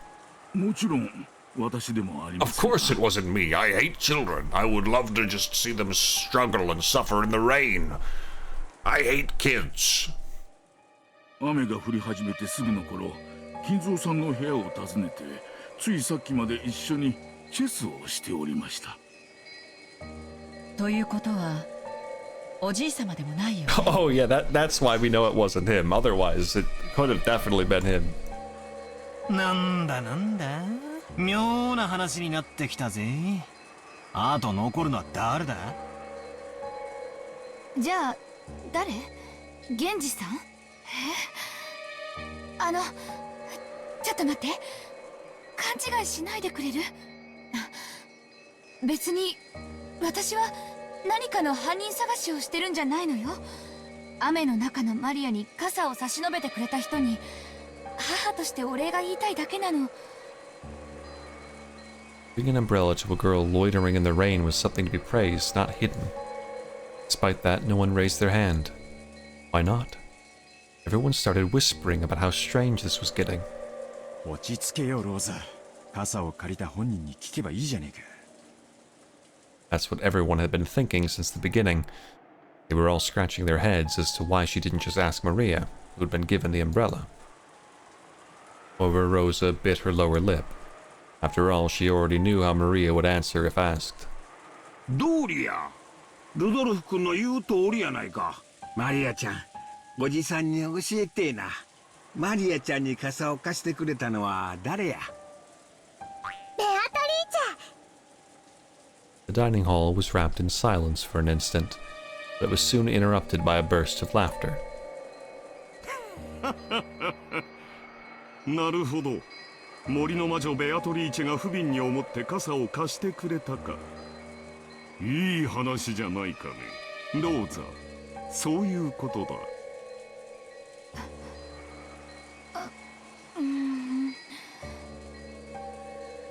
Rosa couldn't believe it. Even though she just wanted to say thanks for the umbrella, why did everything have to be so clouded in smoke? クラウスおじさんの言う通り。 Dude, Uncle Kraus just gets it, man. He's so smart. He understands everybody's situation. ベアトリーチェが貸してくれたの。それはよかった。 Isn't that wonderful? 無垢だというのは実に羨ましいことではないか。なあ、諸君。Kraus was laughing with a face that was clearly mocking. Maria was overjoyed, apparently convinced that her claim was being believed. 一体どうなってんの？まさか本当に魔女が現れて傘を貸したってのかよ。 Jessica asked me in a small voice that wouldn't carry over to Maria, who was sitting across from me. マリアって冗談が言えるタイプだっけ？ We'd heard that kind of story pop out of my old bastard's mouth, we would have just taken it as another joke. However, it was hard to explain it away like that when Maria said it. This was getting pretty unnerving. いや、昔から愚直なぐらい正直で真面目だよ。普通なら聞いただけで嘘とわかるような冗談すら鵜呑みにするタイプだぜ。マリアから冗談を言い出すなんて聞いたこともない。 Aunt Rosa probably knew that better than anyone. It appeared that because of this weird situation, she had no idea what was going on anymore. じゃあマリアがベアトリーチェに傘を借りたと言ったなら、それは間違いなくベアトリーチェなのか？マリアに関してだけは何かの比喩とか冗談とかそういうことは考えられねえぜ。額面通りの意味だと思うべきだろうよ。じゃあなんだよ、源氏さんあたりがあの肖像画のごついドレスを着てマリアに傘を持って行ってやったっていうのか？そんなことは知らねえぜ。私が聞きたいくらいさ。 Jessica shrugged jokingly, but her expression didn't completely match her attitude. Once the hors d'oeuvres were set out and Goda showed off his vast store of knowledge, the meal began. A couple casual chats broke out here and there, but they seemed somehow distant. The meal ended up being so quiet that you couldn't ignore the sound of the rain sneaking into the dining hall.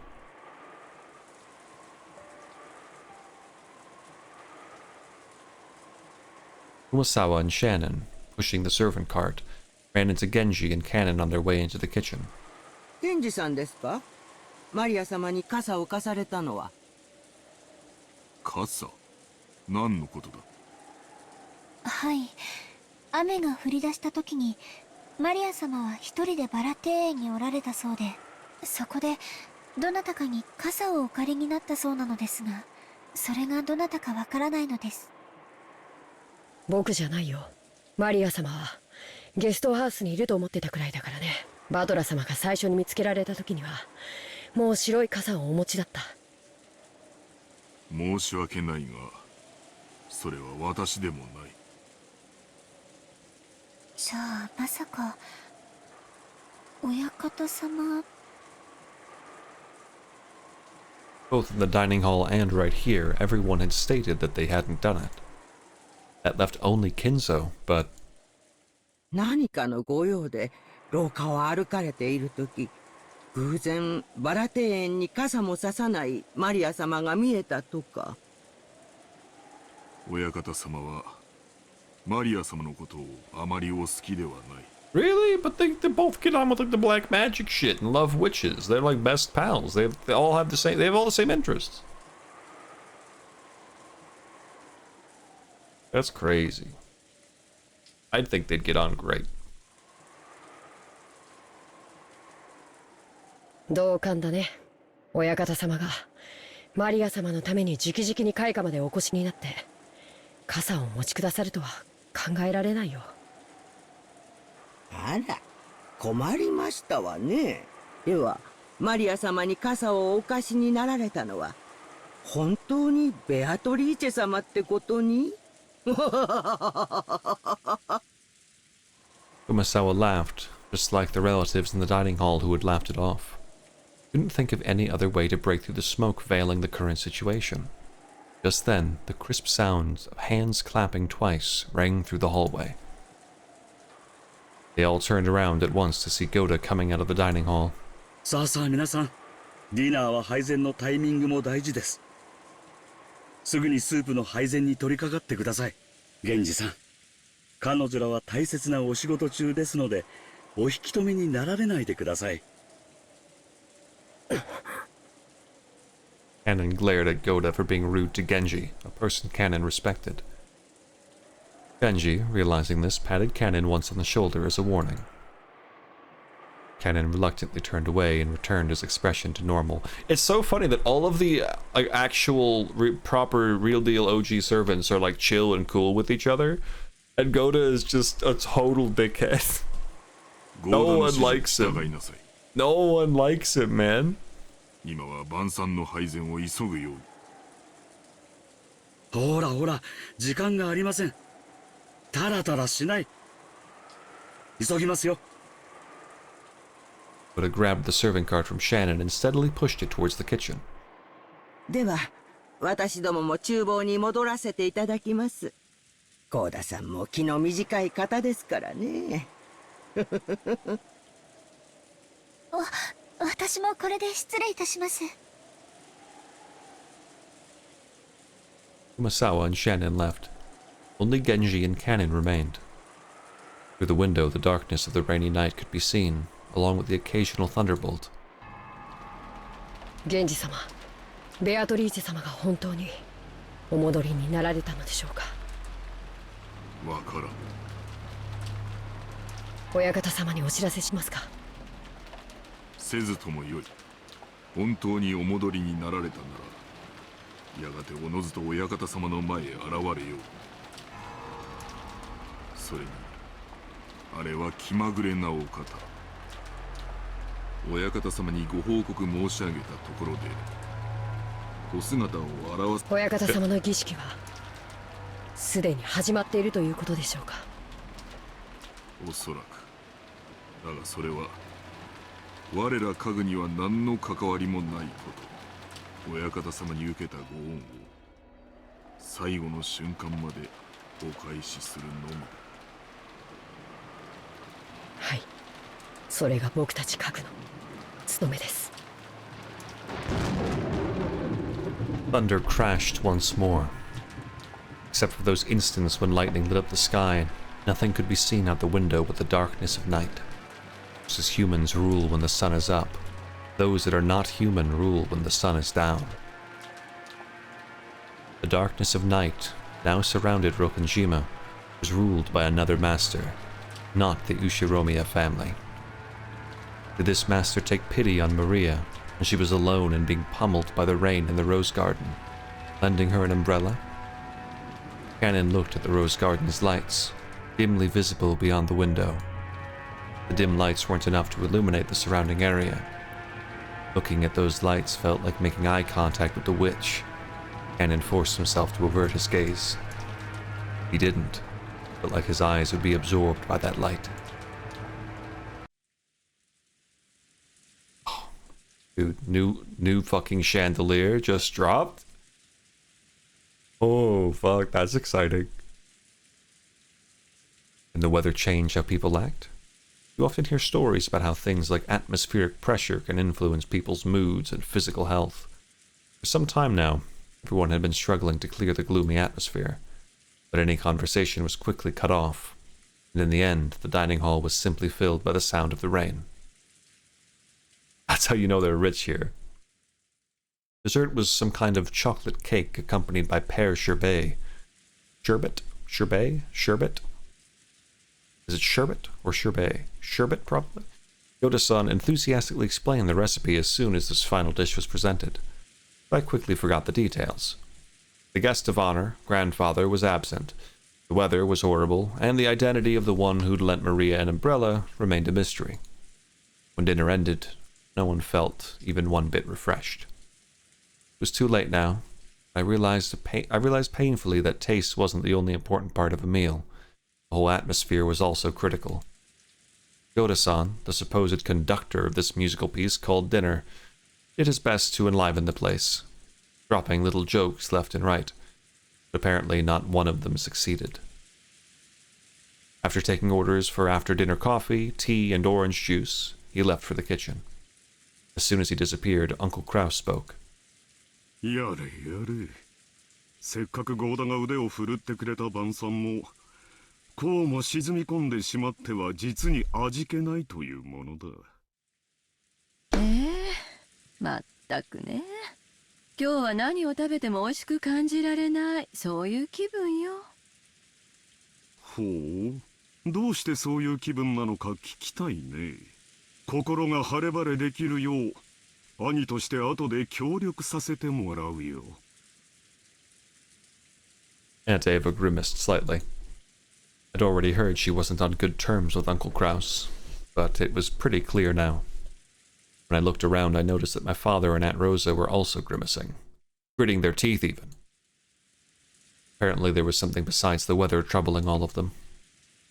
エヴァおばさんもうちの親父もずいぶん機嫌が悪そうっすね。そう？私はそうは思いませんよ。I asked Aunt Natsui, who was sitting on my right. She seemed to be in a bad mood as well. She snapped back as if to say she was absolutely not interested. まあちょいと大人な話で込み入ってな。バトラ君たち子供は気にせんでええ話や。はははは。なあ夏日さん、桐江さん。Uncle Hideyoshi laughed as he spoke, without his usual brightness. So I could vaguely imagine just how complicated their adult conversation had become. On top of that, even Aunt Natsui and Kirie-san, the people he had directed his comment to, ignored him as though they hadn't heard anything. Didn't know what kind of conversation they'd been having while us kids were away, but it reminded me of how Dad said he had stomach cramps when we arrived at the mansion.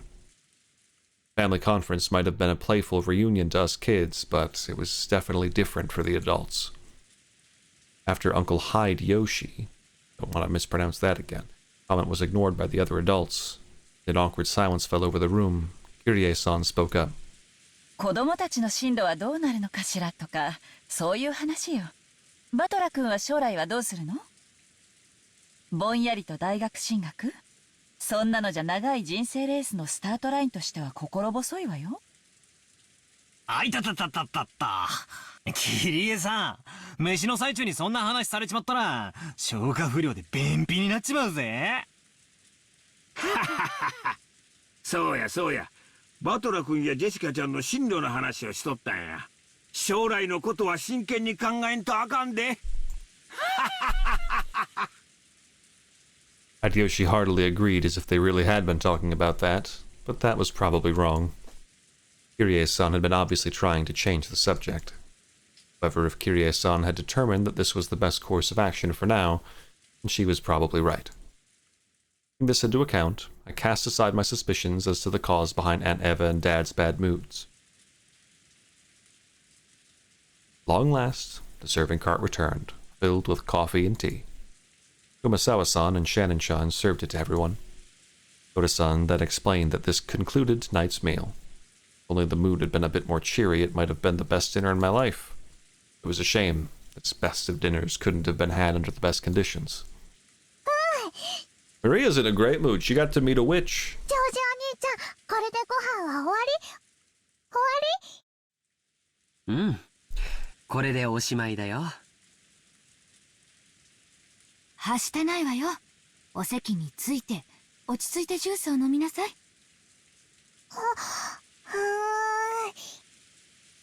Maria looked like she was really excited by the occasionally crashing thunder. Maybe she wanted to quickly finish eating and run over to the window. She had been fidgeting for a while, waiting for the meal to end. Some people are afraid of thunder, while others find it interesting, and Maria was apparently one of the latter sort. Therefore, when she heard from George Aniki that dinner was over, a huge smile broke across her face. She then rose from her seat, took out her handbag, which she'd set under her seat, never having left it even while she was eating, began fishing around inside of it. No one seemed particularly concerned by this behavior. なんだい？それはどこから持ってきたの？ It's a gun! George was the first to notice it. As he spoke, Battler noticed too. Smash Brothers! Again, I gotta get... No, I can never make that joke when an envelope appears, because I have to know confidently that I'm not the first, last, or anything person to make the joke. It's unoriginal. It's uninteresting. I'm going to forever stop making that joke, because it's not a good one. It's fucking lowbrow. Anyway, they saw that Maria was now holding a beautiful Western-style envelope. On the front of the envelope, the Shiromiya family crest, the one-winged eagle, was done in gold leaf.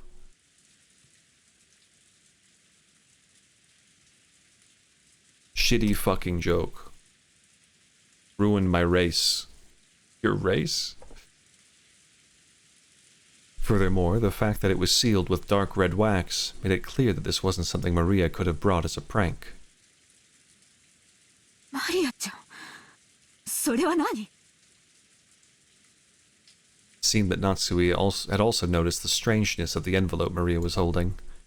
Her voice sounded too serious for someone admonishing a small child. The relatives around us finally noticed too.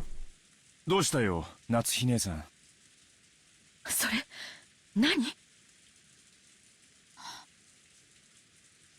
マリ、あなた、それをどこで拾ったの？その封筒は金蔵さんの。Nanjo muttered that. Even us kids could understand why everyone seemed to be frozen solid. The envelope that Maria held was one of the Ushiromiya family head's custom-made envelopes for private use. In other words, it could only mean one thing. The envelope contained a message from Kinzo. どうしてそんな封筒がここにあるんだね。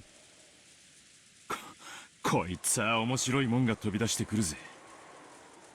ちょいとわしに見せてみ。ダメ、マリアが読むの。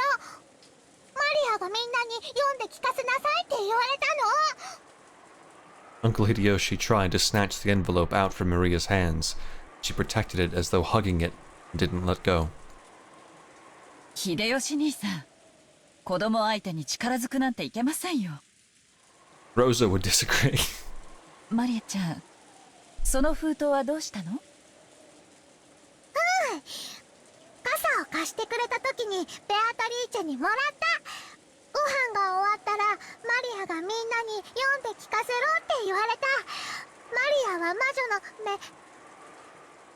What? I'm the witch's... What? 目。Oh.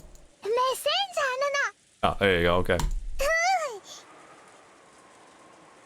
メッセンジャーこの島の魔女様は随分と洒落てるじゃねえかよ。Atler tried to joke about it, but no one laughed. それで中には何て書いてあるのかしら、マリアちゃん。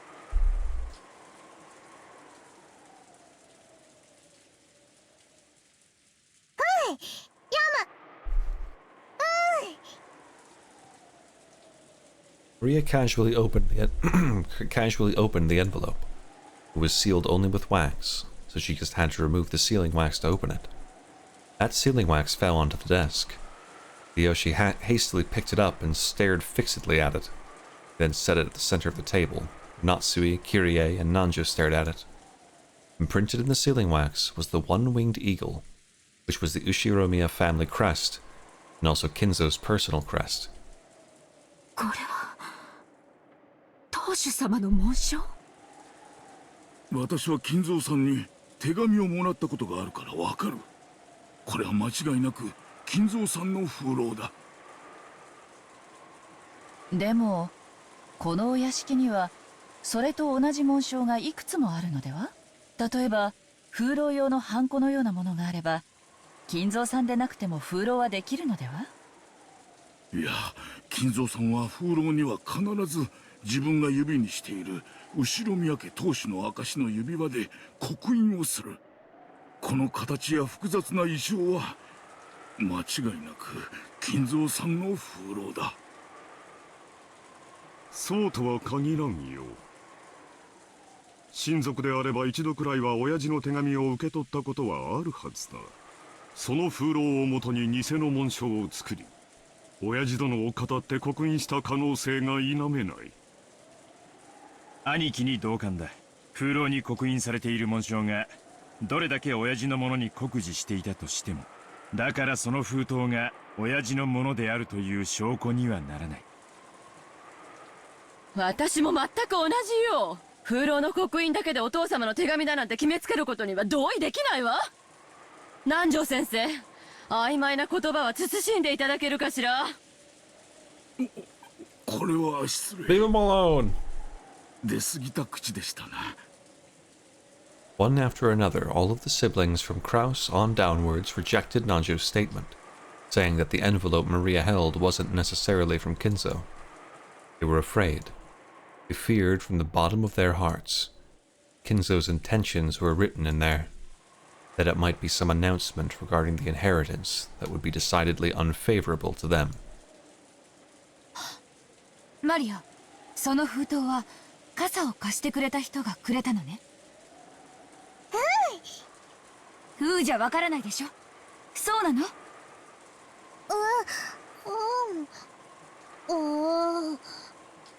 つまり魔女ベアトリーチェが傘と一緒にマリアちゃんにその封筒を。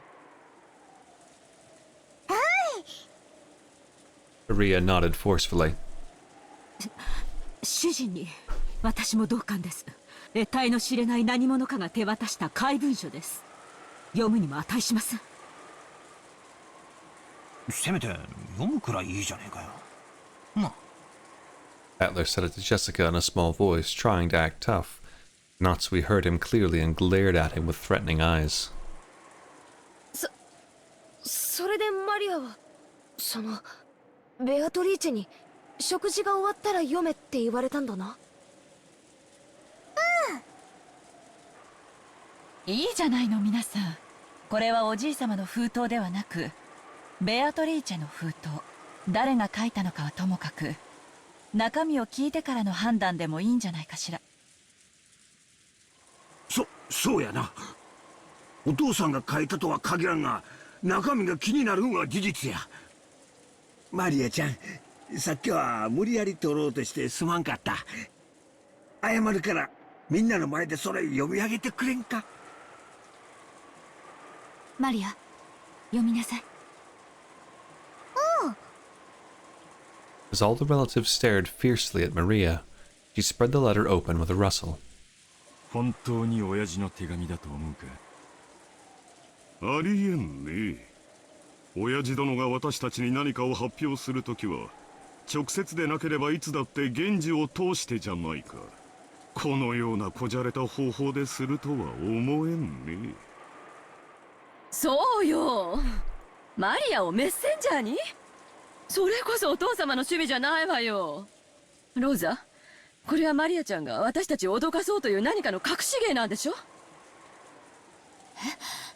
マリアはそんな気の利いたことができる子じゃないわ。A mean way to phrase that, but okay.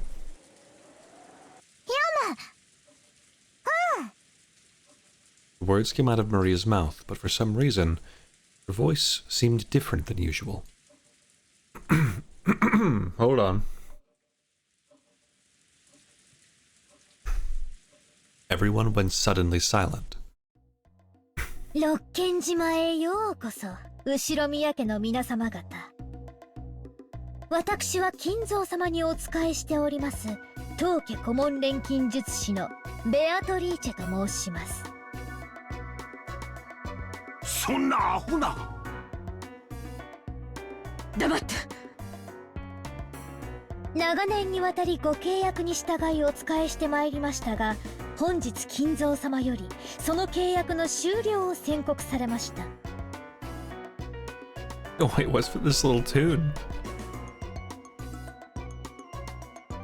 It was so like...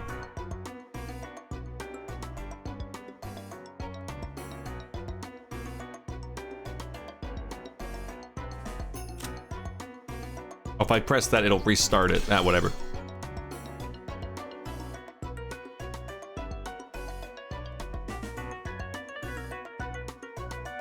よって本日をもちまして当家顧問錬金術師のお役目を終了させていただきますことをどうかご了承くださいませ。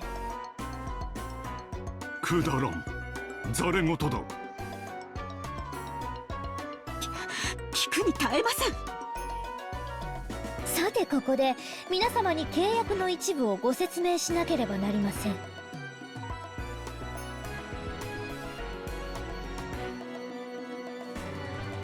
Oh shit, man. I'm sorry if it's a little quiet. So the music of this game can be a little inconsistent, so I have the music thing ticked down one. But I might have to tick it back up.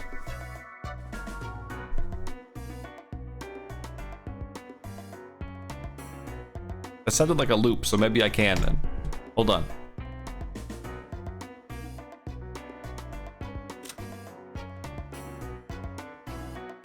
Hold on, maybe it's still...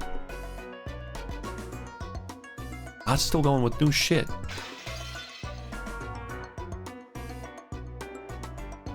Jesse reacted to this one? Did he really? Oh, nice.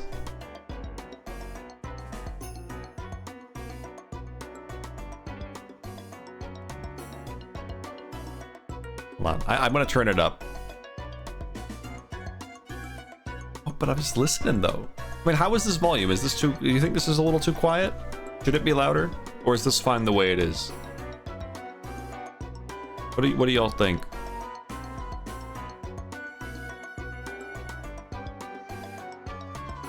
Louder. I thought so.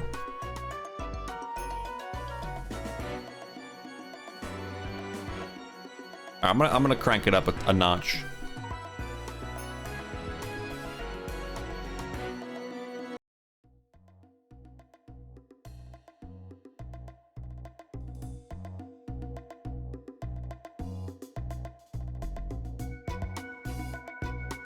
There we go, that's definitely better.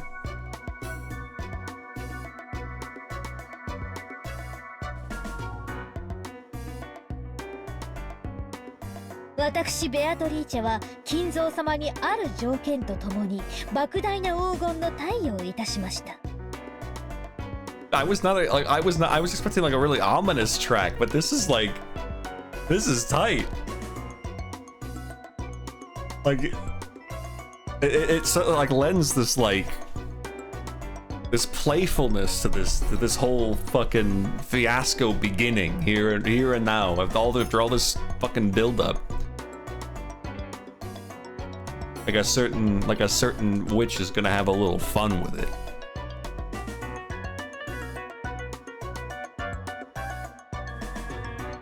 Track is called Fishy Aroma. And then the track name totally undermines the fun.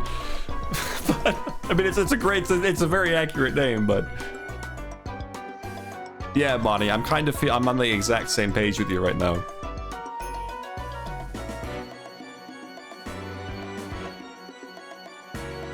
Is this a better volume, by the way? Are we good here? I don't want it to be too loud that it overpowers me when I talk, but I want it to be audible, you know?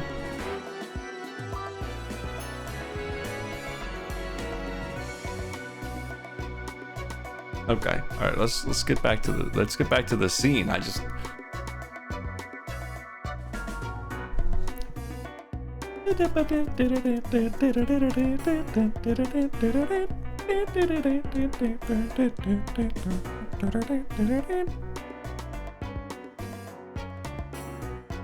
When the big dick tracks start playing, crank it all the way up.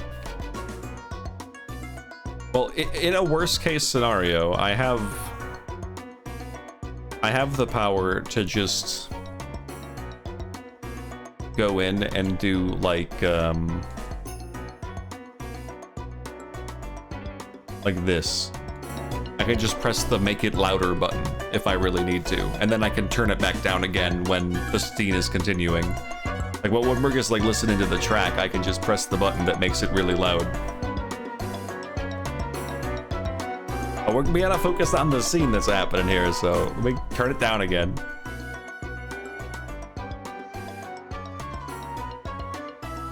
It's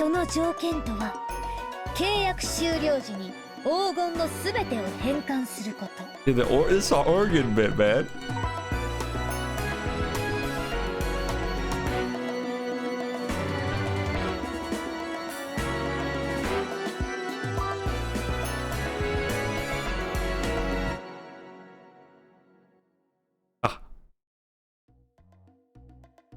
It's crazy that songs don't loop in this game, though.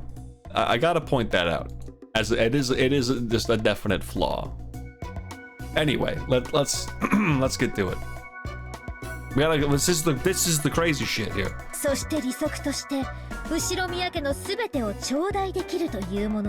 Well, let me reread this stuff, okay? I, Beatrice, lent Kinzo-sama a vast quantity of gold under certain certain terms. One of these terms specifies that all the gold is to be returned to me upon the termination of the contract. Furthermore, I am to receive everything of the Ushiromiya family as interest. むちゃくちゃや。初めっからむちゃくちゃだぜ。要するにあれだろ、よくある悪魔の契約みたいなやつなんだろ。 Battler, why are you so chill? ほんで契約がおしまいってことになるから、いいんや、長年の退職金のつもりかな。ちゃっかりした魔女だぜ。 What a cheeky witch. バトラ君、今は茶 Yeah, 化さ I'm ない with George. What the fuck, bro? Battler made a face as if to ask, if I can't make fun of this, what can I make fun of? Some of the adults' faces were pale, while others looked dazed. これだけをお聞きならば、皆様は金蔵様のことをなんと無慈悲なのかとお嘆きにもなられるでしょう。しかし金蔵様は皆様に富と名誉を残す機会を設けるため、特別な条項を追加されました。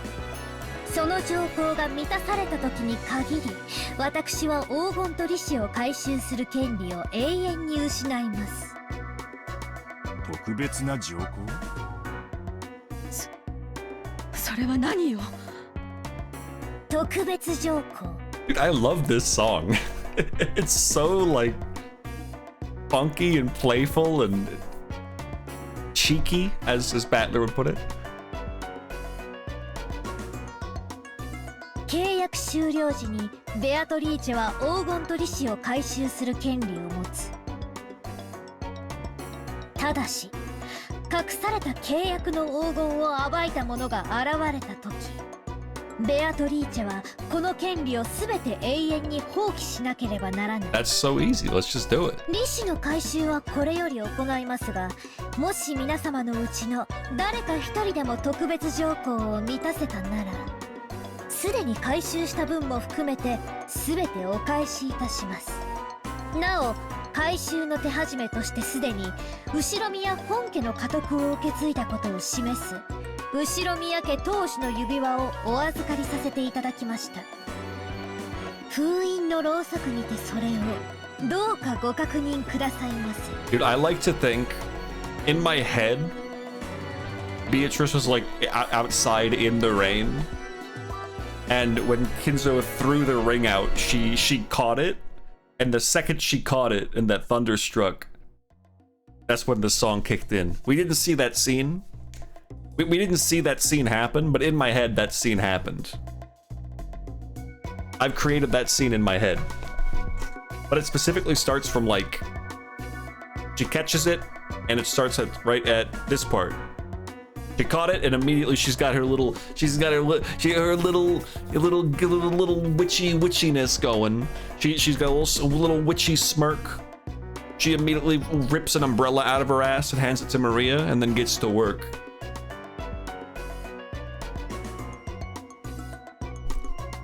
Little witchy witch.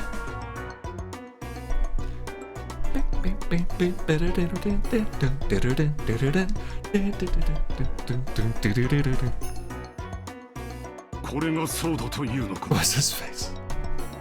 And that's the meaning behind this seal? 親父が指輪を手放すなどありえん。 Krauss stared at the sealing wax as if trying to burn a hole through it. Eva and Rudolph were doing the same over his shoulder. 確かにチェスの時、金蔵さんの指に何か足りんような違和感は感じ取りました。南條先生、おぼろげな記憶でいい加減なことを言わないように。 Leave him alone!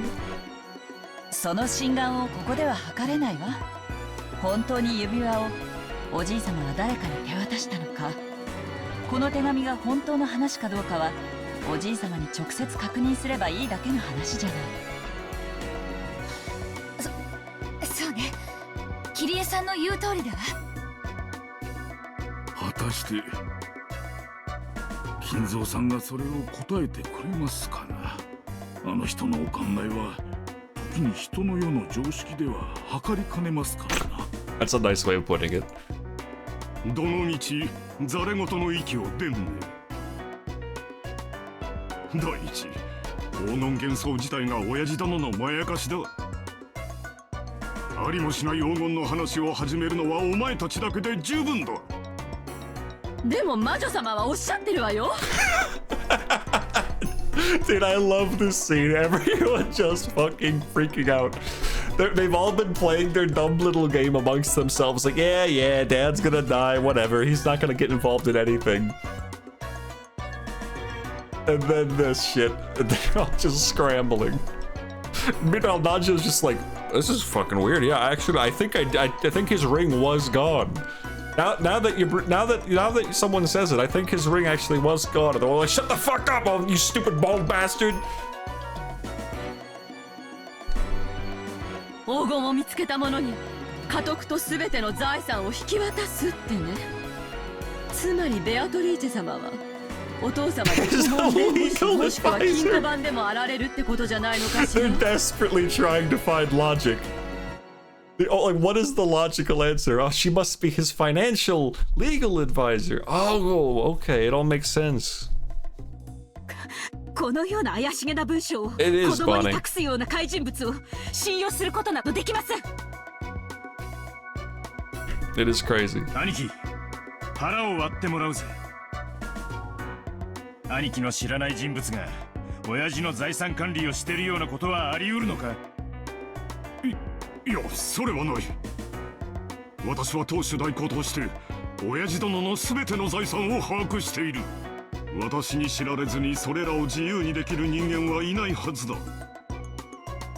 I understand why Kenzo doesn't want to associate with these idiots.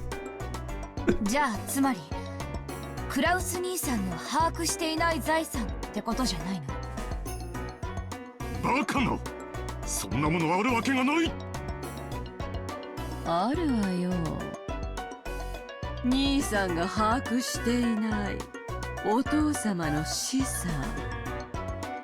そんなものあるわけがありません。いや、あるで。それがお父さんの、いや、ベアトリーチェの隠し黄金や。話を整頓しよう。 Let's keep it simple. つま Brass り親 tacks. 父には兄貴も知らない腹心がいた。そしてそいつはずっと黄金の番と運用を任されてきたわけだ。あるいは悪魔の契約まがいのルールで融資した神塚の大富豪。その腹心のベアトリーチェさんは自分の黄金を融資する相手として息子兄弟の誰がふさわしいか試したいということなのかしら。Ria's question was one that all the siblings wanted answered. Upon reflection, they realized that Kinzo's strange epitaph had hung in the hall beneath the witch's portrait for quite some time. And while it had long been whispered that whoever solved the puzzle would receive everything, no one had ever clearly stated it. It was just something that everyone had hoped might be true. And right here, right now, the thing they'd hoped for had been clearly stated in Beatrice's letter. Clearly specified that everything of the Ushiromiya family would be given to the one who found the gold. 黄金の隠し場所についてはすでに金蔵様が私の肖像画の下に碑文にて公示されております。条件は碑文を読むことができるものすべてに公平に。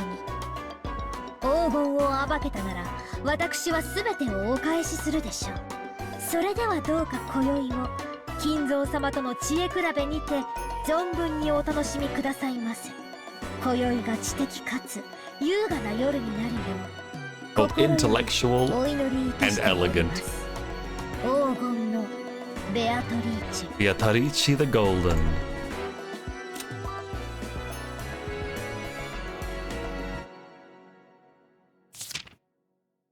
The witch's letter.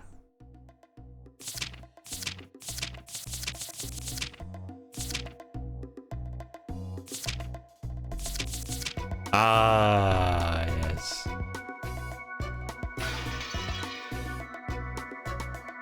Oh yeah, Bonnie, if you could please send me this song, that'd be great.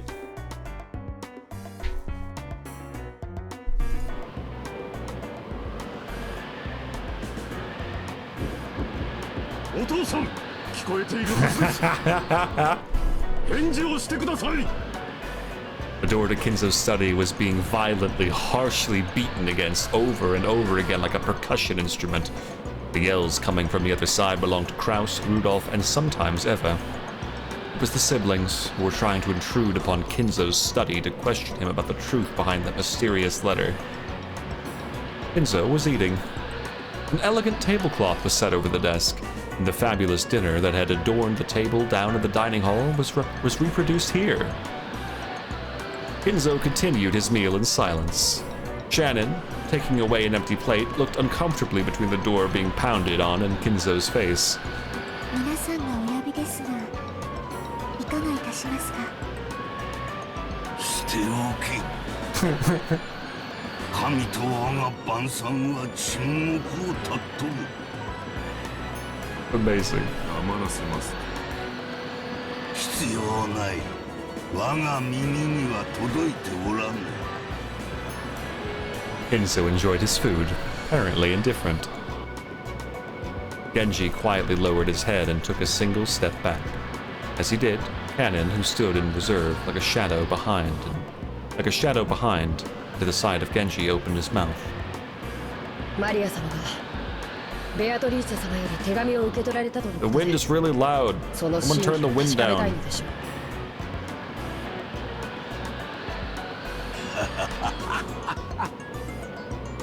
あやつめ、早速始めおったか。さあ、ベアトリーチェ。かけるコインに不足はあるまい。存分に今宵を楽しもうではないか。負ける気はないぞ。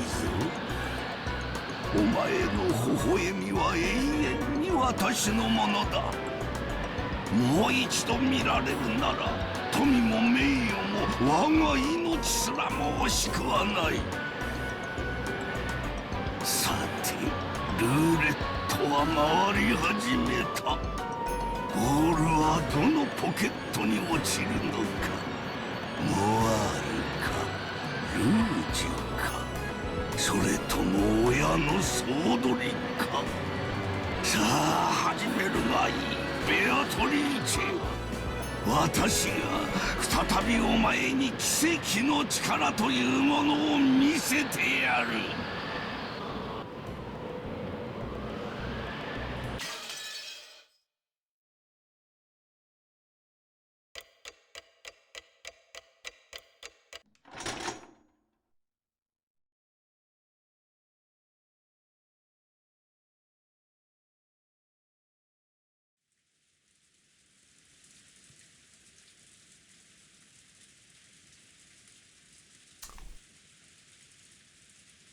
That was fun.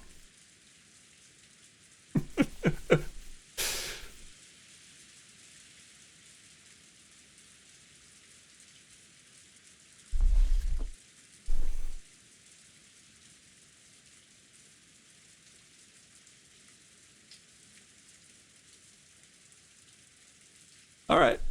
I think after that scene and most of the stuff today, most of the stuff today has been great. There have been a couple scenes with the kids that lingered a bit longer than I wanted them to. But after that scene especially, now that the roulette now spins, I think I'm fully on board. I think yeah, you got me on board. Full on. Real shit. Even got the 30-second rain loop. I personally feel that was an excellent scene to end on, as I am hungry, like I said. I've been hungry for a bit now. And I feel like that, that was an excellent, like, ender. Like, that could have been the end of an episode, or even that it could have, yeah, like, that felt like the big get ready for next time, bud. So I feel good ending right here, right now. Eat some food and do some more of this tomorrow. This was about where I wanted to get you on the first attempt. Yeah, fair. Fair, fair, fair.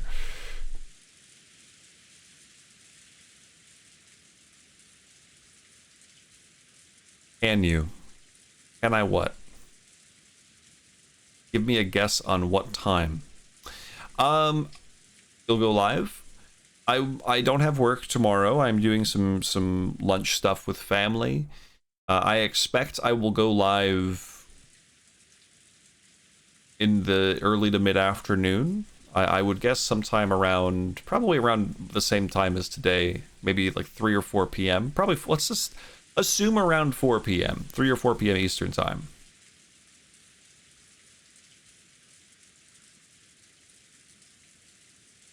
I work 4 to 12, but I don't want to sleep through this. Oh, I'm sorry, man. You're going to be getting up pretty early, I think. You're going to get like a small sleep. I am expecting around 4 p.m. Realistically, 4 p.m. is the likely time.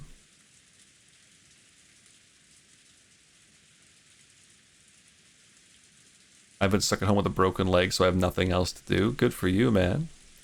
Oh, I took a week off work when first playing this because it grabbed me by the balls. Yeah. Definitely can't be doing that, but... Well, don't worry, Salty. If you do miss anything, though, the VODs will absolutely be there. So if you need to, like, zip through a VOD to catch up, that'll be an option, too. But, hey, that Limbus April Fool's event was also good, huh? That was fun. This was tight. This was tight. Oh, let me save real quick.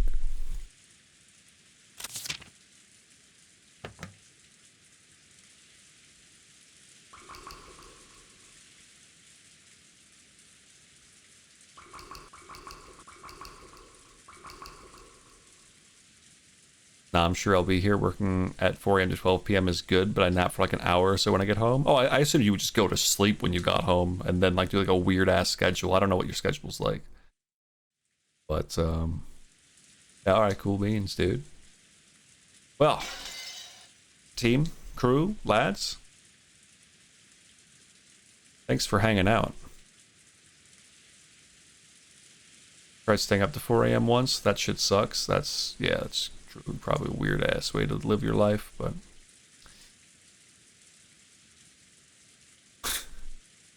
been a pleasure. Yeah, it has. I gotta say, 5.5 hours of this did not feel like 5.5 hours. That's a very good sign. And I would keep going if I wasn't so hungry. That and some other streams that I want to watch are on, so good stuff to eat and watch. So y'all have a great night. I'll be back tomorrow with more Umineko. And I am really looking forward to it. So, bye-bye. Oh, and don't forget Dunban. That's Dunban over there!